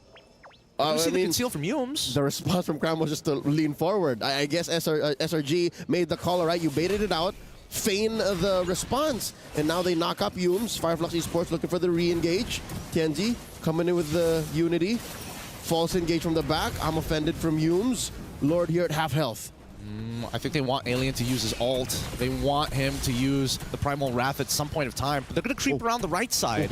Lord here at the 10th of its health. Can they force something here? Rosa from the backside. Cram with the penalty zone. Already, the Lord secured. Tempest Blade stolen away. Down goes Innocent. This is looking bad. Yu's taken out. Cram gets the immortality pop. Look at Sakai's going straight for the proxy. 3 for none. Gideon 3 for none. I mean, they did score the Lord, but can Selangor Giants even capitalize? I mean, they can't. And I think that Fireflux Esports, the fact that they took out 3 means that, honestly, they don't even have a response back, right? Let's look at this fight one more time, because unfortunately, they did not clear the lane push down on the bottom side of the map, right? And that's why Innocent got caught in the first place by Apex without Apex having to use his flicker. So that was already the very first mistake here we see from SRG, a blaring mistake, in a matter of fact. Oh no, Sakai's in trouble. Tempest of Blade, can Apex 47 get it? He does have a Divine Judgment, there it is!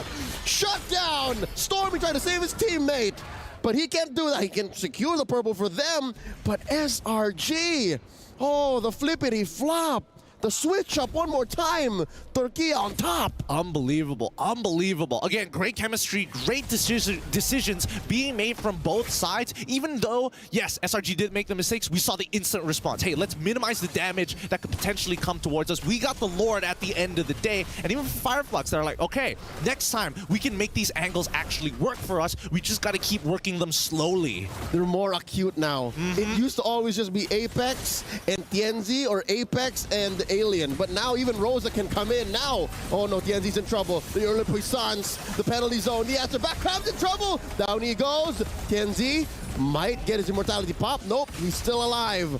Clean pick-off for Fireflux. Very nice pick-off indeed, and it's proving to be so valuable. Alien does so much damage in that primal, with the primordial form. It's ridiculous how much he's getting away with this right now. And I think that even for SRG like Cram, there's so little that he can do about it. He wants to find these big engages, but Fireflux Esports are distancing themselves from each other to make sure that penalty zone doesn't get 100% efficiency. Yep, and you're talking about efficiency, you're talking about effective damage. Stormy has dealt a lot of damage. I mean, #1 in the charts, but there were very few times that SRG was able to capitalize on that, to make the most of those damage, turn them into actual kills. And that happened in the, I'd say, late game. Now we're approaching the ultra late game.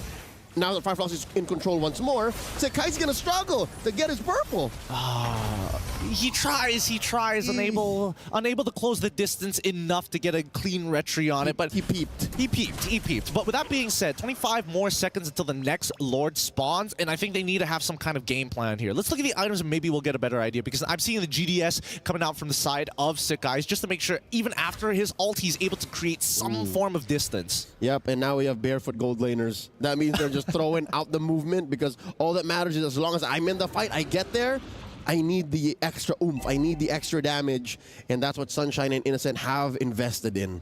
But Innocent did decide to go for the DHS, which is really important here on top of the Malefic Roar, right? Because now TNZ and Alien can't just be, TNZ and Alien can't just walk up anymore, right? Not easy. They can't just hold their ground like Carl TZ in the previous game. Yep, they're gonna feel it for sure. Sekai gets spotted here, forcing out an early Tempest of Blades, because again, anytime Apex has that green, anytime Apex has a Divine Judgment, it's trouble. Oh no, Alien flickering out, get caught by the I'm Offended. Immortality pop through. Sunshine gonna go down here, pop in the Wind of Nature, gets the Immortality pop. Look at the back line. Innocent found out by TNZ. Sekai takes out Sunshine. Currently the trade 2 for 1. Can Fireflux Esports equalize here? They're gonna try. Sekai's just gonna get out of there, but I think Humes should fall down. Wait, TNZ, wait, hold on. Oh, he got cornered. Forced to use the Winter Crown. There's a juggle. Still alive, but not for long. And that might be it. Another Winter Crown trigger. And an Immortality. And the juggle. Rosa flickering on out. And Sekai spots the Queen after the stolen Tempest of Blades. As soon as they land, they get taken out. Apex 47 left. This could be it. I mean, they're still street fighting. They're still brawling. It hasn't ended. And an RWM to break Immortality as they're cracking on the inhibitors. Oh, the flicker by Apex 47 saving himself. Alien He's going to need 6. every little bit of kit. Oh, the concealed play. He gets bursted down. And so will the base. How was that an end angle? How is that even an end angle? Who can even foresee that far ahead? Maybe synergy isn't what SRG has. Maybe they're just clairvoyant. I can't. This game has been action-packed. Usually, when you see those later stages of the game, they start chilling out, right? They're waiting for, super long death timers, big consequences, and they're like, discard that, fight. They want sure engages. They want something that I'm sure it's going to pay off. I know this is the right angle, but no, they were playing on the fly. They were just like, here, kill, no, kill, and then boom, trades until the 20th minute. I mean, if this is just a taste of what is to come in the rest of the series, I cannot wait to see more. Let's throw it over to our analyst, break it down for us. That was one hell of a match. Few things I want to talk about. First of all, that was close. That was Second of all, even though Fireflux lost, but I feel like Kaja is now starting to become a staple in this meta. It's, I think the threat of it, especially when you're talking about assassins being locked in, is great. Pick-off potential, obviously, too. But really what stuck out for me as we look at the highlights here is just how well the timing was from SRG. A lot of the kind of overlapping, the overlaying they did, and dealing with the Winter Crowns, the Immortalities, the Primal Wrath even, was just on point how they dealt with it. Oh, this was one of the most important ones. As Innocent proves to us why the Thunderbolt first pick item was perfect. And by the way, there were so many outplays. And I have to give it to Fireflux, honestly. Even after losing this, because of how they drafted in this game, they have to play perfectly almost all the time, which I would say for the first 21 minutes of the game, they played perfectly with the composition they had. TNC was on point, Sunshine was on point, even Apex 47 is choosing the right decisions. It's just that in the end, SRG just naturally won with this lineup that they have the Eve, very strong against the carry. You have the Ling, which is also not a problem. Also a problem, I mean, for the carry. And then Innocent Roger just making it so difficult for Apex 47 to decide, because surely the Kaja is great versus Roger, great versus Ling, but if they're together, Ling and Roger, that's a difficult decision, difficult spot to be in as a Kaja. Stormy did 108,000 damage, but I feel like the reason Selangor Giant was able to win that one was just whoever was the one that said, we fight now, gotta give props to the guy, because one of the last team fights that we saw was when Sakai's found out that the Valentina and the Kaja was down bot. Exactly. And then for some reason, that was like, you know what? The Valentina is here. Why don't you guys pick a fight? And then they did, and then eventually they won the fight.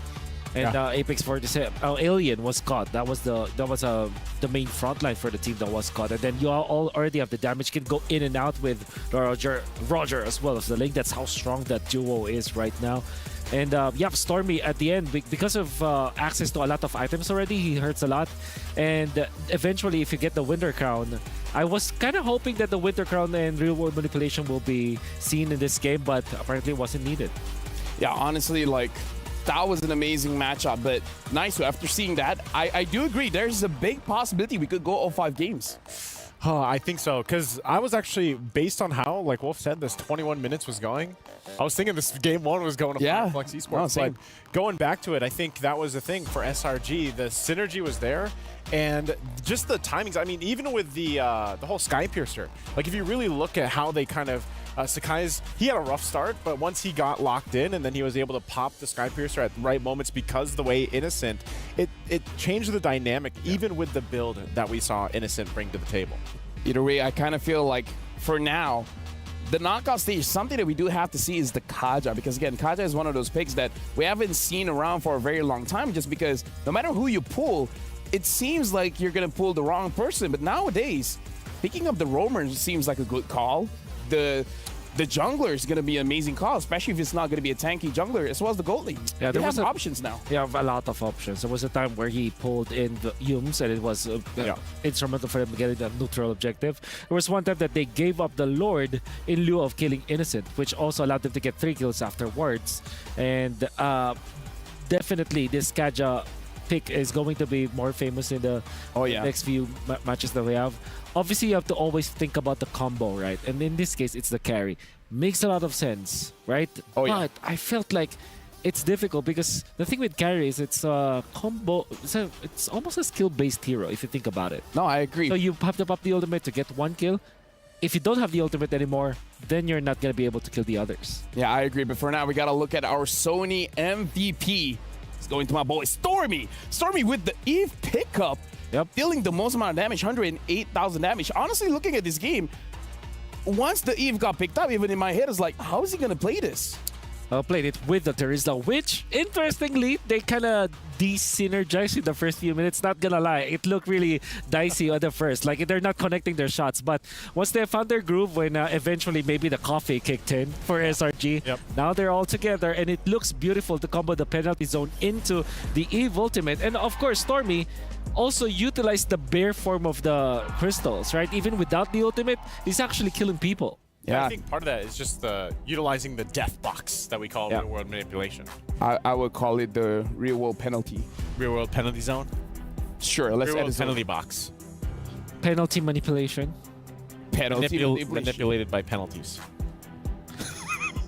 real world pain here, guys. But either way, Stormy with the Eve pickup again. Looking at itemization, it does look like more of a utility kind of build, having the Enchanted Talisman as well as the Ice Queen Wand. Now, we got to talk about how great it is, even with a utility build, seems to be able to still dish out quite a lot of damage. So, Stormy just increasing his hero pool for Fireflux to be careful of in the next game. Yeah, that's why you pointed out too in the draft, Wolf, that you were surprised with the carry pick. Yeah, because like you said, it's kind of it comes down to skill base because also you're working against very short range. Yes. So once the purify's down, that's why even just the base, you know, the base hits there, proccing the Ice Queen Wand was sometimes enough to go ahead and start that up. Eve is naturally the counter to carry from before. Like even Farsa, they kind of make it difficult for carry to walk around. True. Especially with the Ice Queen Wand Eve, wherein you can purify the real world manipulation box with the stun, but the following skill 1 and skill 2 pokes, you will now survive from that. With that being said, we've actually prepared a special video here where we're able to talk to Sakai. So let's see what he has to say.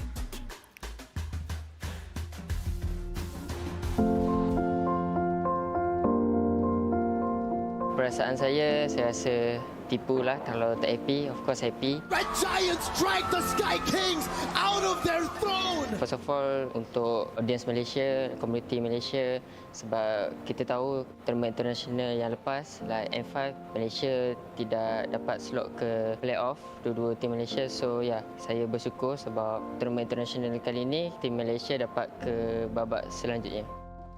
Kita tahu yang tim Oni adalah one of most strongest team in the world. So saya rasa diorang maybe ada problem dekat sini, like tak biasa ke dengan weather kat sini, ataupun diorang kekurangan preparation, ataupun kita orang more prepare daripada diorang. So saya rasa macam tu, sebab diorang cakap anything pun diorang still the best team lah. So for Carry, actually he is my jungler idol. So even though I defeat him, but I still respect him, and actually I'm very proud because I can defeat him. Also, this is my first international tournament and I made good run. Yeah. I like Onyx very much because we know the Carry is like the most good jungler, or we can say assassin user. I also love to play assassin and I idol him so much, so that's why I love Onyx. Untuk fans First Malaysia, terima kasih kerana support kita orang dengan Homeboys. Kerana tanpa korang, kita orang tak dapat jejak ke sini atau dapat ke babak selanjutnya. So ya, teruskan support kita orang.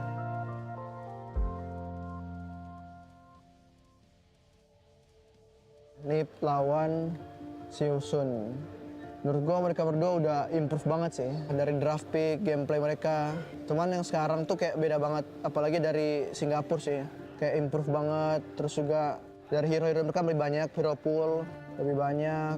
Terus mereka kayak kelihatan banget lah kayak improvementnya. Sama Siusun beda banget sih. Siusun yang pas gue lawan juga. Teamwork mereka dapet. Lebih kuat juga. Juga kayak bingung sih mau pilih siapa kalau mereka berdua lawan. Dua-duanya kuat banget lah. Turki Flux ya, lawan SRG. Gue tetap SRG sih jauh. Gue udah sering lawan mereka juga di Scream. Baru udah lihat turnamen mereka. Baru lawan mereka juga lah. Terus SRG tuh kayak potensi buat juara turnamennya tinggi banget lah. Seiki, Stormy sama Yoms ya. Trio mid mereka lah. Kayak itu tiga-tiganya kuat banget. Individu mereka dapet. Connect juga kayak teamwork mereka bagus banget. Kalau buat Flux, perbedaan yang gue ketemu kemarin ya lebih berani sih mungkin mereka. Kayak lebih berani mainnya, lebih terbuka lah. Jadi kalau menurut gue, Flux lawan SRG masih SRG sih, lumayan jauh. Yang terakhir, buat semua yang dukung kita, maaf banget lah. Karena hasilnya tidak sesuai ekspektasi. Terus kita bakalan kembali lagi dengan sekuat tenaga lah. Kita bakalan alin lagi buat turnamen selanjutnya. Buat next turnamen lah. Jadi tetap doakan kita, terus support juga, semua kita bisa baik lagi, terus lebih kuat lagi banget lah. Nah.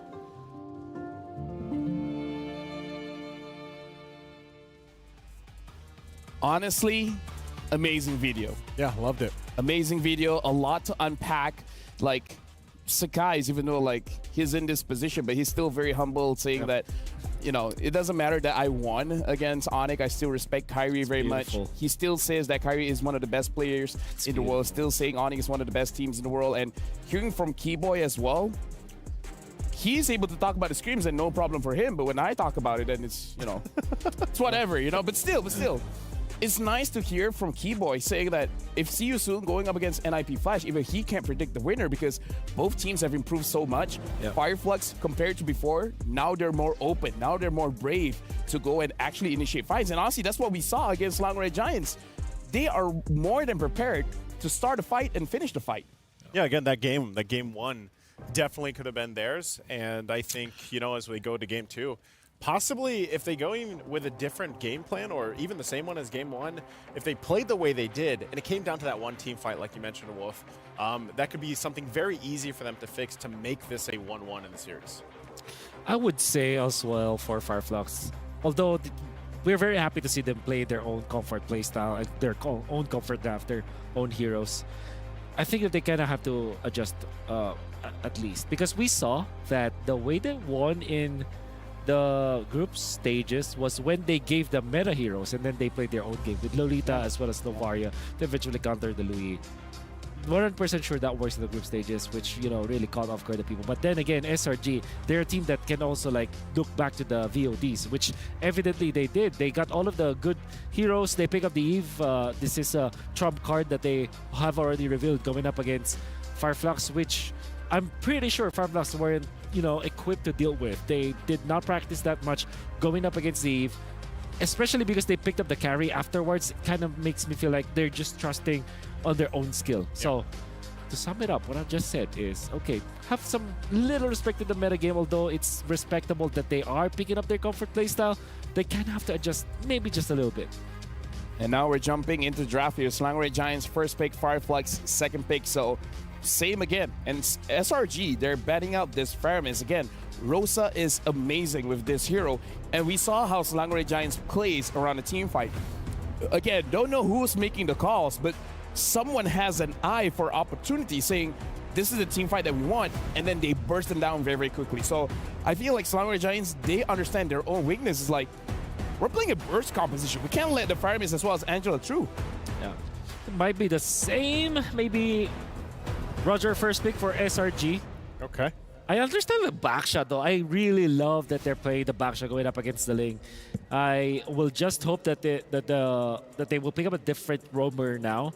Maybe go back to the Tigreal, although the Kaja was amazing. But if I recall correctly, and I have many fond memories of this, Apex 47 is great at AoE crowd control, like your Minotaurs, your Tigreals, your Grok, you know.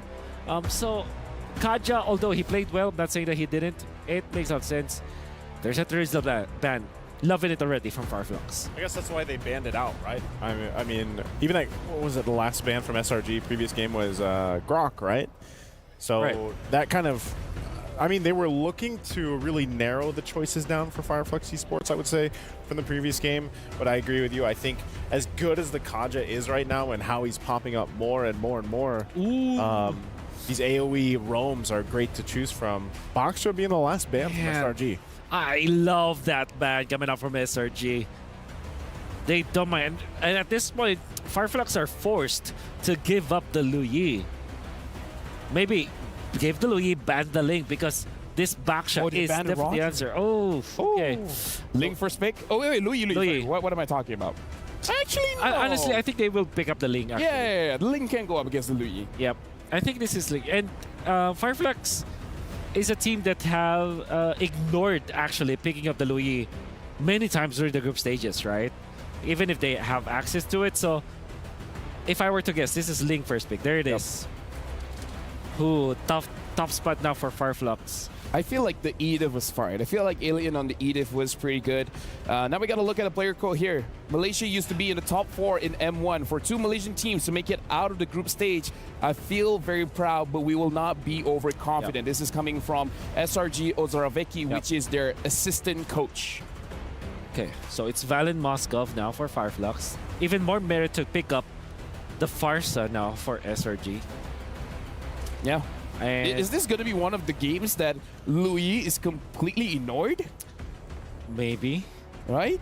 Yeah. Because I do agree. Honestly, the Farsa pick right now is looking very good. And the Yu Zhang as well, if Cram wants to play it, since the Terizla's banned anyways. Or CC, one of his favorite heroes as well. Yep. CC Ling, although, is very greedy, I would say. I would guess Farsa and Yu Zhang here for SRG. Yeah, the Terizla getting banned out. Or they could just wait for Cram's heroes and pick up something. Oh, they're picking up the It's not going to be slept on. The Lu Yi as well as the Ruby. So, again, looks like the Lu Yi is going to maintain the 100% appearance rate here in MSC. Are they going to pick up the Fredrin or Akai before he gets banned out? Yeah, Fredrin or Akai. Or maybe Arlet, which we have not seen yet. True. Banned out. Not actually.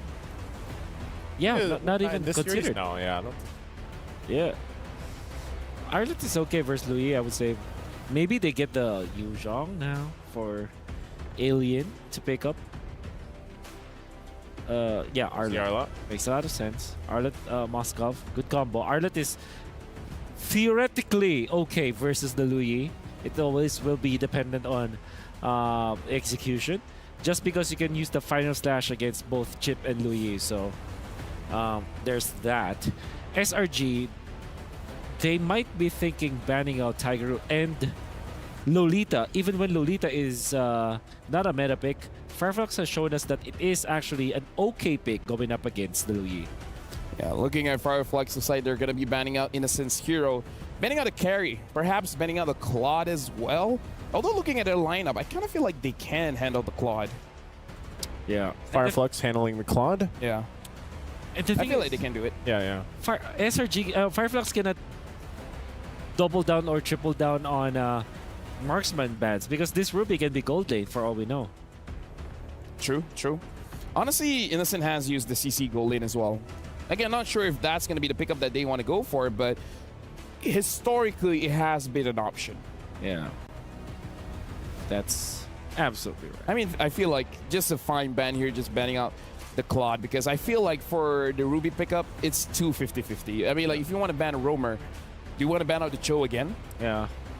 So if it's a Claude, if this is another marksman ban, and at the same time, Cho has great synergy with both Luyi as well as Ling. True. Because he just can send out that Cho. Yeah, I think although I feel like if Yumes doesn't get the Cho, I think he's fine picking up the Grok. Yeah. Snatching it, the Grok Luyi classic combo. Oh, Harry, forgot about Harry. Wow. A lot of focus on it. We forgot about Harry. Yeah, I actually thought it was banned. Yeah. A whole lot of focus on Innocent. I mean, so is this possibly just a Claude pick for him? You know? Still going to be open. Pick up the Claude. Yeah. Changa goal. Okay, maybe. No, for this. Synergy with Akai plus the Arlet. Outside the Grok is not going over to Apex 47 again. And like you said, well, if this Arlet is flexible, is able to go to the roam position, they could pick up their jungler now just to keep it hidden for a little bit longer. You think they still need to go utility then? Yeah, Akai. Yeah, I think Akai. Well, you saw Echo that. You saw how. I mean, would they play in Hayabusa? Tigreal. Oh, they pick up the Tigreal, showing that the Arlet is going to the EXP, so. Yes, sir. I love it. I mean, if they want, they could go Hayabusa, but I don't know how much practice they have with Assassin jungler. That's right. Okay, so you're looking for maybe a gold laner for SRG. XP going up against Arlot. Thursday is out. Yu Zhong still looks really good for SRG. That's a massive pickup for sure. And then if you're going up against Moscow, you go what? Beatrix, or in this case, you go for Clint, perhaps. Say, bring out the cowboy. Yep. Claude's still there too. Yeehaw. Yeehaw. It's about that time. Okay. The suspense is thrilling. I do hope it's Yu Zhong actually for SRG. Bruno CC. What? I mean, I did call out the CC, so that's my KPI of the day. Man. But remember, greedy man. Remember when it was us casting the Bruno game from XYG? Yeah. Oh, Amon! Amon, all right. Is it the Vessel? Yeah, it could be the Vessel skin. I mean, like, it's up to him which skin he wants to use, but honestly, this is a pretty spicy matchup here because we're seeing a Bruno, we're seeing an Amon. The Amon we haven't seen so far, so for the casters casting this game, good luck for this one because I don't know who's going to win. Well, boys, I'm going to say, not going to spoil what skins they're going to be using just yet. For the most part, we're seeing different priorities in where and how they want to actually attack the map from both of these teams. It's an interesting spread of resources. Once again, on the desk is going to be me getting Q with Leo doing the play-by-plays. We head into the land of Dawn. Get excited because after game number 1, I have high expectations that game number 2 is going to be just as bloody. 2 games into this slobber knocker, and already we're pulling out the deep cuts. Amon on Atienzi, who was also known as Cura back then in MSC 2023, used to play this very hero. They used this hero to score 1 against then third placers, now defending champions of MPL Philippines, Echo. It's wild. It's there, right? And then you also have now an old favorite, Bruno, being played by this very gentleman right here. This is Innocent. I mean, you mentioned, you whispered under your breath earlier, He wants to win the lane. Yeah, that's what I think he's trying to do, right? Why else would you want a Bruno other than smashing structures open and smashing your lane, right? Those are the one or two things that you want to do. But I think the hardest part now that other things have come into the meta, like the Harith, like the Roger, of course, now that we've really taken the first layer off, what's revealed underneath, it was probably either Brody or Bruno. And both of these B&Bs are doing very, very well, especially when you're up against a Moscow who can't really trade with you in the early game unless you have an Inspire, which I don't think they took. Yeah, and now I'm also wondering what SRG's thinking with the CC in the hands of Kram. He was definitely instrumental in turning the tides in game 1 as the Terizla, which has a big ticket ult, right? Which has the penalty zone, which changes the dynamic of team fights, the flow of actions that you're allowed to take. But with the CC, it's more of a sustained and I don't know, conditional amount of control. Like, all right, I'm going to stand here. I'm going to keep hurting you, but not killing you. But if you're going to hurt me, I'm going to hurt you back. And it's going to take a while. So they did that alongside picking the Bruno. So they know that they want these fights to last long to the point of no ults, just basic attacks. Let's see who stays standing. I think the theory, there's 2 points in this theory that I have here. With the CC pick, I think especially with the Elder Current call, when you do lock 2 people, lockdown of, for example, the Moskov next to Rosa's Valentina, it hinders both of them when they play the game. And even if you lock them to just an Arlet or maybe even the Amon, right? The extra movement speed, you get no value out of it because you're just anchored down by somebody else. I think based on how they're going to play this game, it's simply going to boil down to how Royal Milk played the CC as well. Zone out that backline, limit their mobility, and if you want to play as 5, that's perfect. We'll see if Apex 47 falls for it because I think he's one of the prime targets. Rosa here put down a third of his health. Stormy just wailing away. Something to note, a save for Stormy, right? Save for Stormy. Apex 47 can make the most out of his passive as a Tigreal. Like, he is just tanking everybody for free. Like, he has a little Dreadnought armor on him minute 1.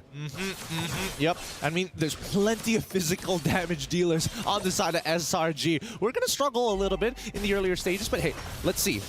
Alien in trouble. Tempest of Blades up. Gonna fall here despite being underneath his tier 1 turret. And now Apex 47 fighting the good fight. SRG starting it quick. Yeah, I mean, the momentum and especially the rotations are really, really fast from the side of SRG. And I think that Apex 47 got the read just a little bit too late. But let's see if they find the trade. Here we go. TNZ pulls the trigger under Retribution. Pops Innocent. Gives a kill over to Sunshine. Unfortunate. And I mean, that's just the way it goes, right? Unless you have Flicker, that's the only way that you can dodge that ult. But with Purify, you're just going to have to tank it. All right. In hindsight, I think Fireflux Esports walked away with a better trade. An XP laner for a gold laner? Sign me up. Now that Turtle has spawned, it looks like they'll just continue the pressure on Alien. Like, they're going to deny or at least delay his level 4. Well, let's see how it goes out, right? Because again, it is a trade for like, yes, eventually you're going to scale into the later stages of the game, but do we need the power now or later? And I think that SRG kind of needs the power now, especially when they're trying to fight around these turtles, right? Yeah. That's the only way that Fireflux Esports is willing to kind of walk out into the danger zone. They need it and they want it, especially if they want to secure this first objective. Cram, put down to 2/3 of his health, gets a good amount of damage, and now TNZ trying to burst him down. Turtle at a third of its health, Tempest of Blades up. Baisekai's, all of the swords. Oh, he goes down! Alien says you're welcome! And the pull by Yums. Gonna get taken down by Alien though, despite all of that. And Stormy blasts Apex 47 with the turtle still standing. Yep, I mean, that was, I don't know what to say, but this is pretty profitable for Fireflux Esports, because now look, TNZ is able to power farm while all of these fights are going on. He's already level 6, and now maybe he has an opportunity to start turning the tides for the rest of his team, and maybe another gank on topside. But let's look at this, right? Because Stormy, technically he would have cleaned up this fight had he, if he had more items. You're limited by the number of shots that you have in your pocket. Yeah. Interesting how Stormy had all of those free hits, yet despite that, Alien survived, and Alien got a couple kills on the way out too. Again, I give full credit to Brave Smite there, and of course just the innate chunkiness of one. I'm abandoned the pull! TNZ goes down! No! Clapback, no retaliation from Fireflux Esports here. Now 3-3. SRG definitely has the advantage here in the turtle take. Still standing. Cram and Hume's holding it. In goes Sikais. Alien gets the vengeance, procced in. Apex 47 down to a fourth of his health, getting hit by Stormy's spells. And now the turtle finally gets the attention that it wants and it needs. And there's another pull. Rosa in trouble. No. Rosa's gonna go down here. Yums gets the kill. Turtle still up. Sekai's with the retry. Secured. Apex 47, where you going? SOD by Sunshine. Will he proc it? The answer is no. Down goes Apex 47. Stormy gets a kill. Yums as well. And Sunshine presses the button. But goes down just as quickly. I'm so confused. Why did he decide to take that? Why did he decide to take it? Was it worth that one kill? Nope. And I personally don't think so, right? I guess, yes, you are. You're technically 2-1-0 as of right now, but Innocent is going to get a lot off of this. Luckily, at least for Fireflux Esports, there is some kind of level of compensation, right? We don't see Innocent hard shoving that lane, but Cram now even further ahead. Yeah, please, Alien, keep trading against me. Until you get that Thunderbelt, I don't mind. Yep, and we'll see exactly in the replay one more time how that happened, because I also need a replay. I want to see how quickly that happened. So where's the SOD? Why did he click it? Right here. Because I think he was getting frozen out of his lane. So he needed to participate elsewhere to get that gold and be part of that fight. Kind of interesting how, well, indirectly, Innocent is still part of the fight. Yep. Now Alien gets hit here. That's 2v1, man. Oh. They're generating a lot of momentum for Cram, but it needs to translate into something. And most of the time it is the Turtles. We'll see whether or not they're going to start swapping the lanes now that the gold plating has expired. Item check here. That's the Berserker's Fury already on Sekai's. And yeah. Queen's Wings? Blood Wings, yeah. Blood Wings. Yeah, I think it's rather interesting, right? He's not thinking about damage. He's also thinking about the survivability when he gets into the middle of these fights. This is the most roundabout way of building a sustainable Amon. I mean, it's one way of doing it, right? Until we see the concentrated energy start popping up. Maybe even like something even wilder would have been like the Clock of Destinies now that it's been changed. But for the time being, we are expecting to see a lane swap actually happen. And SRG, you can see the rotations from Cram to be part of this turtle fight. Yep. He is going to be helping Stormy clear the wave here. One thing we haven't really seen is the use of diversion, right? Everything that Stormy's been doing has been very fair, has been in your face. So maybe they are going to try to set up for a checkmate angle on this turtle. Again, we're only getting 2 turtles. Oh, flicker there. Committed by Alien. No one home. Very defensively used. Apex 47 spots Innocent in the back. All right, TNZ. Oh, he pulled out too far. It's a little tough to get into this fight here. Ooh, not to mention the level difference. Oh, wait. That's a soft reset.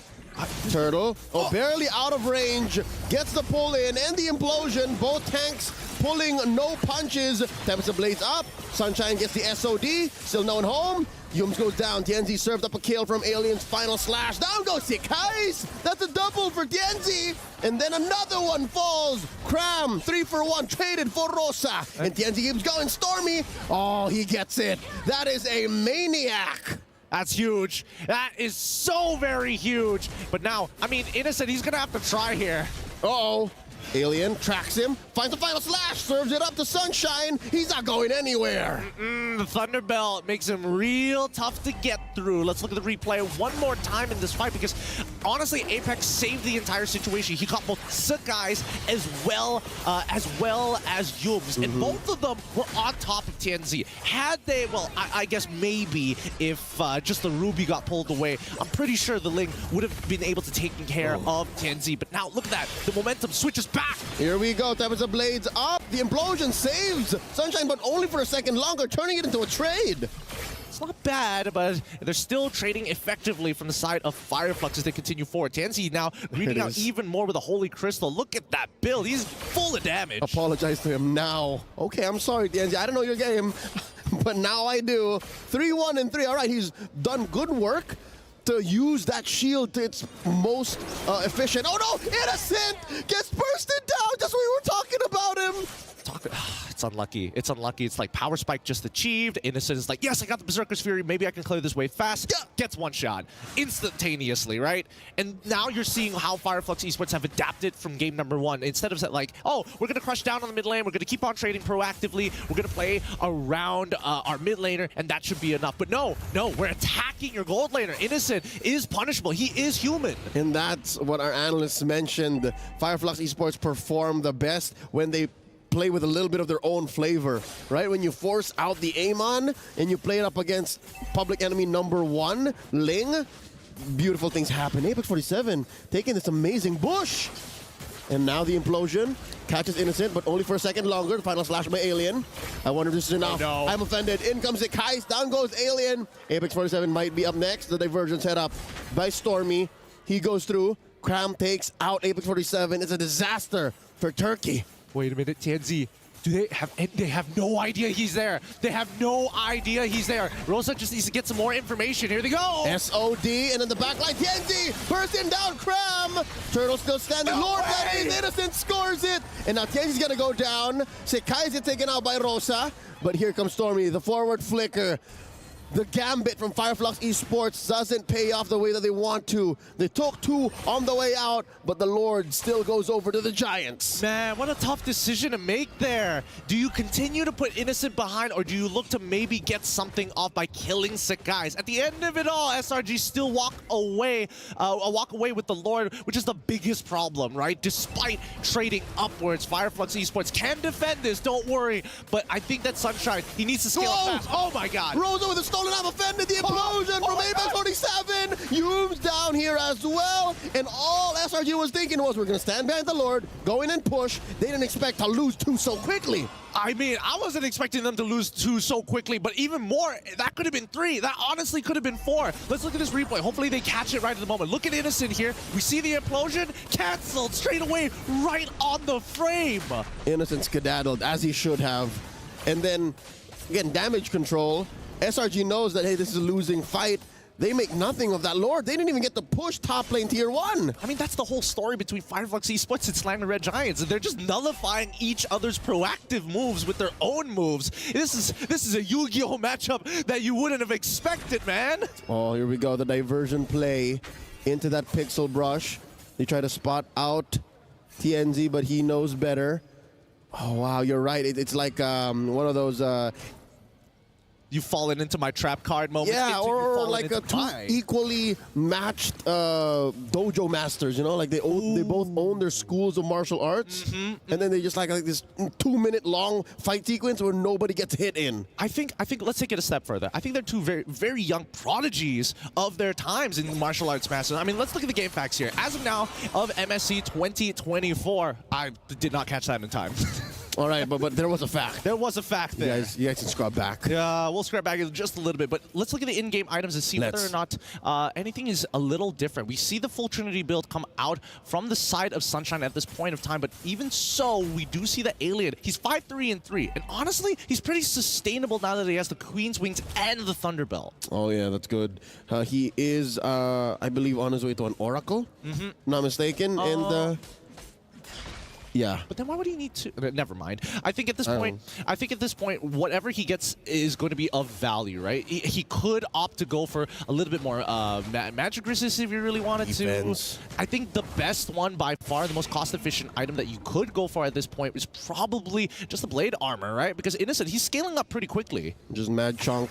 TNZ picked up the winner crown there, and he also picked up a Sky Piercer. That's what I picked up. That's what I saw there. So he wants to greet out again. Oh, sick guys. Respect it. Tempest Blaze just for the iframes. Wow. He heals back up. Whoa! They find one. Humes gets hit by the implosion. Still alive. Alien gets the dash in, the final slash. On to Stormy. Innocent down here from the flank. Kicks a few balls, Alien and Rosa's way. Now Cram gets spotted out, up against the wall, gets bursted down by Genzi, 2 for none. Flux Esports calling the shots, making it straight to the Lord. Oh my goodness, Tianzi is so stacked up right now. Unless the guys can make the super play and just steal away the Lord by a drive-by, I don't think it's happening. Flux, they push the momentum into their favor, and better yet, Selangor Red Giants now getting a little hesitant with the way that they approach these fights. It's the cleanest pick-off into a Lord take I've seen up against Selangor Giants in a long while. This rarely happens. I have to agree with you. And now we're seeing the beauty of this Amon pick. Amon throws the ult on towards Sekai's after taking one single auto attack. Sekai's has to use his own ult to survive. Yep, Sekai's isn't playing his game. He's playing Tianzi's game when that happens. This is a tough one. This is a tough one to crack. And I think that Flux, they need to be able to set up a check. Oh, well, I mean, they've missed the checkmate angle, but they need to put a lot of damage here. They're not going to take that diversion, right? Yeah. Okay, just giving some extra information. And now, all waves synced in. Wow, Sunshine up top, 3 in mid, the Massive Lord down bottom, and there is about 1/4 left. Oh, forcing out a Wind of Nature proc from Innocent. Lord crashing into that turret down bottom, and Fireflux Esports will continue to take away all the resources from SRG's jungle. And now they penetrate the base. Oh, I'm offended. Onto Avic 47, forcing a response. Implosion on the 2, and the final slash. Pop in Hume's immortality. Oh, and now they're going even harder. So guys, he needs to reset off of this. Oh no, they do get one on the back foot as Cram gets punished, overextending the diversion play. Can they find it? That's 3 sent over. Sunshine's in trouble, knows that there's danger afoot. Oh, Sekais gets bursted down one more time by Genzi. Sunshine takes out Stormy. 2 defenders left versus 3 out in front. Humes gets taken down by Rosa, stolen Tempest of Blades. And with that, it's just Innocent left. Innocent versus 3 members of Fireflux Esports, and Innocent pushes him out. The item swaps to deny the kill. Tianzi refuses to give away the stack, and the one shot on top of it. It doesn't end. Tianzi is coming out big time. All right, Tianzi has about 2 HP left. Cram the only one to defend. There's a big wave. Can he stop this, or are we going to game 3 at 1-1? Fireflux Esports equalize. This has to be the greatest series of all time. That was wild. How many times did we see the weight shift from both of these teams? How many times did we see them both just duke it out when it matters? The timings, the tempos, everything is just lining up perfectly. Even Alien agrees. I saw him just walking away clapping. Sekais can't believe what just happened. I'll agree with you, Gideon. This is so far the best series out of the mid-season cup just yet. The worst part is that there's even more after this in the days to come. You mean the best part? The best part. With that being said, we're throwing it over to our analyst, Wolf Dai Su, as well as LaFell. Take it away. Series of all time. It's definitely one of the series of time. It's of definitely knockouts. Of knockouts. It's definitely one of those series in knockouts. Yeah, it's definitely one of the series that I've seen. Oh yeah. Dude, I mean, like, here's the thing. I get where he's coming from, right? Yeah. This is a back and forth. This is a 1-1. That last item swap was great. I think Sunshine, honestly, the members of Fireflux are at a different level now. I love the fact that they got Tigreal this time and Yums with he was saying affirmation. Saying I love you, you know? Yeah. Okay, so I think it all went wrong around the 7-minute where this was actually a great clash where TNZ showcased the power of Amon. And obviously Sunshine, although after the teleport coming up from Yums where he did the long play, you know, if you get my meaning? Yeah. It did not make any mistake afterwards. And even in this particular case where he was already dead, he's dead to rights actually. Yeah.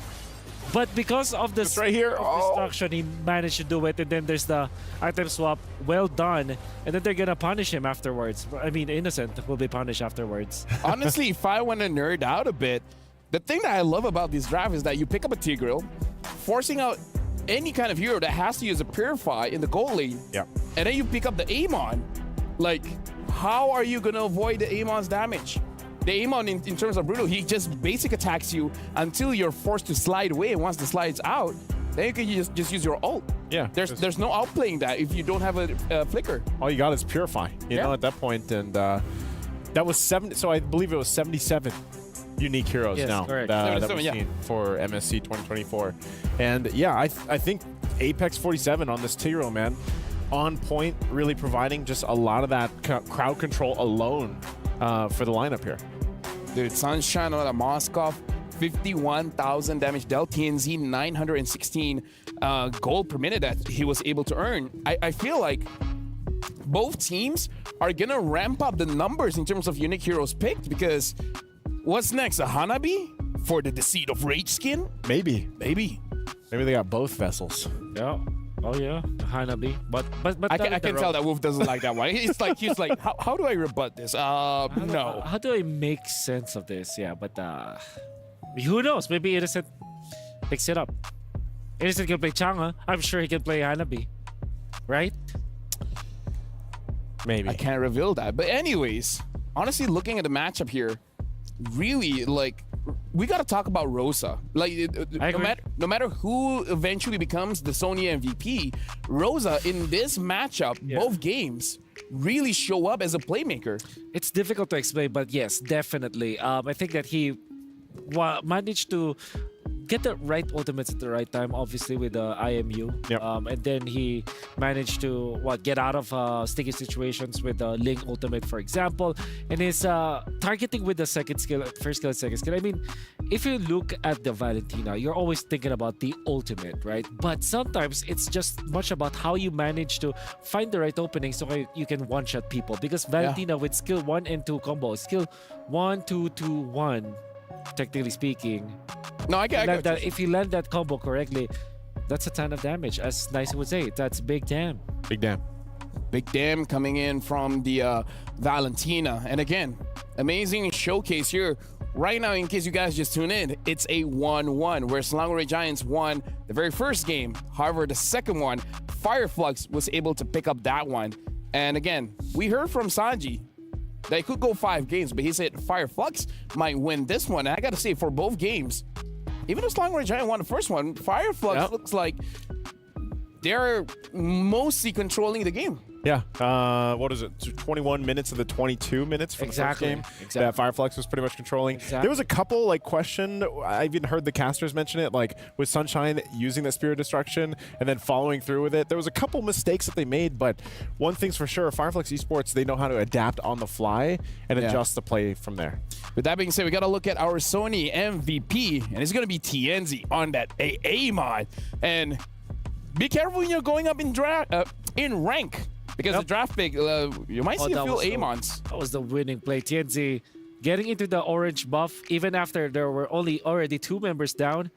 Magically, it was it Stormy that got the Lord afterwards? It was Innocent. It was Innocent, magically. And then look at that play. Alien just converting for another kill. And then eventually they will see Cram just casually walking. Why was Cram there? Yeah, like not respecting the because they saw every member of Fireflux there. Yeah. Well, let's ask Cram later if we have a chance. But yeah, that really costed them the Lord afterwards.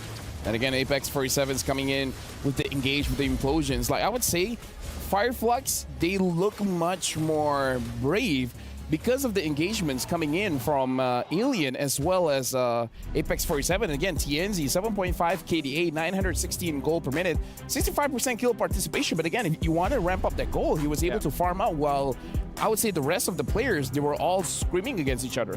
Ooh, interesting. Here's a very nerdy answer to that, especially with what TNZ did.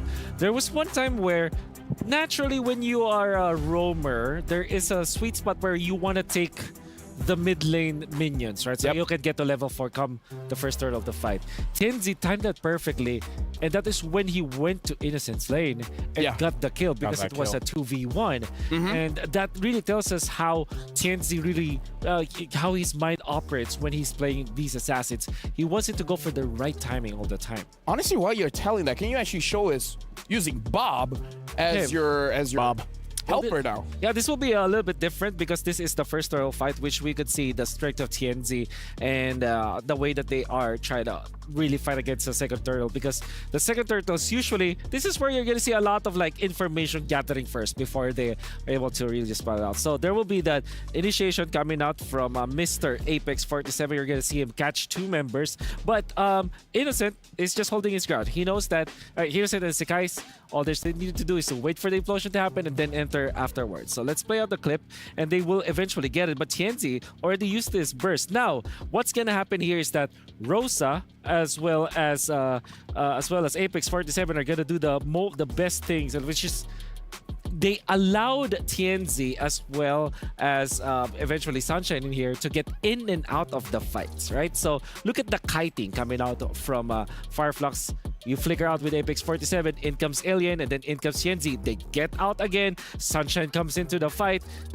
Whenever they don't have the attack speed anymore, they will get out. Great in and out coming out from Fireflux. And this is a visualization of what Fireflux was trying to do all the time. Eventually, they will get the killing spree, despite the turtle being in favor of the side of SRG. The in and out coming out from Fireflux is good stuff. I would say, yeah, I completely agree, where the way that they play around the team fight is making sure that you try to deal as much damage while avoiding a lot of damage. So it's kind of like a boxing kind of, what do you call it? Boxing maneuver? It's like a boxing kind of concept where you float like a butterfly and sting like a bee. Oh. Yeah. Right? Yeah. Actually. See, I know stuff. Yeah. I know synonyms. Synonyms.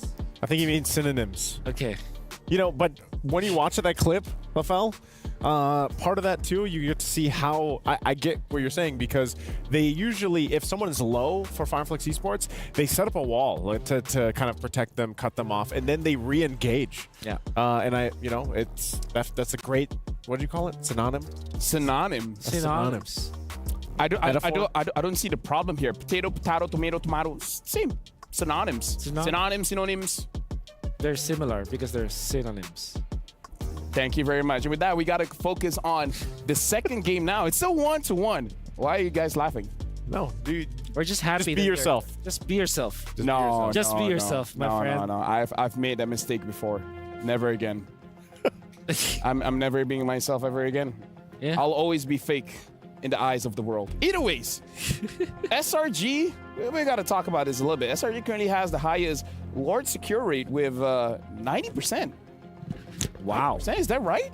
Is that 90.9%, while 60% turtle control rate. And Flux so far is maintaining 69% Lord secure and 58% turtle secure. Wow. Doesn't matter if they give up the turtle, apparently, in the first few stages of the game. As long as they get the imported Lord. Well, I mean, if you're going to be asking, when Lafel asked the question very early today, who's going to slay the Lord? Oh, yeah, I did. Like it's Fireflux. For Fireflux, it doesn't matter. Yeah, it doesn't matter. I mean, there was times when, was it Innocent that got it? Yeah. You know, on the Bruno? Yeah, he kicked the ball, and then the ball slayed the Lord. Yeah. Ball's hurt. Well, it is a ball that's technically on fire, isn't it? Yeah, it's on fire. You know what? I agree. Like, Bruno is a superhero. If you want to increase it, just kick a bowling ball. On fire. Yeah, if you have the mecha legs, maybe you can. He does have mecha legs. Yeah. That's the passive. I know. I, too, analyze the game. Good to know. Right. Yeah. Want to keep talking about hero lore? He could be, Hero lore? Oh, well, yeah. Well, we don't have the historian here. Yeah. Leo, you need Leo for that. Yeah. No. As much as it's cool that you can call a horse and then swipe every enemy down, we don't need Leo more in this conversation. I feel like we just focus on Bruno. Yeah. Don't say that as if it's final. Maybe a Leomore can pop up in this situation. TNT is playing here. You know what? You're right. 78. Make it 78. Wait. Yeah. No, Leomore. We saw Leomore. Leomore's That's picked right. before. Yeah. Oh yeah. If you want to increase it even more, the Hanabi. Why do we keep going to the Hanabi? Yeah. Because there's a new skin. We have to sell skins, Naisu. Okay. We have to sell the skins. But either ways, Fireflux this time is going to be first pick. Selangor Giants are going to be the second pick. Fireflux themselves, even though they're the first pick, they ban out the Faramis, SRG, banning out the Chip. It looks like Fireflux, they don't want to see this Moscow going in the hand of Innocent. Maybe they're the ones who wants to get this Louis. Or Roger. Yeah. Roger. Obviously. I think it's I think this might be the game where SRG will just get Ling almost all the time. It kind of feels like Fireflux are daring them. I was gonna say, is that the right choice though? Like, if you're SRG, do you want to get this Ling every single time that it's open? It feels like, in a way, they're kind of struggling a little bit here and there. There's another hero they could use, which is more riskier, but Hayabusa. Fanny. Oh. Yeah. That's pretty. Right. Yeah, that's pretty risky, I'd say. It's the hero that puts the guys on the map. Yeah. But again, it's very risky. Like, no matter how strong you are with that hero, it's pretty risky. The Valentina gets banned here. And honestly, I really like this Valentina ban because I feel like it really puts SRG in a very tough spot when it comes to the draft, especially for Yums and Stormy. So now without the Valentina, now they don't have to worry that much. That's very true. So, that means that Rosa will have to pull something out of the bag. Again, another Baxia ban. Very good. Louis is open from SRG. So Louis as well as Roger. I believe that Fireflux don't necessarily want to pick up the Luyi first pick. So this might be Roger or... yeah, it is indeed Roger. So you go Harith Ling if you're SRG? Or Luyi? Nah, since... Do you want to risk it? Right? The what? Risk it. Like, don't pick up the Luyi thinking that Fireflux wouldn't pick up the Luyi. If you get the Ling, yes, because you have the answer to that. So maybe Ling Arlet actually for SRG at this point. Does Humes play a lot of Arlet? He can. Oh, Angela's open. I mean, it has been open for quite a while. It's just that teams haven't had a good success with Angela. So the only question is it going to be Stormy or Humes? I was going to say, is it going to be Rome mid? Oh, well, I think that they have to keep that up until the last pick. So pick up the EXP soon. Oh, Arlet Ruby. Talk about I was going to say sweeping and pulling, basically. And it's a whole lot. It's still flex. Yeah. You don't know which one's going Rome. You don't know which one's going to the EXP. And you're denying the pick from SRG. Yeah. This Charizla ban is looking better. Ruby. Oh, yeah. There's this ban, unfortunately. No, I feel like the Charizla ban is genius when this is your play. I think at this point you don't want to go Luyi anymore, right? Because you're global anyways to the Angela. So you just get an Edith perhaps so that you have a stable roamer that can also be flexed in the EXP lane. Apart from that, maybe get the Harith now because, I mean, what's stopping you, right? You have the Angela Harith. Oh. They go Claude instead. Isn't this a little bit risky because you have two heroes that want to farm? Yeah. It is. But I think also part of this is just the fact that, like, because if they didn't pick this up right now, then those bans would still focus on narrowing down those choices for Innocent because they already took out the Moskov, right? Yeah. And I feel like after probably how much he struggled with a Bruno in the previous game, this is more so like, all right, let's give a better opportunity to Innocent to just to farm up and then, you know, hopefully pop off later on. That's right. Interesting. So, with this... Ban out the mid? Yeah, ban out the Rosa heroes. In this case... You want to do the farce? Oh, you know what? Respect. I don't want to deal with that anymore. Rather use Zhang. Makes a lot of sense. Apart from the Amon, I do love to see them battle Rosa heroes like Farsa, for example. However, since this is Angeling, what else do you pick up actually? Vexana? This? Maybe actually Aurora. Oh, yeah. Maybe you're left with that as... It would be crazy if Fireflux pick up a Zask. Yeah. That's true. I wonder if they do play that. Does it look like a Rosa hero though? I think... the thing about Rosa is it doesn't have to look like a Rosa hero for Rosa to do well with it. Yeah. I'm thinking Kadita actually for Rosa. I don't know if that is a thing. What about Kagura?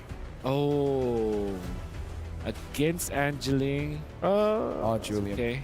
Imagine, you're saying like, imagine Kadita, and then it was like, oh no. he just baits you and it ends it all just like, yeah, no way. Yeah, no.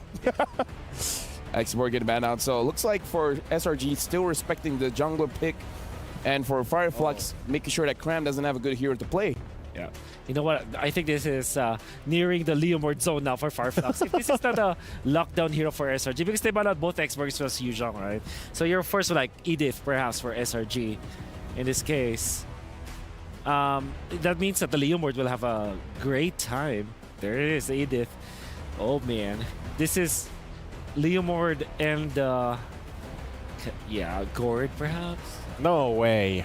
Yeah. I know you're trying to make me feel better. There's Kagura down. Wolf, it's okay. The Kagura is really good, actually. Oh, is it now? It is. Yeah, I mean, you talked about the Aurora.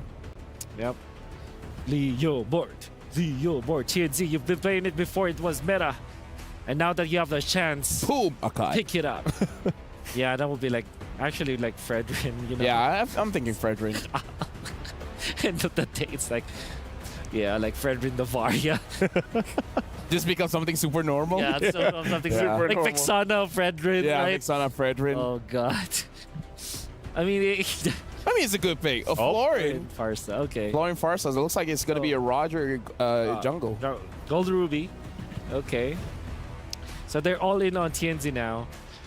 That means... This is going to be annoying for SRG because they're the one that doesn't want to fight a prolonged team fight. I wonder if Cram likes to play the Paquito because that's a great hero. First Roger and Farsa. Honestly, I'm even thinking if you want to go all into the backline, pick up something like a Vendetta, but I haven't seen Cram use it so far. Ooh, how about a Uranus? I do love Uranus. But you have Edith.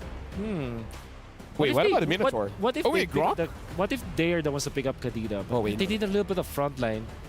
Lapu. Okay. Yeah. Got him. So it looks like the Edith is going to the roam position. Lapu Lapu is going to the EXP. For the casters, right now, the draft has been settled. I wonder if we're going to jump into the game with no issues here, but so far, a floor in for Fireflux, which is what SRG wants to avoid. But SRG, they have the Angela, so this might be a long team fight. And with that being said, we're tossing it over to the casters. Thank you, analysts. Once again, back on the desk with Leo and as well as me, Gideon Q. Yeah. We're going to be taking care of you guys because this one, it's going to be a little different compared to the first two, right? Both have pretty similar curves in terms of power spikes, but at the very least, the synergies between Ling and as well as Angela is going to be the main driving force here. Now more than ever, I think SRG and FF are aware of each other's power spikes, are aware of each other's tendencies, and hopefully, my fingers are crossed, and I think I say this on behalf of everyone watching in the Amazon arena and everywhere around the world, that doesn't stop them from fighting the way that they did in games 1 and 2. I totally agree here, but we got to talk about the later stages of the game between Fireflux Esports on blue side up against SRG on the red side, because I think towards the later stages of the game, I would imagine that Fireflux Esports scales better. Yeah, I mean, mainly because Rosa can actually pull out 2 feathered airstrikes between engages. And again, you can only really Hearthguard once for the shock value. So after you pop out, if the fight doesn't last longer, then, you know, you're just out there like throwing love waves. You're just gonna exist, you know? Yeah. You're just a Heartguard bot, right? Everything after that is just a bonus. For the time being, let's have a look at the emblem so far because it looks like Alien is going to take a more defensive approach with Common Emblem, making sure that he has plenty of armor to keep himself alive on top of the tenacity. Something to note as well, the triumphant return of Lapu Lapu, who isn't like in the top 3 XP laners right now, but he's what you need when you're trying to stop Rosa from, you know, throwing out those volleys of magic damage. Tianzi playing footsies against Sekais, Yumes, and Stormy. Here comes the response. All right, goes and shuts down that Litho Wanderer. Interestingly enough, we're still 20 seconds out from the first turtle. I think it happened, man. I hate to jinx it, but I think they slowed down. Yeah, I think both sides really want to make sure that, you know, they don't give each other much space. And now with Sunshine on this Ruby, hopefully they're going to be able to get everything done. Because when it comes down to that big team fight at the end of the day, right, I think Cram, he's going to be fine, but he's going to be very isolated from the rest of his team. They're technically taking these fights a man down. Yeah, but what that means is Selangor at least has a solution banked, right? As soon as Rosa goes crazy, all right, I'm gonna come in, bravest fighter. If I can fight Apex 47 even before he pulls the trigger on the Bloom, all right, take him down. And Cram just jumping into the bush, bravest fighter. Not 100% sure what the decision behind that is going to be, but in the meantime, this very first turtle, honestly, going to go real slow because, again, both Roger and as well as the Link would much rather just power farm. Okay, luckily that, again, theoretically mistimed ult that shouldn't be punished too hard because neither junglers are making their way towards the turtle just yet. And there you go. It's off of cooldown now, so he's fine. Yeah, I mean, the Bravest Fighter is very short cooldown. It's pretty expandable. You can kind of just throw it out whenever you want. But let's see whether or not Fireflux Esports, they're going to be able to get this turtle, right? Previously they were, but SRG have, well, I hope that they've thought about the situation now. How exactly are they going to approach the fight? They want to take out TNZ, but at the same time, have to dodge damage from Alien. Here we go. The jump in from Cram. The answer from Rosa. Flicker back after the Feathered Airstrike. No one home. And now the pull from Sunshine. They back off.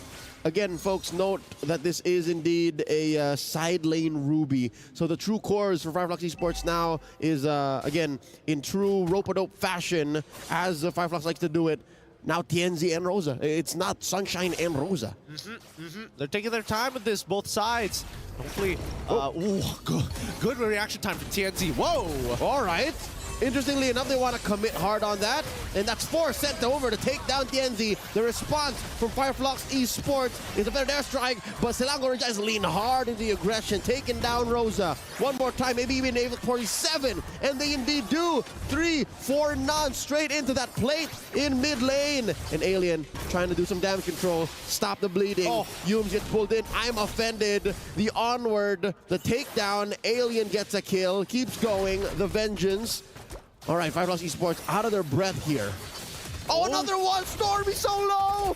Misses one basic, and the blazing duet. Can Alien survive? The answer is yes to their strike. Pushing back SRG. I'm glad that both teams' tendencies is to continuously trade. Although I will say that SRG did find a chink in the armor here, because once they guaranteed the engage onto TNZ's side, they knew for a fact that Rosa does not have his flicker just yet, so they can run him down. And we know that Florin is going to need a lot of time to get to that late game stage before her heals are extremely relevant.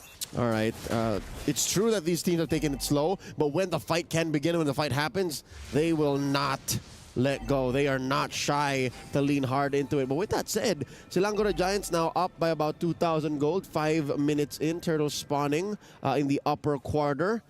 Interestingly enough, I don't know how this 1-3-1 setup for Flux is going to go, man. It changed their dynamics so much. It does. It does. It makes them very reliant on their battle spells to get a majority of things done, right? Even when you're looking for those big engages, Alien, problem, unless, somebody face checks a bush and, well, it happens. But at this point of time, hopefully SRG recognize that they can honestly play as slow as they want to, but as soon as they find that very first kill, it's about how much gold you get against Flux Esports when it comes down to their economy, whether it's jungle camp.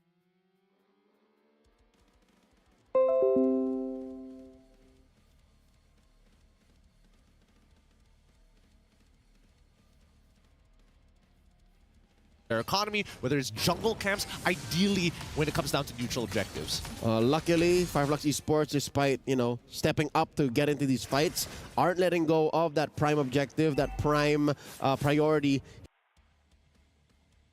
Their economy, whether it's jungle camps, ideally when it comes down to neutral objectives. Luckily, Flux Esports, despite, stepping up to get into these fights, aren't letting go of that prime objective, that prime priority here in the early game is to farm up, get some items on you, because good news for Alien is he already built his Thunderbelt, so he can just start getting the enhanced basic attack, smacking his opponents, and building up those hybrid defense stacks.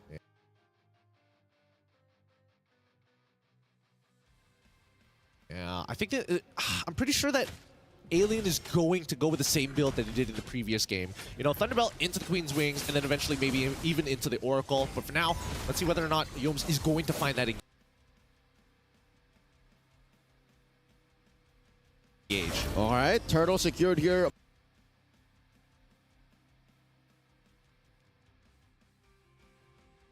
By SRG. Whoa. And the knock-up force a response here. Tempest of Blades now. Heart Guard waiting to be cast. Sakai says, never mind.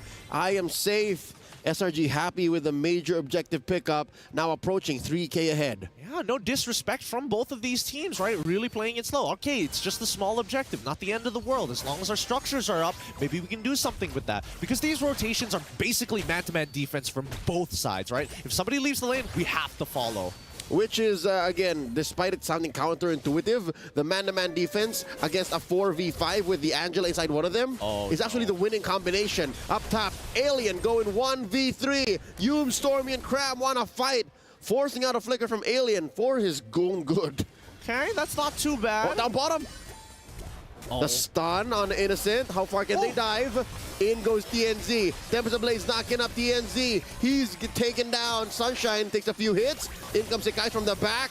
And Sunshine healing up a bit, but no, there's not much Apex 47 can do. SRG trade out.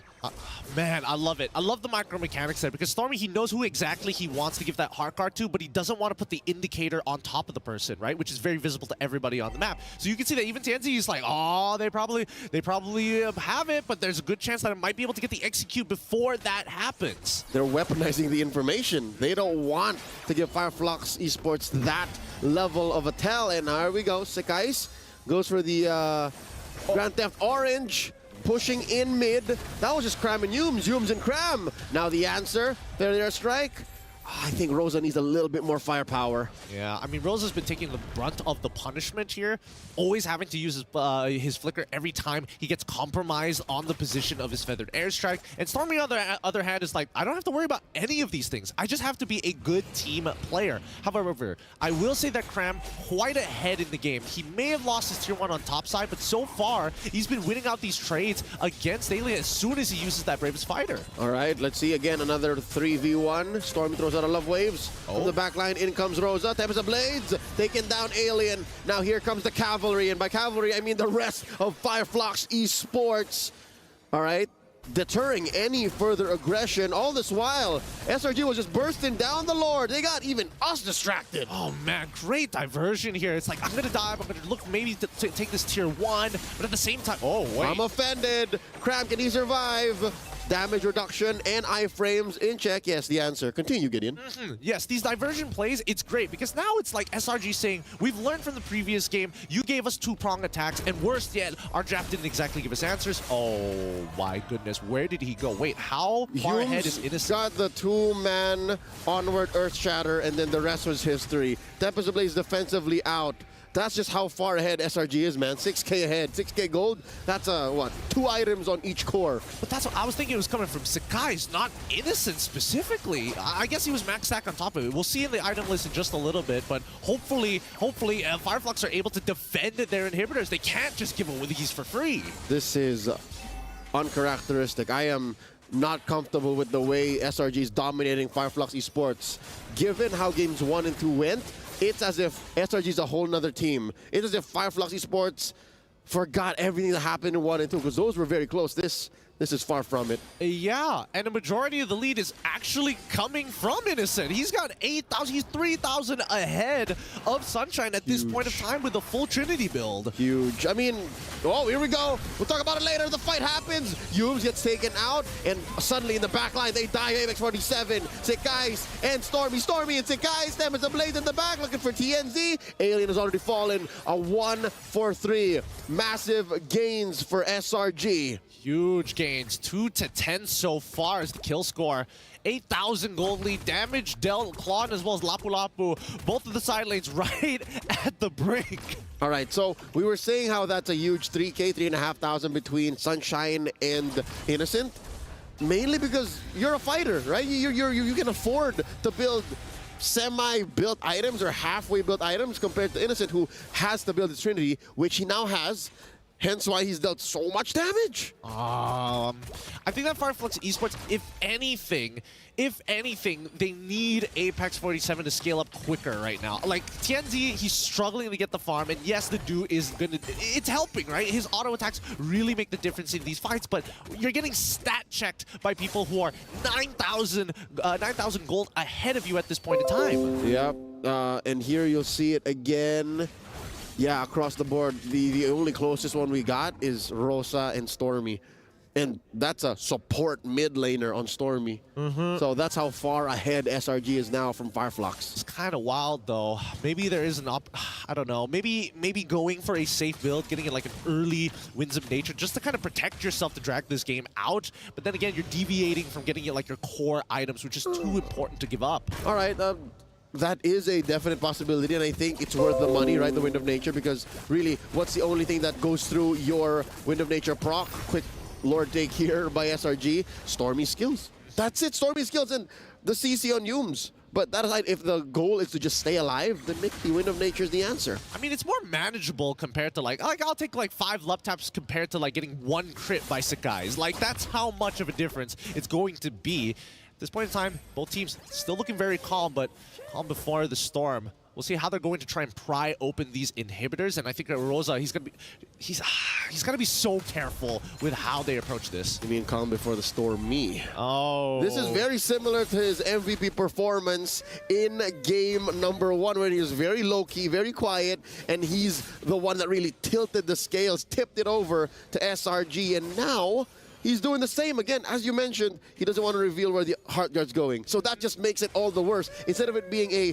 1+4, it's a 1+4 +1 +1 +1 +1. Like, it can be on anybody. It really can. And that's the Feather Airstrike to clear both mid as well as bottom waves. They still have the Lord crashing on that top side. And I guess their wave clear isn't that great. Their sieging isn't that great either. If they want to siege, that means they have to dive. And that's too big of a commitment. Oh, well, Cram seems to be eager about it. Yumes flickering on out. Cram in trouble. Goes ahead, pops the heart guard, pops that inhibitor up top. Mid, next up on the docket. Lord wailing away at the base. Another feathered airstrike. Rosa cleaning up house. Flux Esports still in this. Yep, and SRG make the smart choice. Just we've already got one inhibitor. This was the very first Lord. Let's just back off. There's no need to do anything about it. And that's a purple buff going over to Sakai's. And at this point, right, SRG, it's about denying economy from Flux Esports. Because if Flux Esports get to that late stage game, they're going to outscale SRG entirely. Yep, and it's not enough that they're ahead. They have to put the opponents down. Because now you're looking at what? About 11K ahead? SRG? And they're taking away even the smallest of camps, man. Even this little rock boulder. It's like, right, you're mine. But they're taking their time with it too, look. He's just because they're freezing the waves. Yeah, they're freezing the waves. And Innocent wants to hold the stacks just in case somebody decides, hey, I'm gonna be a little cheeky and face check this. Instantly gets hit by all the shots coming in from Innocent at full Art of Thievery stacks. It's not a fun time. We've seen him like 3-tap somebody earlier. Yep, not while your items are like barely built up, right? Flux Esports currently only at 35K. You see the majority of them are about half built. So that's raw. That's what they call it. It's raw. It's very raw indeed. Fleeting time as well as the Flask of the Oasis already out for Apex 47. Hopefully he gets some value over the fleeting time because in terms of like trading back and forth, we're not seeing Flux Esports actually securing those kills. They get low, but not securing the kills. And with that, I'm wondering if Flux Esports, by some way, somehow, man, survives after this Lord and keeps on going into the late game, will they eventually get secure? Will they eventually get the end and do something to SRG that's, you know, decidedly a good thing? I suppose, but it's already starting to look like checkmate angle, right? They've hit the... Wait, they want to fight this. Do they want to fight this? I mean, they've already used the conceal. They are going to try to rush out an angle from Fireflux, but yeah, no. Fireflux able to retreat and respect that engagement, especially from that weird angle, fast enough. Yep, I think that's totally fine. At least Flux Esports, they can play from high ground, and that's okay with them. Coming back to the main point here, I think that SRG at this stage, with the lead that they have, they hit the checkmate angle under 2 conditions. 10,000 gold lead and a broken inhibitor. Now that the second Luminous Lord is starting to walk by, right, essentially SRG can technically overwhelm the base and go straight for the crystal if these minions start to bleed in. And they will bleed in. I think it's just a matter of time before even Rosa's ult will not be enough to clear out these waves. Cram and Yumes catches a few hits, and no, interestingly enough, I think we're approaching that fulcrum, that apex of Flux Esports' power spike, where maybe they do survive. Maybe it doesn't cost them too much to actually just clear the waves and force out an odd angle from Selangor Giants. In comes Cram and Yumes and Sigais and the Blazing Duet inside the base. Innocent takes down the turret. Alien put down a quarter of his health, so is Apex 47. The Heart Guard onto the Marksman. They keep on going, clearing the waves. Flux Esports still alive. Honestly, great stuff from Flux Esports. I knew that they had decent high ground defense, but better yet, if SRG tries to do some funky business, trying to get overly aggressive, starts to overextend their hand, that's when you see Flux snap back at them. That's why Sunshine is so very important, as well as Alien to kind of follow up upon each other while generating space for Tianzi and Rosa. And it's not like anything changed. I mean, there's still a gaping 11K, 12K gold lead for SRG. Nobody died, and it's not like they got anything changed in their kit. But wait, here we go. A concealed play from Yumes, trying to spot out Alien, answers the final slash. The Heart Guard in the back line, the feathered airstrike from Rosa. And now they're jumping back with the Heart Guard is going to keep Sakai's alive as they disengage from this fight. I mean, unless we're seeing something aggressive from TNZ, despite having to do, I don't think he wants to go further than this. The Lord's coming up in 48, so better not to die. Is this it? Is this that moment wherein after everything from Selangor Giants and Fireflux still standing, does Stormy just exist? Yep. All right. Now what, boss? Now what? I mean, it's the wallflower time, right? You're just kind of there, right? You're out healed. You're out healed by Apex 47, and at this point, Fireflux have stabilized. The only disadvantage that they have is the fact that they're missing 2 inhibitors, and they have to constantly deal with that. A timing of which SRG can take away the Lord, but they still struggle to close out these games. Hey, as long as you maintain your wave management, the sins of the past should not haunt you in the present, okay? Because these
That's a hot reference.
Side lanes, like when they tried to kill the Lapu-Lapu, when they tried to kill the Claude, which failed horribly. I was wondering why TNZ decided to really overdive in the early stages. He went 0-3, and it was his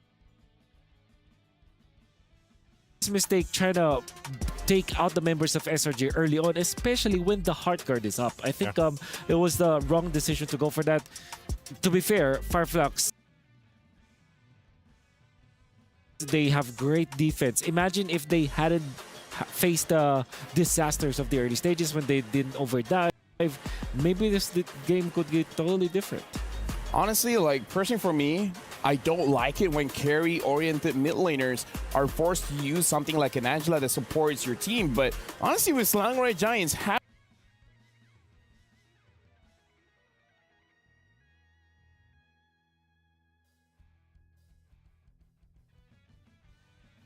but still say roam. They like to see it in the roam, but this time around, like you mentioned with Stormy, I think it's mostly also just the way that they're able to rely on Stormy playing that role if he has to on an Angela in comparison to what we've seen from him in the past. So either way, he's super effective, you know, whichever approach he goes with. At the same time, it's a Link plus Cloud, so you don't need any more damage. You're already dealing the damage with your Ling as well as your... And then if you think about it, Edith as a roamer can also output the damage anyways. It provides the sustain that they need. It provides us frontline. And you also have to take note of the Lapu Lapu. That XP laner hits hard, actually. Especially if you're always able to land your shots, which in this case, again with the Angela, another good vehicle for that hero in many stages of this game. So I think that this is really how you draft the Angela and the Ling. I think that it was a great understanding coming up from SRG, and despite having Claude that's greedy, they had a good fight. Yeah, honestly, if you have a Lapu Lapu and your items are Hunter Strike as well as Malefic Roar, you should be doing quite a lot of damage. But now we gotta look at our Sony MVP, and it's gonna be Skies, the jungler coming in from SRG. The Skies is talking, and I gotta say, him on his Ling, how is it that he still gets the lead? This is three for three? Yeah, this is 3 for 3 now. 3 Lings. Wouldn't be surprised if he doesn't, if he ends up picking the end even for game 4. And I think Fireflux are really just dancing with death right now. I still believe that the Florin Farsa is not the best closer for them. I would have preferred them go for something different. Maybe put this Ruby in the roam role, then get back to the Roger. I think that they needed some sort of damage from TNZ. Roam roll, carry prowess from Sunshine. I think that both Sunshine and Apex 47 changed their playstyle come game number 3, which is not going to be the best when going up against a team like SRG. Well, 14 KDA, 100% kill participation. He was full build at the end of the game. He even got a Sky Guardian helmet. I believe it was after he died. Got bursted. He got bursted, so he sold his immortality. But either ways, we're going for our 4th match of this one. But for now, we're going over to a break. We'll see you guys then.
Welcome back, everyone. And this is, again, the Jamil Motorsport match of the day. It is between Selangor Giants going up against Fireflux Esports, where the score right now is 2-1. 2 for Selangor Giants and 1 for Fireflux. My name is Lafel. Alongside with me is Naisu as well as Wolf.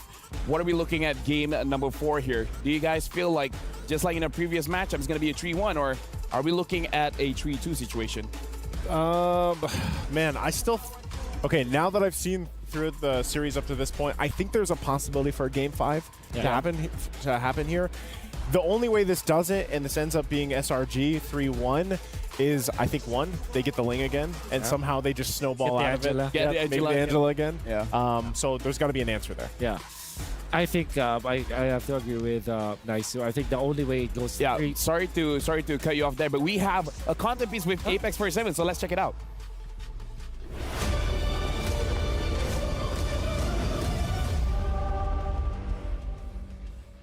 Adım Furkan, nickname'im Apex47, 23 yaşındayım. Flux takımında dolaş rolünde oynuyorum. 2 yıldır profesyonel olarak oynuyorum. Aslında grup aşamasında ilk gün istediğimiz performans sergileyemedik. Biraz buraya alışamadık diyebiliriz çünkü zamanımız çok kısıtlıydı. 2-3 gün gibi bir zamanımız vardı. 2-3 günü yetiştiremedik. Ondan sonraki gün kendimizi toparlayıp daha iyi oynamaya başladık. Alışmaktan kastım aslında öbür takımların çoğu bootcamp yaparak geldi buraya. Çoğu takım Endonezya, Filipin'den geldi ama biz direkt Türkiye'den geldi. Herhangi bir bootcamp yapmadan geldik. Ya 2-3 günlük Asya'daki takımlarla oynayıp alışmaya çalıştık. Bize yeterli bir zaman olmadı bu.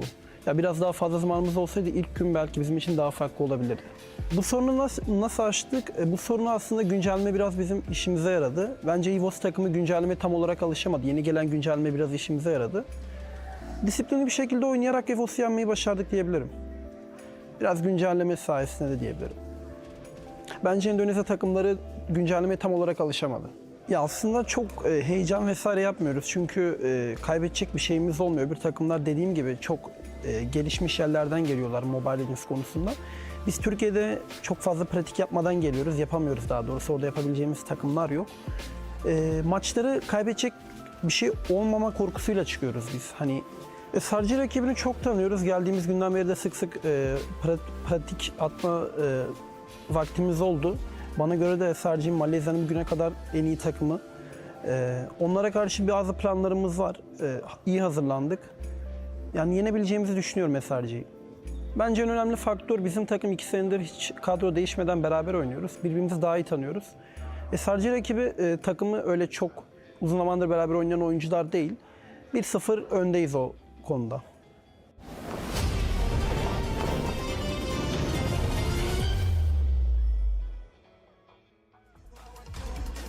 First of all, thanks for the update. Thanks for the update. Thanks for the update. Thanks for the update. It really helped out Fireflux here. I mean, like, you got to take the good and the bad. According to them, they couldn't have a lot of practice time, especially in Asia, but the update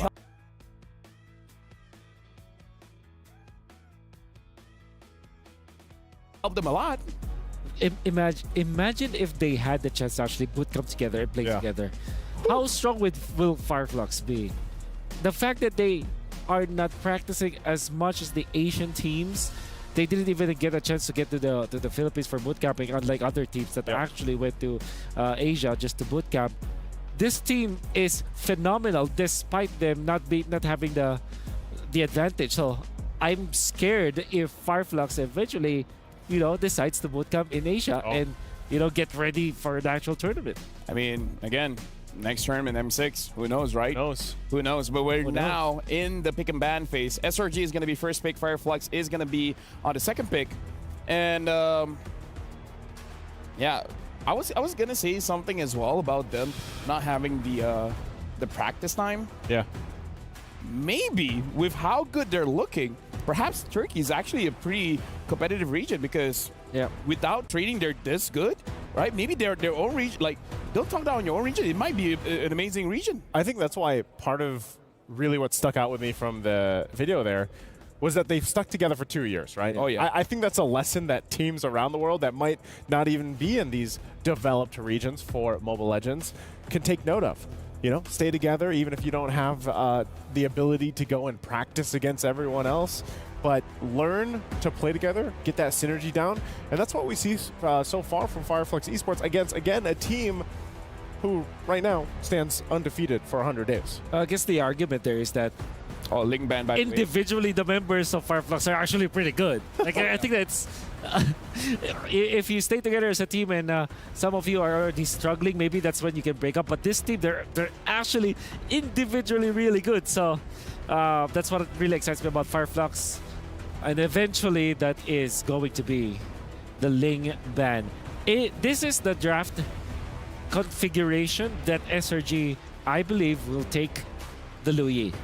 The thing is, Skies is amazing on the tank junglers as well. So I feel like even without the Ling, he's not forced on a pick like Hayabusa or Lancelot. They have options. They're banning out the Valentina this time, and I feel like, again, it's very good because you got to give respect to Rosa because the playmaking capabilities coming in from this mid laner is truly terrifying. They should ban out the Luyi here. If not, I'm guessing they're going to ban out the Roger, and then SRG would just pick up one or the other. Or you want to let both of them open and ban the Moskov. Yeah, Angela's still open too. I mean, without the Ling, though. Without the Ling, but like I think it could still fit into some compositions. Especially if, for example, SRG's plan is maybe to pick the Claude again for Innocent here. Okay, whoa, Fanny. Okay. I mean, again, like I said, it puts Skies on the map. Yep. So this is definitely the configuration that you pick up. You first pick the Luyi. Yeah. Your SRG. Or maybe not. I think knowing that Flux is not a team that actually prioritizes that, so maybe they can get Harith or Roger first. I feel like they want to pick up the Moskov for Flux.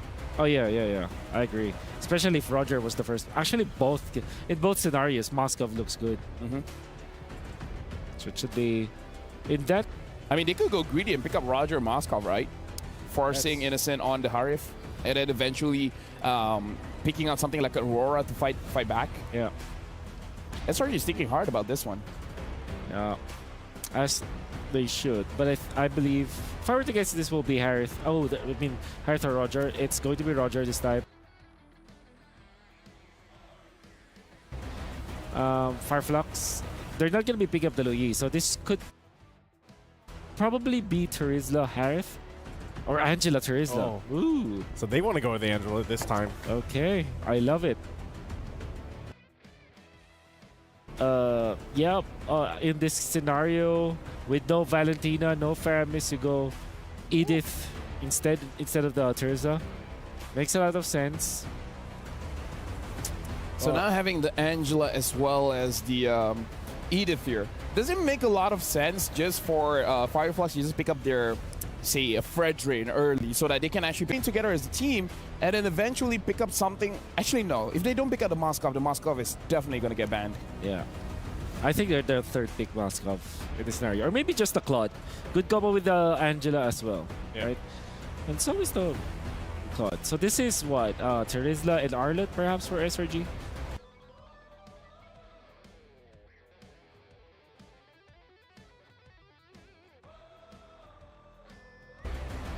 Or Cho. Oh, whoa! Nolan. Immediate Nolan. I mean, immediate Nolan. I feel like we haven't seen Nolan in a while. One of Sky's here, and yet, like we talked about, the Moskov gets picked up here, and so the general game plan for SRG, this is what they do when they have the Nolan and give Innocent the Roger, is that mid trio distraction. Actually, I should say mid duo distraction. Nolan farm like nobody's business. Yeah. Innocent waits for 2 items. After 2 items, Yums, get yourself low. Get the enemy close to Innocent, and then Innocent is just gonna wipe them clean. I think you ban Luyi now if you're Fireflux. Especially if you want to go utility jungler. The way I'm seeing Fireflux operates is that if they go Moskov, because it's very farm dependent, you pick up a utility jungler to go with it. Fredrin, for example, is going to be the case. Terizla is also another option if they do want to pick that up. But I'm thinking of a bold claim here. If there's isn't an additional crowd control that will come from SRG, this might be the last picked Leomord now for Fireflux because it has Angela. So that's that's actually a combo. And Fireflux they have been known to pick that up, so could be an option here. That being said, though, I think you still ban the Fredrin if you're SRG. Just cover that base. Yeah, cover that base. Again, because part of it too is interesting alpha. Yeah. Part of it too for Fireflux, there's a Luyi is also just kind of withstanding some of that burst with the Nolan. That's right. Even most likely Nolan will just go ahead and farm up majority of the time, and then like LaFell mentioned, then you let Innocent pop off on the Roger. Yeah. So going some utility might work Fredrin. Whereas like now I feel like Fredrin's kind of like I don't know if a 50-50, but he's definitely not as tanky as before. But he still serves the purpose, especially with the lineup, especially with the fact that you have an Edith here for Fireflux. But I would actually like to see the Leomord. Yeah, Leomord. Make it a little exciting, you know. That will be exciting. How about a Tigreal for Apex 47 or a Grok? Actually, a Grok is probably the safest choice here. And then put the Edith. Alice. Okay, yeah, Alice Angel is also a combo. Oh, I mean, like Apex 47 said, they've played against each other before the knockout stage, so they know the hidden strats. Oh man, I want the Leomord or the Joy. That would be great, but the don't Julian's pick the Joy. Still open. Yeah, Julian's great. Julian's great also. Yep, there it is, Julian. Yep. Don't don't be too creative. Just go for the solid plays. Like it a lot. It makes a lot of sense actually. You know what they say, right? Creativity kills the cat. Creativity. Yeah. There you go. So cats are not creative. They are They're when just they curious. They do want to play the Kadita Johnson, right? SRG. Oh, do they? That's a little too creative. I don't know about that one. I don't. If they Just do, an idea. If It's my turn. If Wolf? they do, No. sure, but I don't know. Matilda Barretts though. Oh no, they need a mid lane for that. Kadita and Barretts, I think. Vexana's still open. I mean, it's not great against Julian. Kagura? Farsa's great versus the Moskov. Oh, Aurora. And Aurora Tigreal. All right. It's a lot of lockdown. Yeah. With the implosion, with a frigid glacier. Yeah. You have a Ruby. You know, SRG is. This is a lot. This is a lot to cover here for Fireflux. I mean, again, they need a very strong mid duo just to create chaos and give time for Skies to just out farm. Yeah. Having said, you pick up a you probably pick up a very active XP laner like a Lapu or a how about a Thams? Now that I think about it, SRG's draft, this is the draft that they've been using in MPLMY to get 0 losses. Yeah. 0 game losses. I'm not sure if they lost with this draft so far. So now Fireflux. Okay, a CC maybe? For they put the Edith in the roam, get the CC. Yuzong. All right, yeah. That makes a lot of sense. Well, for the casters, you guys have seen the draft. SRG, I kind of feel like they've gotten a very comfortable draft here, but Fireflux, picking up the Julian, Yuzong, Moskov, as well as this Angela, there's a lot of potential, and this is an S-tier draft coming in from both teams. And with that being said, Leo as well as Gideon, it's your turn. It's a fire sale between both of these teams, taking some of the best heroes in the meta as we know it right now.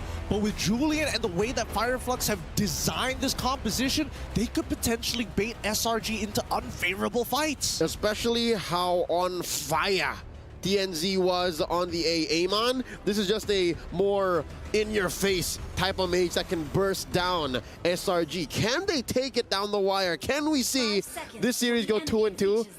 This is the right match. You just came in at the right time to find out. Well, let's get right into it as we load into the land of Dawn. Sparks are going to fly between both of these teams. It's going to be SRG on the blue side up against Fireflux Esports on the red side. They're going to have mirrored starts for both of these junglers. But keep in mind, right, the early game, a lot of it is on the shoulders of the roamers to try and create the space and to set up these big plays. That's right, SRG, Yums, FF, Apex 47. Something to note, Apex 47, he's well built to actually run himself into Innocent and Sekais. So he's only really worried about Stormy because that's where he kind of just stops dead in the ice.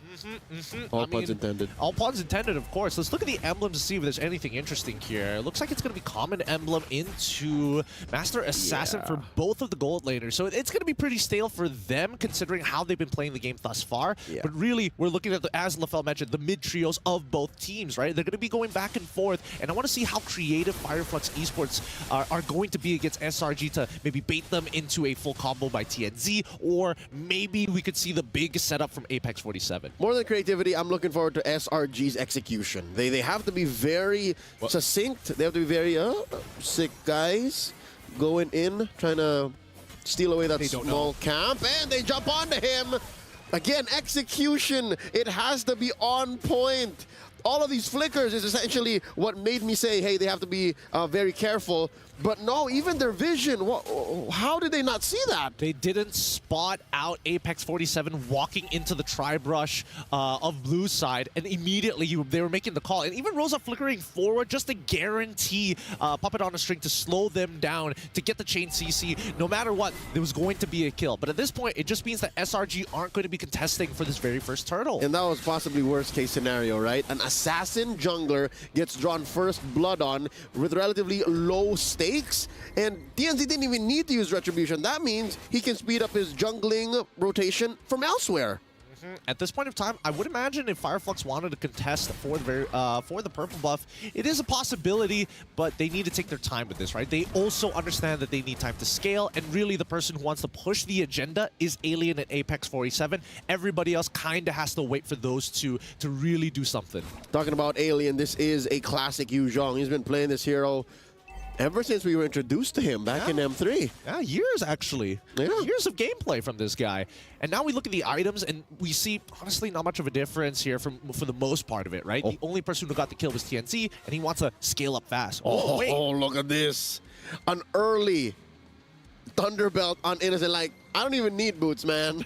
Doesn't need it. So that kind of explains why he doesn't proactively trade against Sunshine. But once again, another fight. Oh! Nice! The implosion onto Yumes, the Hearthguard, the answer, trying to save TNZ, and he will walk away scot-free. Down goes the Kais. Yumes, despite the amazing setup, does not have much follow-through. Fireflux still gets a kill on the way out. Sakai's falls again. Honestly, unfortunate for Sakai's. Yumes tried to set up the not today kid moment, but no.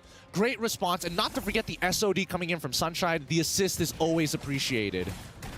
And because of that, it was a free rotation. He's able to just go back and pressure Innocent even more. Now Innocent showing a little bit of teeth, trying to stop Sunshine from pushing in, trying to take the waves as quickly.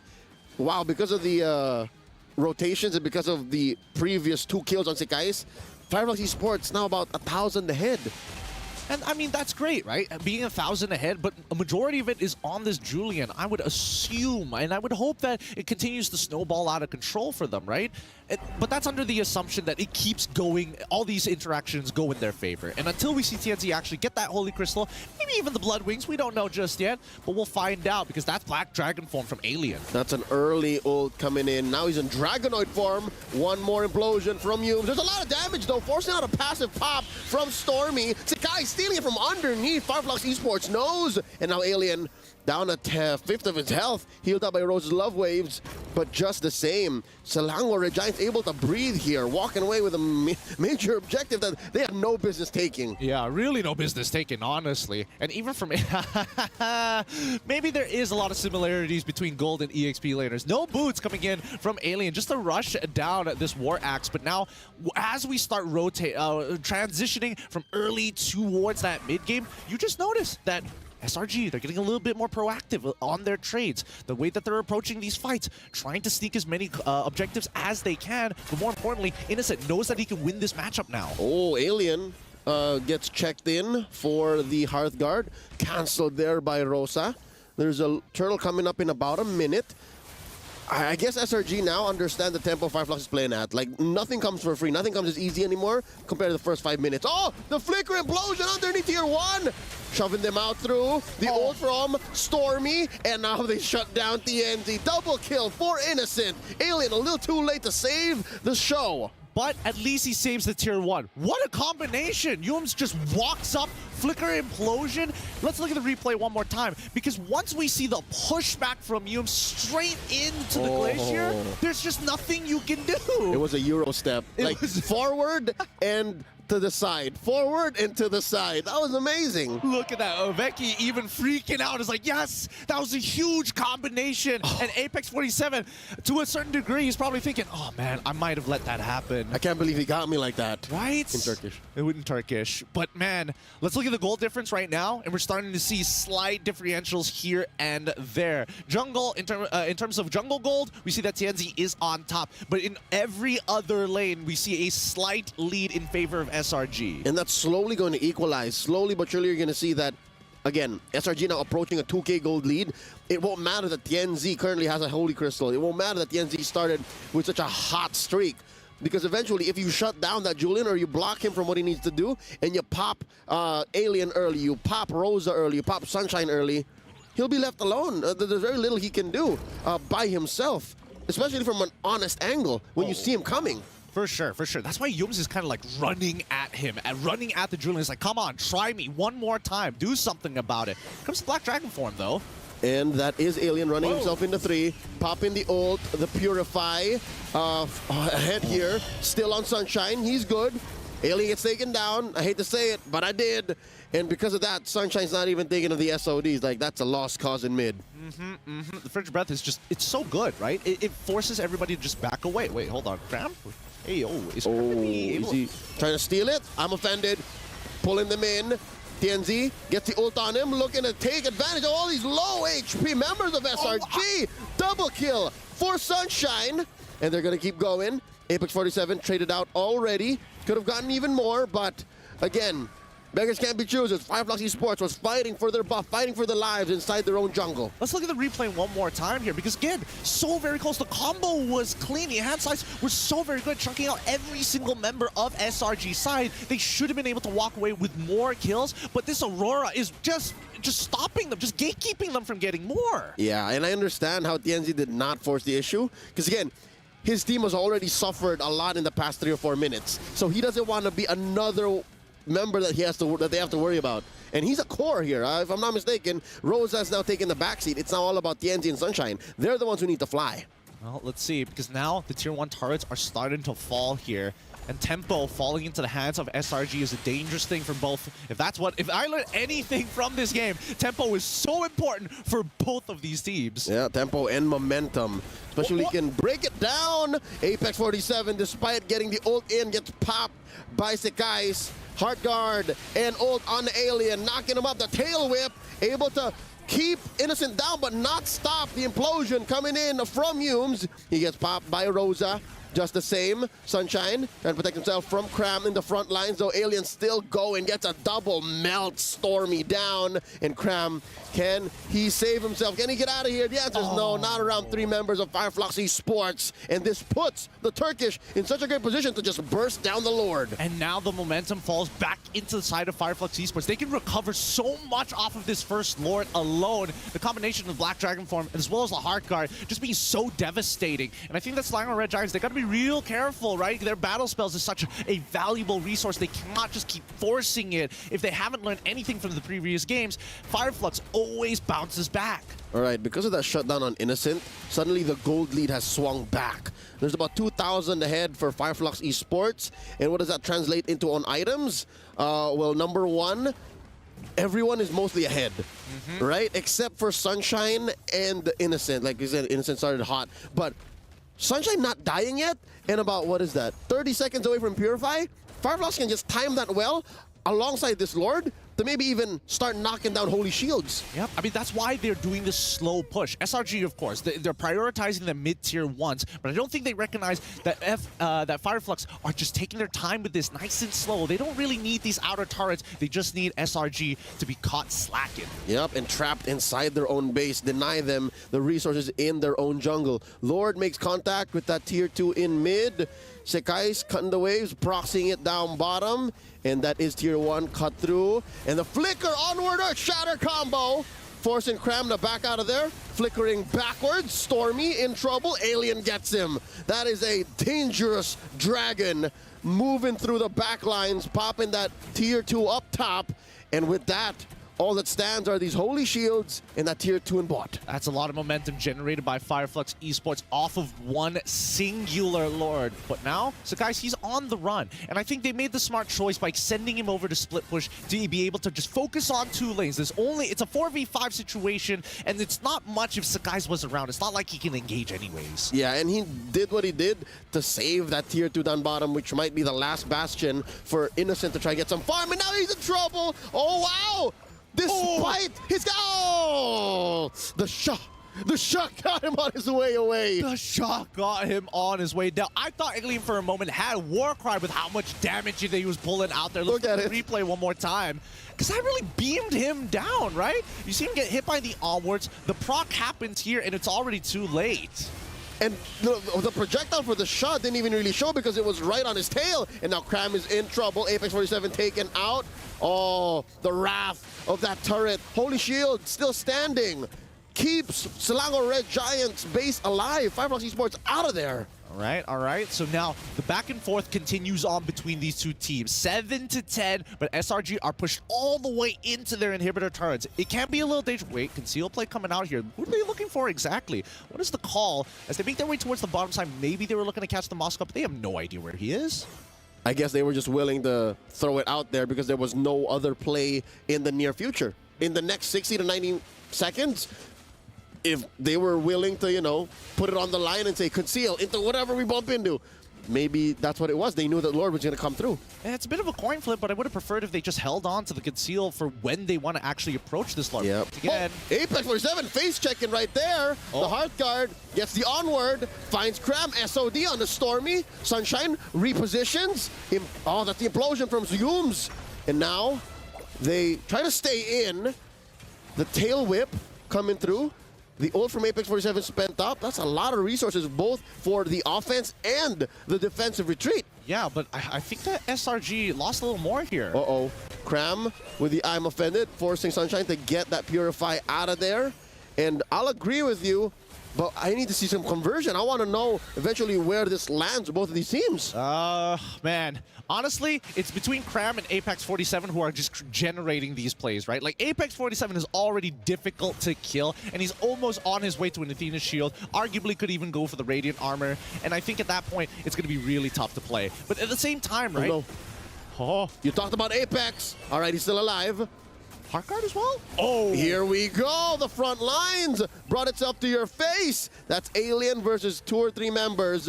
And all this while, it was just to keep Selangor Giants out of there. Sekai's looking for the angle, looking for the steal, the front line! Oh, Innocent takes out Rosa! Tienzi secures the Lord. And now the fight continues. Sunshine's about to get clapped here. Down he goes, 3 for none. Fireflux get the Lord, but SRG walk away with 3. How do these players keep track of what is going on? They were doing multiple things at the same time. Juggling for the potential Lord, having that team fight, trying to zone people at the same time, while having a completely different agenda halfway across the map.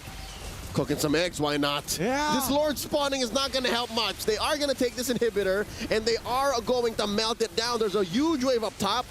Add to that long list is managing the waves to ensure that there's permanent damage dealt to Fireflux Esports base. I think they gotta call it quits here, right? They can't keep on doing this. That bot side is going to start crashing soon, and here comes the Black Dragon form as well. Apex 47 keeping a tab on a Cram. The SOD hits, the knock up the tail, the Heart Guard. They keep going. Stormy goes down. Cram gets a few hits on him. Oh, Fireflux Esports, the backline is a little too slow. Yum gets the implosion makes it last a little longer. Tienzi takes down Cram, 2 for none. 3 for none, Alien takes down Yums. Innocent running from Alien. Another Heart Guard coming through.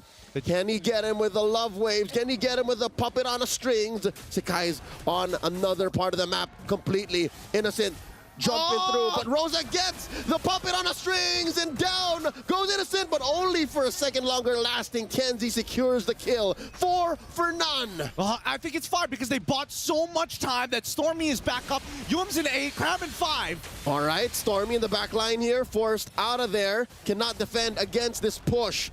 Bottom lane penetrated by Fireflux Esports. Oh my goodness. Oh my goodness.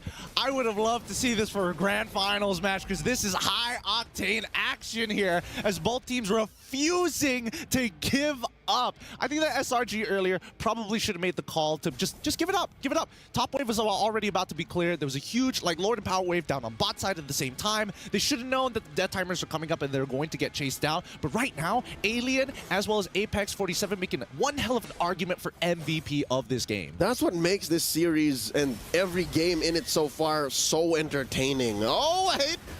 Get the winner crown on here, plus the Heart Guard. Putting Tienzi, very close to death. Still alive, though. Gets popped in here. Innocent with the shutdown. So much spent just to keep him alive, only for him to die. All right, there comes the reset once more. Apex with the flicker in, no one home. All right, Flux Esports says, okay, not good. We got to regroup. Yeah, I mean, the worst part in these types of like very close series is losing your cool. You got to have a very calm demeanor, especially when multiple things are happening at the same time. Keep it together, keep it together, keep it together. Keep it together, man. And I think that Flux right now, especially for Apex 47, he realizes the weight that he is holding, creating these plays, creating the space. Yep, he's a one-man initiation machine, and now that he's about a minute and a half away from his flicker, everything comes honest, everything comes right at your face, and he walks in that bush, forces a response. Sekai secures the Lord. Alien going hunting alongside Rosa. They do find the backline, forcing an implosion on the Yums. No one home. I mean, they're happy with that. No one died. The Lord spawns through mid. I mean, at least you know the solution. You know what you got to deal with.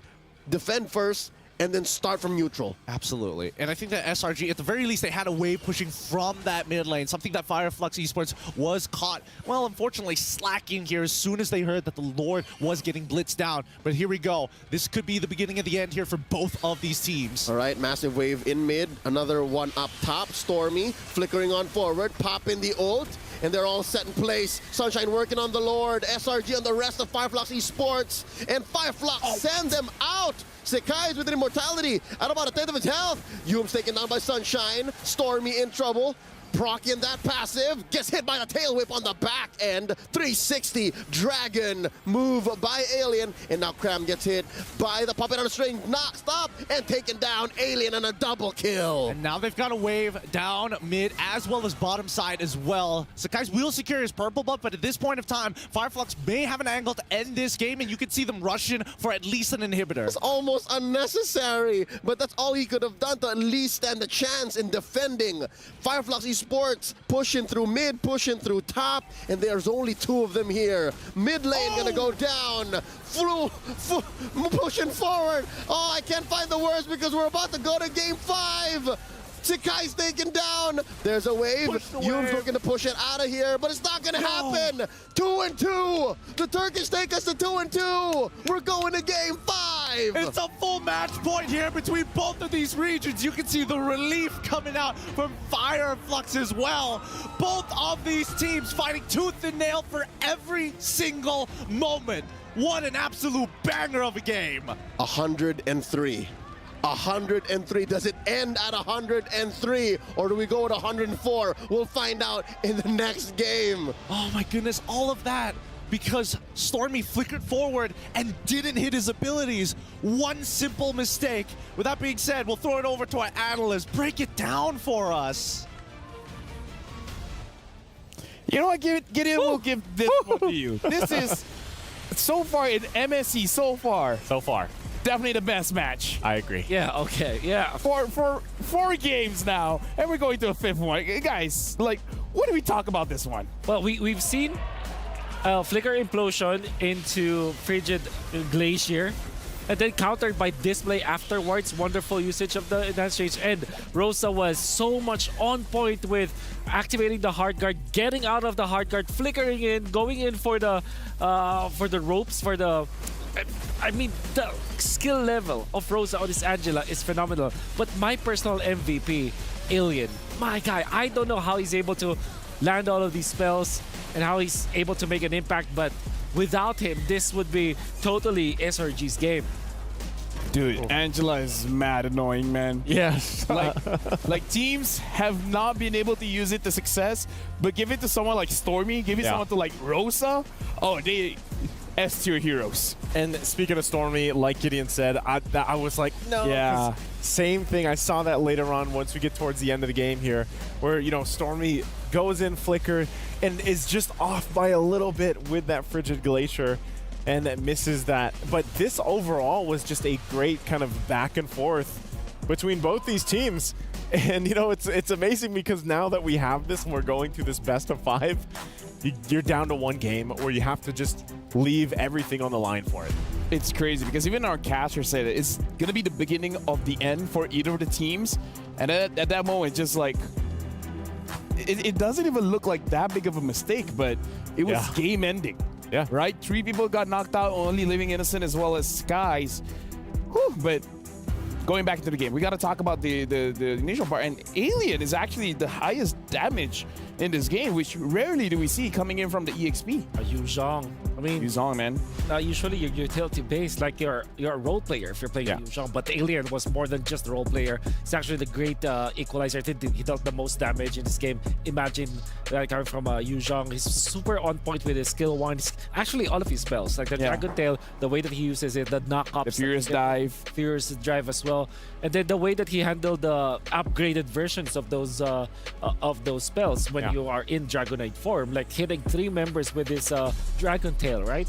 Three of his opponents. I think Alien was so on point in this game. Dude, honestly, like, what a series right now. Fireflux going up against Selangor Giants, and Fireflux is 1 game away from being the first win against Selangor Giants after 103 days. Yeah, that's right. The thing is, if I'm Selangor Giants, if I would lose any time, this is not one of those times that I want to lose. That, like, if Fireflux pulls this off, then that's already a big achievement on giving the first loss to SRG. And training is overrated. Huh? Training is overrated. You don't training is overrated. Talk about training. You don't need it. Just thank the update. Hey, I'll tell you what. Yeah, thank the update.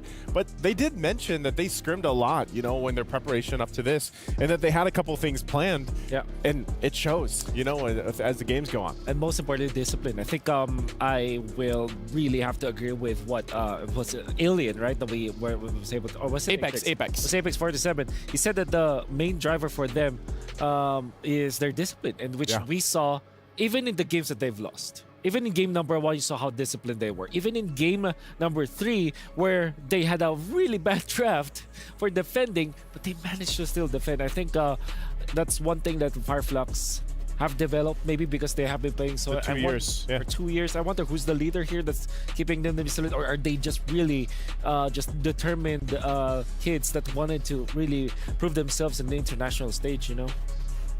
Well, for now, we got to look at our Sony MVP. And it's going over to Alien with the Yuzhong. Again, the highest damage dealt in the game. And yeah, I got to agree. The Angela going inside of the Yuzhong makes the engagements so that you can 1v3, you can 1v4. Even if you die, you're going to take someone with you. That's what I'm saying. Like, Yuzhong already, just by himself, is already that threat, you know, to the opposing team. You pair it up with an Angela, and it gets even worse. And even some of the kills like this, he gets it with a Shaw Essence, right? Like, that alone is a big kind of cherry on top of already what Alien was able to do throughout the entirety of this game. I don't know, man. At this point, maybe Angela has to go back to the ban section. Yeah, I think so. Right? It's so annoying. Yeah. 6 KDA, 63% kill participation, but again, the most important number is damage. He dealt a lot of damage. Last pick, Yuzhong, which we did, it did come up. So one of the possible picks afterwards, they put the Apex 47 Edith. Obviously, the composition that we saw coming out from SRG are dependent on getting in and out of the fights with this Nolan plus the Roger, and you have Stormy, which interestingly, I think they kept really good tabs on the passive coming out from the Aurora, wherein when they do commit to the Aurora, there's no more passive. Yeah. They're able to really punish Stormy afterwards. I gotta say, like, looking at that game, I'm still figuring out what really happened. So if you can break it down with Bob, that'd be great.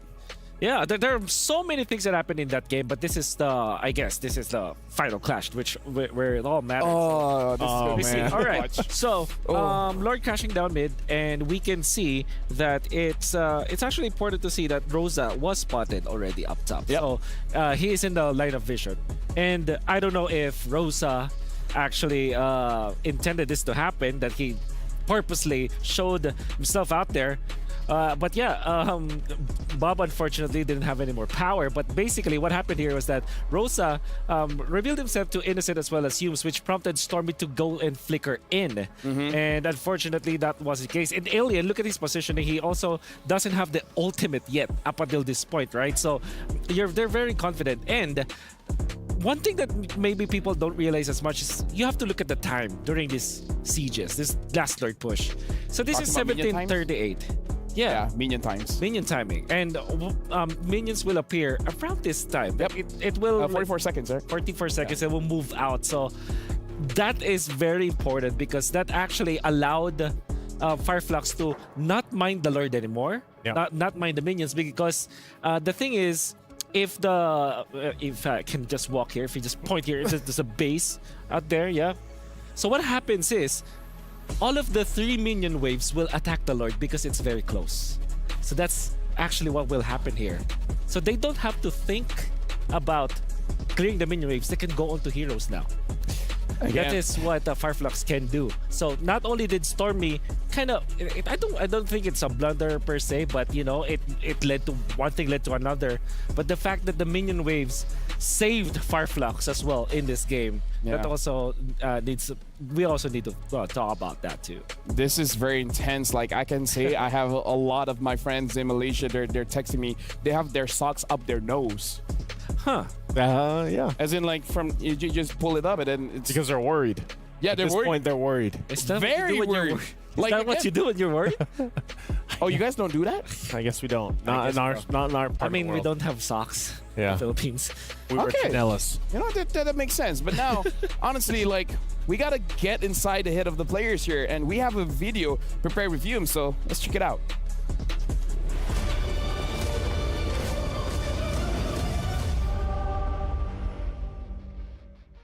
Hello semua, nama saya Yums daripada pasukan Selangor Red Giant, role Roma. Pada pendapat saya, sumbangan tu kita orang semua kasih sumbangan. Kita orang semua work hard and train hard together. Faktor kita orang undefeated selama 100 hari sebab kita orang semua train hard, work hard, no sleep, no gain, no pain. It's a good thing for us sebab kita orang ambil benda tu sebagai motivasi kita orang dan kita orang akan bekerja lagi keras untuk membuktikan yang kita orang boleh. It's a good thing for us that peminat SRG dan Malaysia mengharapkan kita orang menang dan kita orang akan bekerja lebih keras dan mengambil trofi MSC. Berbanding dengan tahun lepas, saya rasa inilah new era saya. Saya rasa confident sangat dan saya rasa saya boleh ambil trofi itu dengan teammate saya. Kami SRG prepare untuk semua orang. Kami tak kisah siapa yang kami dapat tiba. Coaching staff kami telah mempersiapkan kami untuk melawan semua orang. Kami SRG fear no one.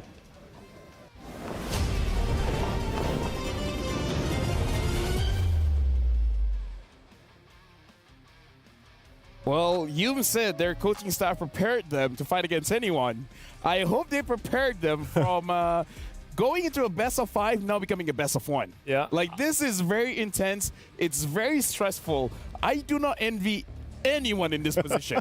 Yeah, the pressure is obviously there.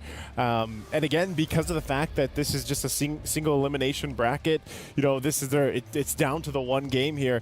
So I'm almost expecting when we do get to the draft for it to be a little bit slower, a little more methodical, you know, and I think one of the big points is, again, this Angela pick. Is it just going to be banned out? Is the Ling going to come up again? You know, what's going to fall into place here for SRG or Fireflux Esports? It's almost as if like the draft itself is like already a game in itself, right? Yeah. Oh, and I think the Angela is the game. Dude, you know what? Here's especially on Fireflux. Here's the thing: if Fireflux win, Sanji can see the future, man. Yeah. He said 3-2 Fireflux. He's already 50% correct. Yeah. 50%. He's 50% correct. If Fireflux win, he's 100%. Yeah. So if Sanji says they're going to be the champions, then you know what? I guess he's right. Sanji's right. Sanji's right. Can see the future. Is that what happens if you pick the Valentina 4 times in one series? Valentina can see the future. Not lore accurate, but at this point, why not? Why not? She has 2 dashes. Yeah, she has a lot of damage. She can steal your ult. Maybe why not? She can see the future. Yeah. All that she needs to do is to look for someone who can see the future and then copy. Right? Nathan. Time traveler. Yeah, time traveler. Yeah. Technically, Valentina can see the future. I like the Edith band. Thank you very much. This Edith, man, I gotta say. What about the Angela, though? They can first pick it. Ban the Angela, though. Okay. My guess is if the Valentina is banned 3rd by Fireflux, I'm sure that they will be picking up the Angela. So this puts in SRG in a tough spot. Although this is the only series where you don't actually ban the Luyi against Fireflux, or actually SRG. Seems like that is so far past 2 games, or yeah, I think 2 out of the 4 games that we've seen in this series, they ignored Luyi. They ignore the Louis. Yeah. Well, the fact that I guess, okay, that's good too. They take out the Ling. So if the Angela isn't banned, I think one of the, like, Fireflux could also just take that again. But I think still we're gonna see the teams prioritize even Roger, probably for SRG this time around. Or the only way I'm okay with them letting go of the Angela if they have a crazy pick like a Esmeralda. I'm not that crazy, man. Esmeralda, it makes sense. Put him in the EXP, put her in the jungle, doesn't matter. Jungle Esmeralda? Jungle Esmeralda. I'm okay with that. What do you get as your first skill, though? In that First skill? And if you're a Jungle Esmeralda, I guess the second skill? The Stardust Dance. Yeah. Yeah, I guess. Valentina ban, Fanny ban. So now you're leaving the option Luyi, Angela. Whew.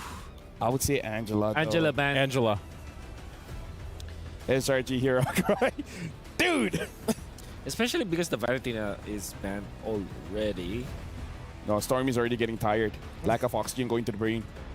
He's yawning.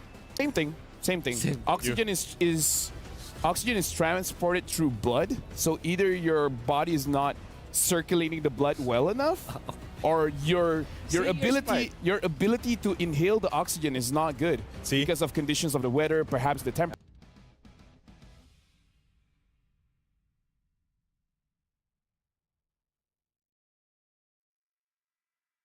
You know, stuff like that can make you yawn. You're very intellectual. Angela. It's open, right? Yeah, was that Moscow last was the ban? bad. I do like the Moscow ban. I think Sunshine. So far, the past 2 wins that Fireflux were able to get was because of Moscow. Moscow, yeah. Angela. There's so much you can actually build. Like, you can build so many different kind of lineups for Fireflux Esports if they just pick up this Angela right now. Yeah. I concur. Angela. I'm worried that they pick up the Angela and then later pick the Boxia. Whew, that's gonna be a hard. There it is. Oh, there you go. There it is. Oh. Okay. Start raising the socks, LaFell. Oh, my socks have risen. Okay. You guys asked me. Yeah. What else do you guys want me to say? Yeah. Nothing. That's it.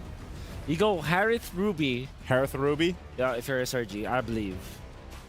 So they don't want the Roger. They do want it, but at the same time, like Roger, in many ways, you don't want to be the Roger if there's an enemy Angela because of the heal. Yeah. So you don't want to constantly eliminate people. At the same time, you're almost like there's a lot of damage. So I'd rather pick up Harith in that regard, or maybe actually. Yeah. Okay, so Roger Ruby. Okay. Roger Ruby. Fireflux can pick up Boxia Harith. How scary is that composition? Very scary. I do feel that if they want to pick up the Boxia, that would be... Is Terizla banned? Oh, no, it's open. It's open? So do you pick up...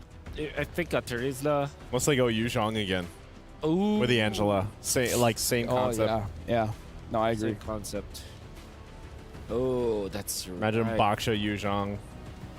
That is correct. So yeah, Baksha Yuzong. It's gonna be good. Or do we pick up the Claude now? So that they will make sure that Sunshine will have a great hero. Yeah, so Claude Yuzong perhaps for Fireflux. Oh, Julian. Oh, okay, that is Julian Yuzong. I mean, again, both very... Alright, Julian Yuzong. So they're instantly showing they don't want a... Yuzong's tanky tall. jungler. See that? Yuzong? Yeah. He's tall. Last time I stood next to him, I was like his waist height. Oh, yeah. Yeah. When you were it's next like to two Yuzong? Naisus. Yeah. Something like Maybe that. about 2 buildings worth. 2 buildings worth. I believe you're stepping up the Terza if you are SRG. Don't reveal your Harith Roger already at this point. I think it's much better if you kind of flex it. Arlet is also still open. That could also be a hero for SRG. And then they could last pick their Esmeralda, perhaps, you know. I'm still thinking about the Esmeralda again. Like it's honestly a very risky pick. Very risky pick. They're picking up the Harif, so instantly showing where this Roger is, showing exactly where this Harif is going to be. The only thing that's still secret is this Ruby. Oh, I gotta say, I'm glad I took my meds today. Are you gonna get a little nervous? SRG, I'm a big fan of SRG. I think they're very strong. I think they're a team that can pull off the Roger Harith. But my God, it's difficult to play. It's very difficult versus to play. Fire Flux. Oh yeah, having the Yuzong, Angela, Julian. Dude, once the Julian has the Holy Crystal. Oh. The problem I see with it too is, like, we already saw this previously today, is the Julian, man. Once that enhanced chains, and even on a disengage or an engage, is going to play a big part of the Angela Yuzong combo. Oh man. So okay, so we're gonna be looking for your mid lane bans here for Farflux. Faramis maybe is Oh yeah, Faramis is still open. Yeah, it's still open. Julian hates playing against that because your combo is just completely nullified. You can tank that afterwards, so that could be a hero. I wonder if Farflux are also considering the Florian ban, because that's a good combo with Roger. Although is that something that Yums will actually play? Probably not, right? I'm pretty sure in their thousands of days playing Mobile Legends, whether he likes it or not, I'm pretty sure he's practiced it. Yeah. Yeah, you're right. So now the Faramis has been banned out, so good call on the Faramis ban. SRG, are they interested to ban another goal laner here? Perhaps something like a Beatrix carry? Yeah, because that's Sunshine special. Oh yeah, true. I don't mean it's not a great hero versus both Harith and Roger. It's actually pretty bad. But at the same time, you have your all-star trigger, which you saw Farflux in game number 1. Even if they lost, Sunshine played well, so that could be a point of consideration. One thing that I have to remind people: whoever loses this one, you have to give over your key. Oh. And that's gonna get crushed, and I don't know if I'm ready to see that. I already saw I'm just saying. I already saw the clips of Carl TZ crushing Falcon Esports earlier, and yeah, it's pretty intense. That's intense for sure. Tigger ban, pretty good ban. Perhaps maybe. Oh, Louis. Oh, wow. Last ban, Louis. Forgot about that. Okay. So I think you pick up Minotaur maybe for SRG. Does SRG want the Aurora again? Oh, right. You're right. Yeah, that's although, you know, all things considered, it was used in the last game. It was good. Honestly, it was good. It was just that last play in the base. Yeah, exactly. I feel like it really, served the purpose. It locked down so many initiations. Yeah. Oh, I haven't seen Stormy play this hero. Oh. I haven't seen anyone play this hero for a while. Great versus assassins in general. Yeah. You know? Well, I mean, not actually great, but it's among all of the mage playable. Yeah, the mage for choices, that would be good. So this also eliminates the potential for the carry altogether. Maybe just the Beatrix stuff for Farflux, for Sunshine. I gotta say, with this Lilia pick, SRG is really searching their hero pool here. Really? Grok carry. Grok is great. Grok is great. The carry, I'm wondering, playing into the Zombie Force. I mean, again, this is like the last game of here. If you play this correct, I mean, like, if you play the carry very well, okay, yeah, give it to him. But it's difficult. I wonder if they want to pick up the Kaja for SRG. If you're going up against the Grok, I think Minotaur probably is the choice here for SRG. So yeah, well, wait, what about the Cho? We haven't seen a Cho. Oh yeah, for Yums. Yeah. Unless they want to pick up unless they want to pick up Lapu-Lapu or Beredera, which is actually Beredera is great for SRG. Just find someone that can go on to Angela, like Masha. Oh yeah, Masha. Masha's a good call, but I don't know if they'll use that one. Oh, a Florin. This is a... Okay, I predicted it. I don't believe that Humes is, if Humes plays it, I don't know. I mean, it's easy. It's just not a Humes special, I would say, but maybe they believe in it. You know what, casters? I gotta ask you guys. what do you believe in, right? So that's the question of the day. We're going to throw it over to you guys for the final match of the knockout stage for today. Take it away. I don't know about you guys, but after watching this in the entirety of this series, it really makes you have some introspection in your life. Start praying to gods that you don't believe him anymore, because really, times are changing as we go into match point here for this best of 5 between two honest to God teams. Flux Esports up against Selangor Red Giants. Let's just get into it, because one team is playing way slower than the other. Neither of us expected that SRG would revert to this, right? Now that we're down to a best of 1, there's a little voice in me, an optimistic little, 10-year-old Leo saying, hey, maybe this is the tempo break that SRG needs to, reset and get the better of Flux Esports. But Flux Esports, the way that they play, it's a good mix of aggression, a good mix of just leaning hard into your advantages, and just striking when your opponent doesn't expect it. So I don't know if passive is the right way to force a Game 5 win. I don't know. I totally agree with you in that aspect as well. I feel like both of these teams play very similarly to each other. Huge playmaking capabilities, but at the same time, highly chemistry-based and adaptive on the fly. But if we're breaking down these compositions, it's all about maintaining control over this game, right? Flux, I think for the next 6 minutes, technically should have an advantage over these neutral objectives, and we're only just waiting to see whether or not Yums is able to peel, not only peel, but keep them alive for the rest of the match. No, this can't be first blood, right? Sakai's leading hard into that, putting Apex down to a third of his health. Nah, not gonna happen. Nothing committed, nothing lost. Something to note, though, that is a Grok with an impure rage.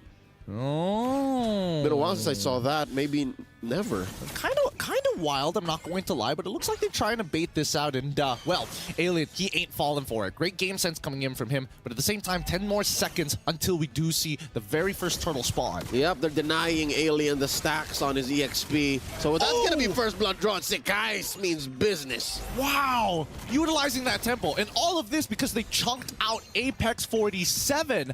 I don't know, this is starting to look kind of interesting here. We'll see how this plays out. They could still go for a turtle steal here with the Julian, but nah, they're getting zoned out. Oh yeah, they give Apex 47 a little more to think about, while Sakai just cleanly secures that turtle, keeping his retribution up too, so he can go ahead and use that to steal something away from TNZ.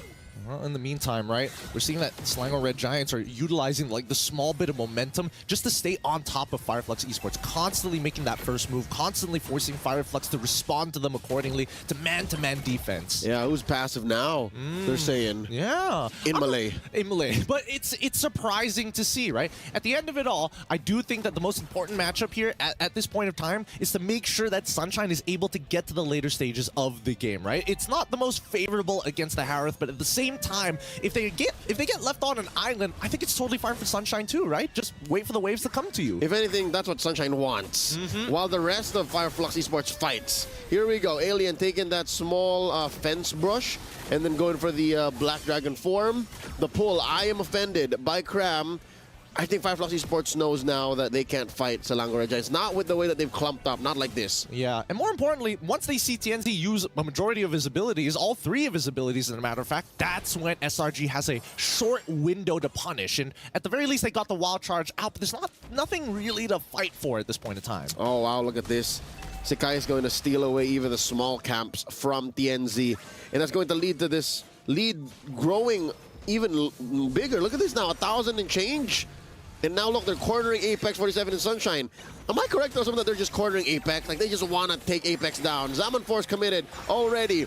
Yums here, popping the blooms. Oh, they gotta get out. Look at this, TNZ coming in from the angle.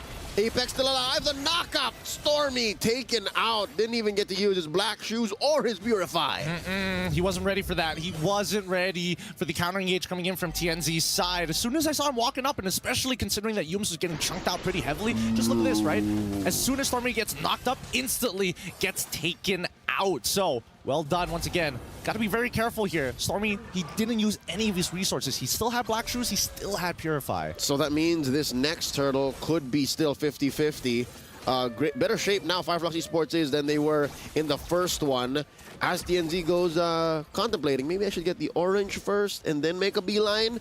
You see here, about a minute early, Sunshine goes for the switch up, goes for that lane swap down bottom. Apex 47 pushed out of that fence bush, and Sekai's working on the turtle, I think that's it. They made their piece, not going to go for it. Wild charge on Apex 47, plus the flicker just to save himself. But while all of this is happening, down on the bot side, full goal plating falls into the hands of Sunshine at this point in time. And I think that SRG, they don't mind this. Wait. Uh-oh. Here comes Alien coming in, full combo spin with a Petrify.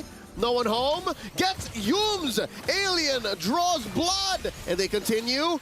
There's the jump, the Lycan pounds, securing that little wanderer. Is Flux Esports on the retreat. What happened there? How did he find Yums? Yeah, he wasn't even like the main target. I think he just died as collateral damage, to be perfectly fair. Wasn't expecting that to be the kill, but hey, it works out for Flux Esports' favor. Now at least they're struggling for this tempo, this consistent back and forth, and not to mention that Sunshine is getting accelerated too. In the meantime, TNZ does find his Holy Crystal, and that's a very important buy because now he is a legitimate threat. Oh, wow. Not just that, after that push, oh no, Sunshine's in trouble. Diamond Force dropped in here. Oh, Innocent popped in. The rest of SRG did not lean hard into that engage. I was just about to say, Sunshine's back. He pushed down bottom, and now I'm back. And now he's back, and now they're going to take top tier 1 if this goes badly. Stormy goes in with the black shoes, but ends up on the wrong side of the wall still. But he will keep his life. Every man matters for Selangor Giants right now, especially since Flux Esports feel their aggression coming online. Stormy still alive. There's the knockup. Where's the damage? Rose secures another Black Dragon form by Alien. Cordoning off 3. Gonna land on the other side of this wall, keeping himself and the rest of his team up. Somebody is earning gold. Oh, they're just buying time. Interesting. So Sekai's, it has been power farming this entire time. He's trying to keep up with TNZ, but more importantly, he now has an EXP lead on him currently because TNZ has been caught up in so many of these engagements. That's what I was wondering. There was no reason for Innocent to dive so deep underneath the tier 1, and there was no reason for Storm to actually respond other than to clear the wave. Yep, and they did so that, again, Sekai's can keep going, right? And that's why, even if they did lose that engagement up top, they make a beeline straight for this turtle, still uncontested. 100% of these neutral objectives going over to Selangor Red Giants, but it's the same play. This is deja vu, but Ujaved, because it's backwards, up top. Sunshine gets another push. He's doing, Sunshine is just accelerating so fast. Already has the golden staff as well with the corrosion scythe. He's one item off from his Trinity build. And again, I do think that Innocent, he's coming to a point. Oh, wait. Uh-oh. Heart guard checked in. Innocent crossing the threshold here, dropping that Zaman Force. All right, he's coloring in the lines. You see how he drew that river bush with the Zaman Force? Fireflux are just ridiculous at kiting, man. It's a hive mind that you're playing against. Yep, and this is a lineup, this is a roster without a Purify. So they're playing off of instinct. They're just going straight mechanics. And now the Black Dragon form plus the Heart Guard. Who are they going to find? The Wild Charge on the 1! Stormy pops the black shoes, still has the Purify. Down goes Sunshine. Here's the late entry by TNZ. Down goes Alien. Can TNZ get it? Enhance everything. Not enough to quell Selangor Red Giants. They get 3 for none. Man, this is kind of crazy because now it's coming down to who presses their buttons first. And better. And better. I mean, it's 4-4. The score, the gold lead, there's barely any for SRG side. They need to convert this through structures, and they find one, bot tier 1, and even Apex 47 trying to delay the potential inevitable here in mid tier 1. Uh-oh. TNZ gonna have to face the wrath of Innocent, and he goes down. Zaman Force underneath tier 1. Up top, that's Cram just working on that top lane tier 1 as well. Selangor Red Giants, even with small gains, they're playing a game of inches. They're really just making moves on the map. Yeah, this is such a different playstyle. I mean, I've seen this before during the regular season, and they're just going to be killer AIs at this point, right? I mean, they're funneling a good amount of money into Sekai's, and eventually it's going to be handed over to Innocent as well. Keep in mind that since Florin is in play, Dew is also in play, so he has extra punch for his auto attacks. And that's what makes these all-in engages from Flux Esports a coin flip at best. Wild Charge spent in by Apex, answered by Zaman Force. Now the Lord has spawned. Here comes Alien. There is no Heart Guard. Oh, here it is, spent in, plus the full-on combo. Down goes Humes. And And they're going 2v2, make that a 4v2 as Cram enters the bush. Stormy still has it over here. Can't press it. Cram barely alive. And Innocent forced to back out. Esports, they really didn't get much out of that for Humes, but they have to the fact that Selangor Giants can still engage the concealed Apex. Should be able to get out of there. But once again, they're going to start like SRG are going to walk back in. Once they get their ult back, just take ground. Yeah. Hopefully, it's going to be enough. Oh my goodness. Alien, it's the same sequence that took down another from Flux underneath. They're going to keep going. That's one. Yes, Innocent. How annoying. How very annoying. But at the same time, it's still only just a 2K lead. It's not like we're seeing large amounts of gold being injected to the economy of SRG or even for Fireflux, right? Again, as you mentioned before, it's a battle of inches between the two. The NG checking in the Lord. Sees a non-starter. Now Selangor Giants go from kill to kill, objective to objective. Innocent, a one-man doorstop. Fireflux Esports cannot cross mid lane anymore. That's going to be the first Lord, and it's going to be knocking on the doors of Fireflux just a little bit. Innocent with the Holy Crystal, he's just so dangerous to be around. And I think that, unfortunately, the biggest problem I'm seeing from Fireflux Esports is that Apex 47, he keeps on losing his ball shot before the important fight. And SRG are forcefully attacking him. DNZ gets a taste of Innocent's blade, and that is going to be DNZ retreating. Oh my goodness, Alien in the back line, even before he goes line, he gets taken out. That is a one-off. The folks in the Amazon Arena know what's up. They feel it. The end might be nigh. That's a push in mid. Tier 2 goes. Holy Shields popped in mid and bottom. Lord still taking that slow push up top, taking his time, and that's going to be the penetration. Oh my goodness. Oh my goodness. Wait a second. I mean, Fireflux Esports are just giving this away. They don't exactly have the greatest wave clear in the world, and SRG are taking full advantage of this. If anything, they have pretty bad wave clear. Abysmal at that, because they have to full-on commit. They're better at team fighting than they are at managing waves, and now all three lanes are crashing into their base. Selangor Red Giants can smell it, and there's Cram with the ammo offended. Down goes ENZ. The Salmon force a double kill for the guys, and that's it. Apex 47, the only one left. Another wave. SRG continue their streak. 103 and counting. This has been a marathon series, a beautiful showing of Mobile Legends in the current meta, and SRG have done it. That's GG, well played for our Malaysian representatives, but that doesn't take away anything from this Turkish squad. They are the ones you need to keep your eyes on. They are the ones that you need to keep your eyes for M6. I'm at a loss for words as to how close this was. And I'm pretty sure a good chunk of SRG's fans thought that their streak was ending here. It would have come at the hands of the Turkish representatives. But no, SRG moves on through the brackets. Thank you to Fireflux Esports. Always growing, always showing us something new through the years. Every single time we see them hit the Land of Dawn, they continue to show us that you just can't count them out. What a beautiful series between both of these incredible players. Here they come, giving their fist bumps, of course, showing sportsmanship after what I have to say, one of the best series we've seen here at MSC. I'll be honest with you, and I think I speak for both of these teams. Both of them came in and expected close to what we got. That's about as good as it gets between these two world-class teams on this stage. Yep, no tears gonna be drawn by both of these teams. They know that they put everything on the line. Heart and soul. That's what we expect from our competitors. The top of the line, the creme de la creme. You saw their journey in MPL MY. You were there for a majority of those 100+ days. I'm pretty sure even you, Gideon, had to think twice, like, oh no, could this be it? I really thought it could have been it. I really thought that maybe we might see some weakness in SRG, but they got some heart here. And honestly, Fireflux, incredible, incredible opponents. It's bittersweet to see them go here, but congratulations once again to SRG. GG, well played. With that being said, we're gonna throw it over to the stage interview with Dawood Sandstorm and Mara Aquino.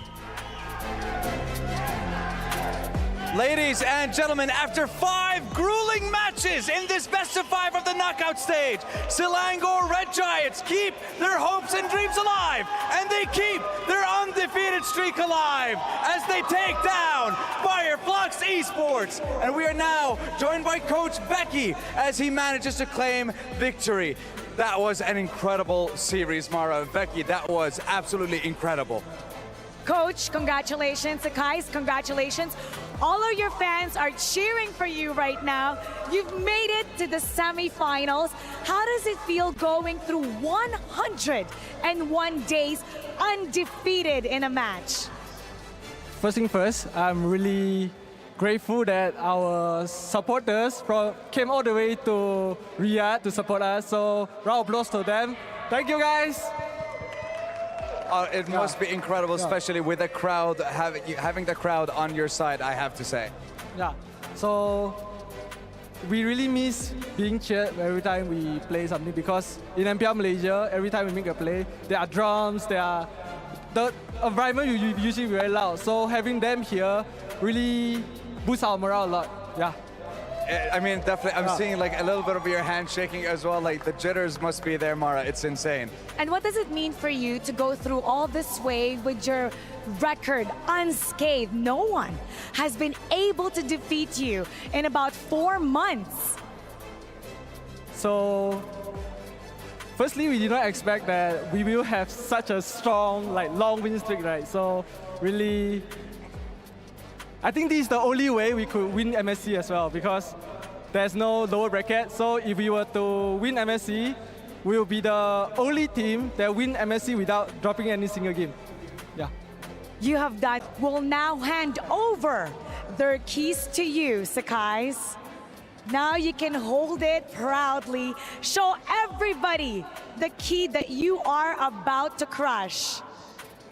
This, ladies and gentlemen, is what happens if you want to continue your journey. You have to fight for your life. You have to fight for every inch in order to make it to the next stage. And that is what Selangor Red Giants did in this tournament. And it has been one of the best series, like our panelists said, throughout the MSC and throughout our journey here at the Esports World Cup. Mara, what an ending to only the first day of the knockout stage. How does it feel to be holding this key? Because this key is all yours. This shows your strength.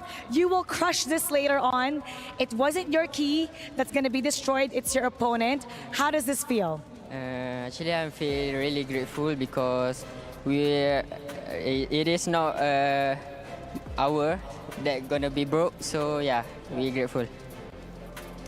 For me, I'm really thankful for Flux because they really taught us a lot in this series. Their playstyle was really aggressive, and then I think with this match we should carry their spirit as well, going to the next match, and hopefully we'll win it for them as well. And speaking of, up next, you have a potential to go up against Singaporean NIP Flash or Malaysia's Homeboys. Ooh, which one do you prefer to see in the semifinals? I think we're gonna meet Homeboys because they also want to repeat to fight us. We can say Grand Final, MPL, MY.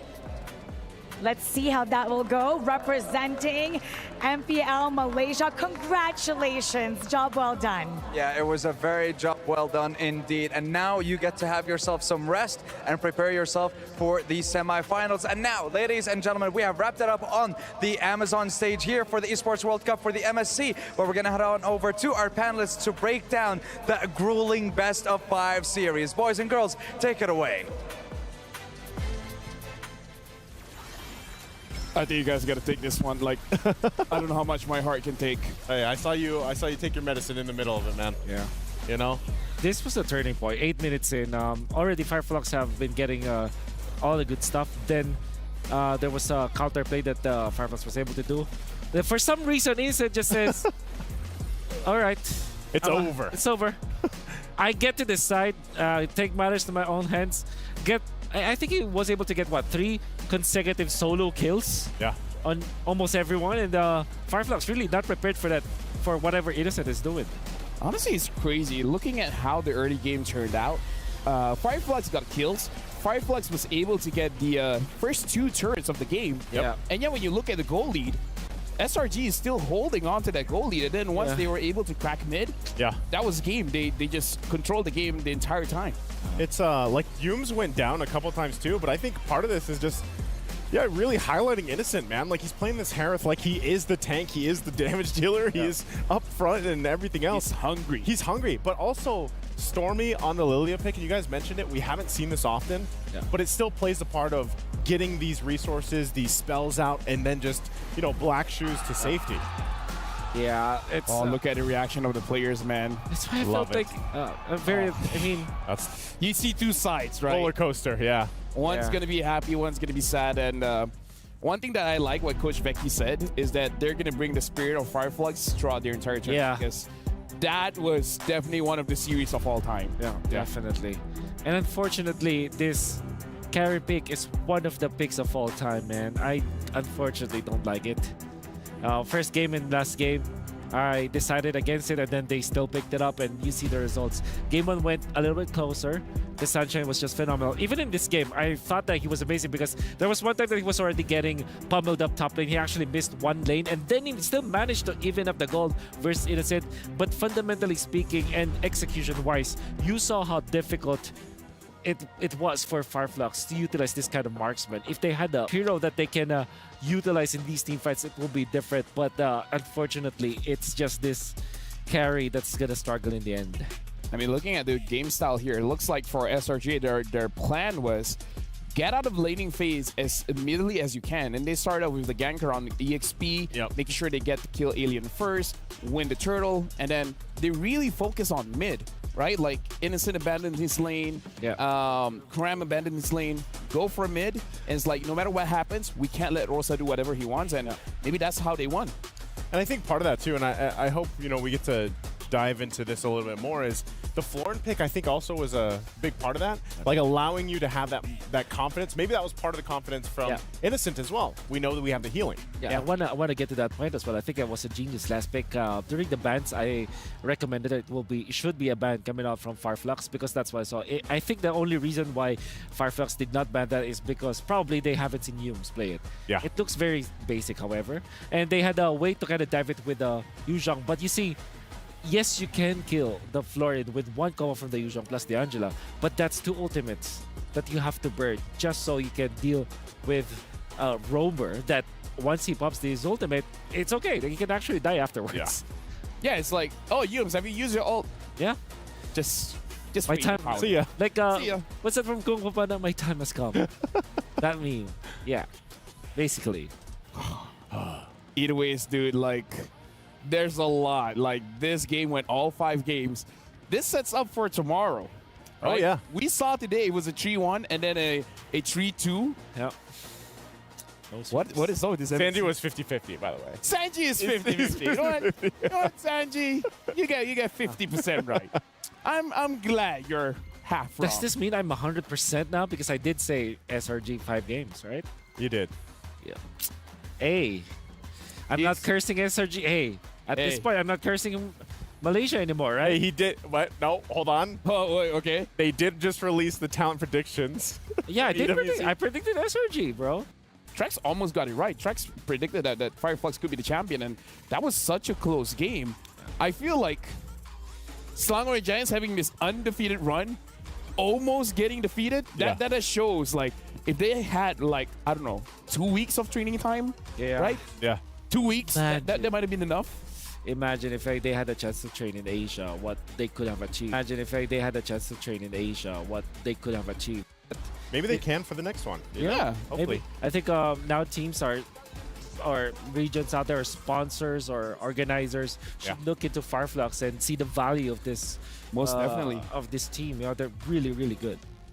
I mean, one good thing is that 3 million prize pool, I don't know how much it is right now, but pretty sure Fireflux got a big chunk of it. But yeah, that's right. With that being said, honestly, this is going to be a very difficult topic, right? Who's going to be the MVP? Sakai, I would say Innocent definitely deserves that one. I would say Innocent. Innocent, right? Innocent. But it's incredible when you have a team that Innocent is well known for the Roger, but then Sakai is like, it's okay, you can give it to me. I can still do it well. But to be fair, Sakai's hands was shaking, man. Like, he was hella nervous. Oh, think of the pressure, though, that game 5, you know? He's still young. He's like 17, 18. Yeah. Or maybe it's just the cold weather, you know? Or air conditioning. Nervous. It's pretty cold in here. Or there. I'm shaking. LaFell was shaking. Yeah, LaFell was actually shaking and sweating despite the temperature in this room. At this point, like, if my Pretty hair cold. suddenly get straight, maybe nervousness can cure my hair. Tomorrow it's going to be different, though. Yeah. You know what? Here's the thing. We got to talk about the Sony MVP. You guys were saying he's innocent?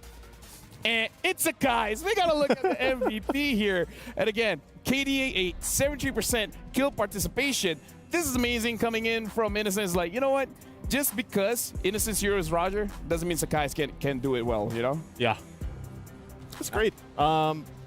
Again, when you look at all of this, like, they all played their part throughout the entirety of the series. Even when Sakai was having trouble, they all rose up to the occasion. I think, you know, this last MVP performance from him just kind of paints the whole series as a whole. Yeah. I think it all goes back to the draft. I did say that Harith plus Roger might be too difficult, but then this is SRG and this is Coach Arcadia. Don't ever doubt this man. Here you go. Coach Arcadia is here. First of all, guys. Coach, hello. Congratulations. After an intense best of 5, how are you feeling? I'm thankful that we got the win, but I'm actually happy about the series win, but there's still a void in me. I feel like there's something that we were not able to do properly. Okay, so honestly, this is going to be a very simple question. Do you know I have high blood pressure? I didn't know that.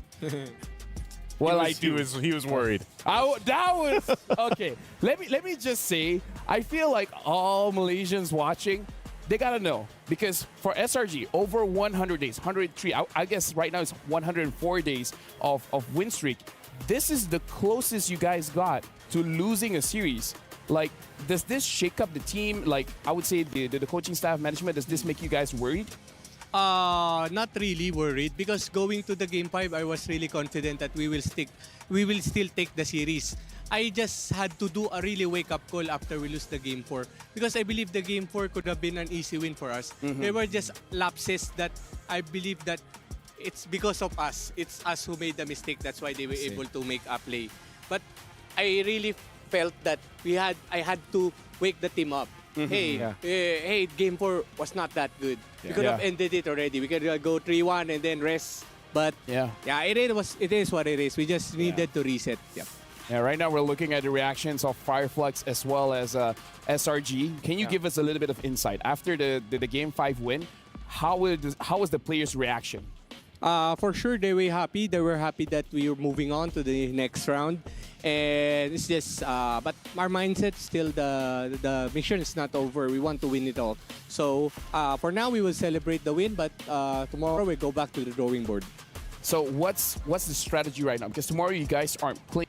Tomorrow, Homeboys is playing, NIP Flash is playing. So are you guys gonna, I don't know, scrim, just play rank, or are you guys gonna rest and watch the games?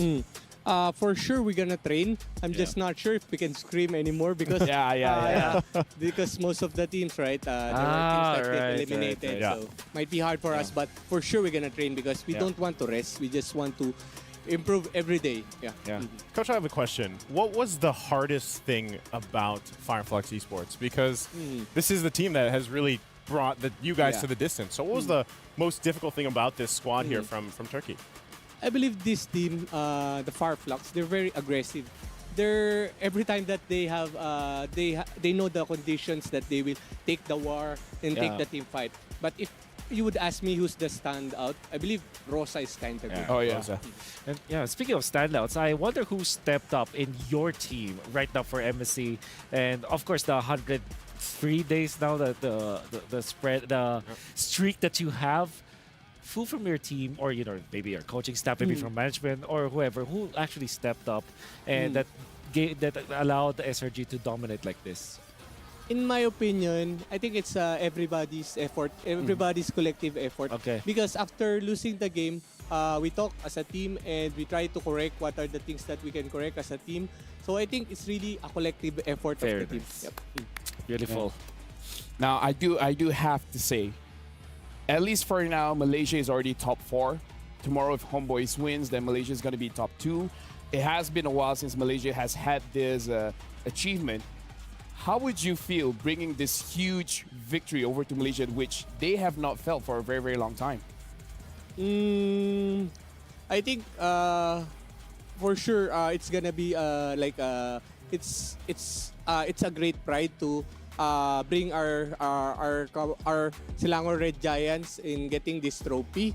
But at the same time, we're also motivated as well with all of their support. So for sure, it's gonna be a great glory for us. Yep.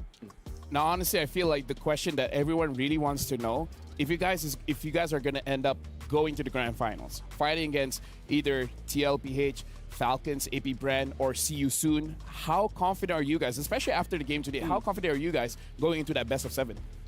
Going into this tournament, we know that whatever happens, we go to the grand finals, we go to our do or die game. We're just really confident because we believe that at this point, we have actually nothing to lose. Because if you would think at it really clearly about us, we're just a new team. Yeah. So we just really go all out on every game, no pressure. So we just go with the flow. Let's go. It's honestly, nice. It's crazy how someone with a 103-day win streak is saying like, we have nothing to lose. It's all fine. But right now, honestly, we want to know what the audience thinks. So we're going to look at the STC predictions to see where the audience was at. 85% went to Selangor Red Giants. 50% went to Flux. I would say this spread doesn't show how intense that match was. Yeah, it doesn't, because you would think based off the audience prediction, it's one-sided. But that was a hell of a match, man. I got to say, so far throughout all our MC, best match hands down. Yeah, for sure. I think the only reason why it was just 15% is because the region is still developing, right? Yeah. For Turkey. I'm sure that after seeing Flux perform that way, people will now think differently about like when they're betting against. Oh yeah, for sure. Now we saw Sakai's hands shaking a bit. Like during the interview with Mara as well as Sandstorm, Veki was the one holding the mic, answering the questions, and it does look like Sakai's was shook.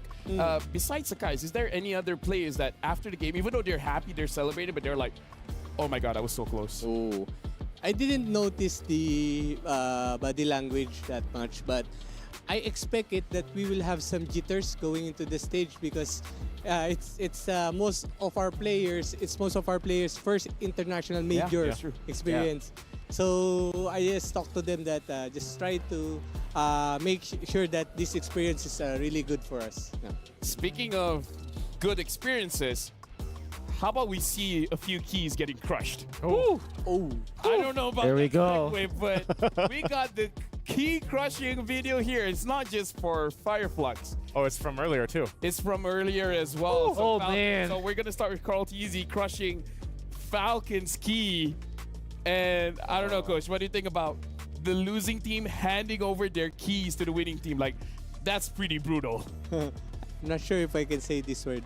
It's like toxic fun. Toxic fun. It's toxic fun. Yeah, all right. Now we're looking at Stormy putting in the key for Flux. And let me just say, if this was our key, I don't know if you'd be talking, man. Yeah. I think Wolf would have to take over. Oh yeah. Yeah, like, hey Wolf, how do you feel about being the host? You know, like, maybe you have to. Yeah. I mean, I think after witnessing that, I think anybody deserves it, you know? After, I think, you know, especially the best of 5 match that went 5 games, and then everybody was, you know, even when they're losing, they're trying to win. Everybody's trying to win. The better team gets out of it alive. I think they deserve some toxic fun after. Yep, toxic fun. Let me just say, Coach Arcadia, I want to say thank you very much. Thank you also. Thank you. Thank you for winning, you know. Right? And thank you for the interview, of course. Right now, you can look at the camera. And is there anything that you want to say to everyone watching?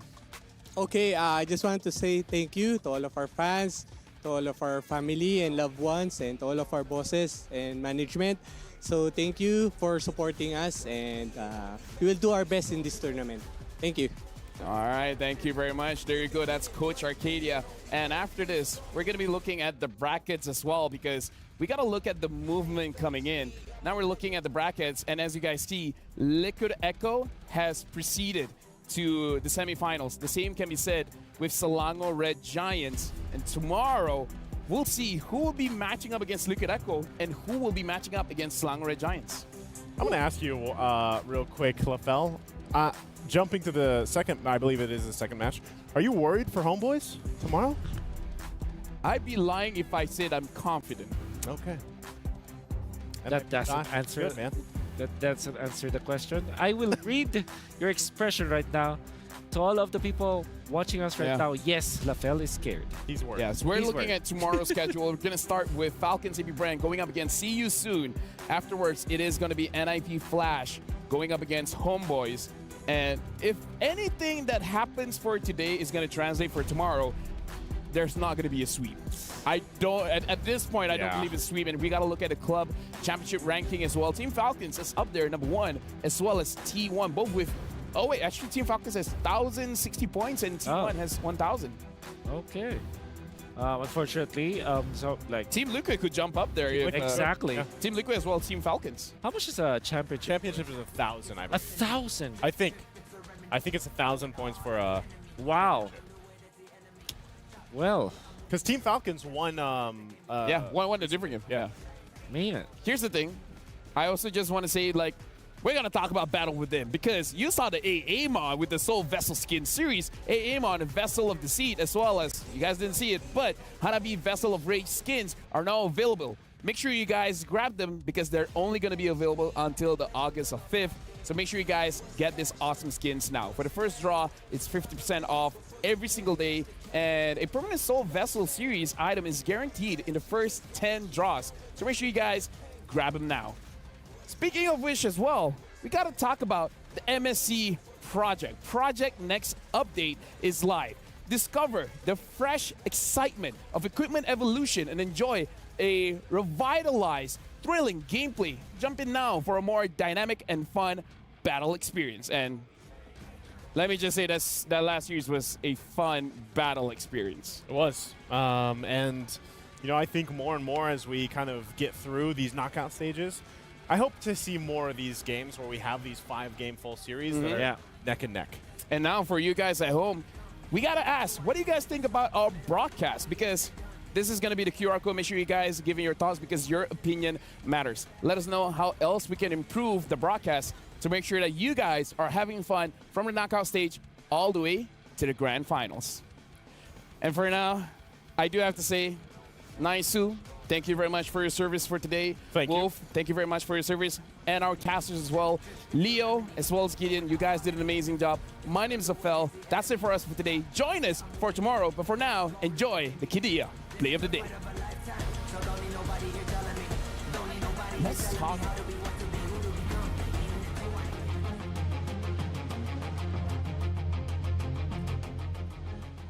Yeah, I mean, like, again, just rewinding back the entire day for today. Yeah. Honestly, I honestly thought the first year's the day is going to be a 3-0. Okay, I actually, I concur. I did too, but I'm glad we got the 4 games out of it. I hope tomorrow is a 3-5 for the first series. 3-5. 3-5. Wow. 3-5. Quick math. 3-2. I was going to say, quick math. Yeah.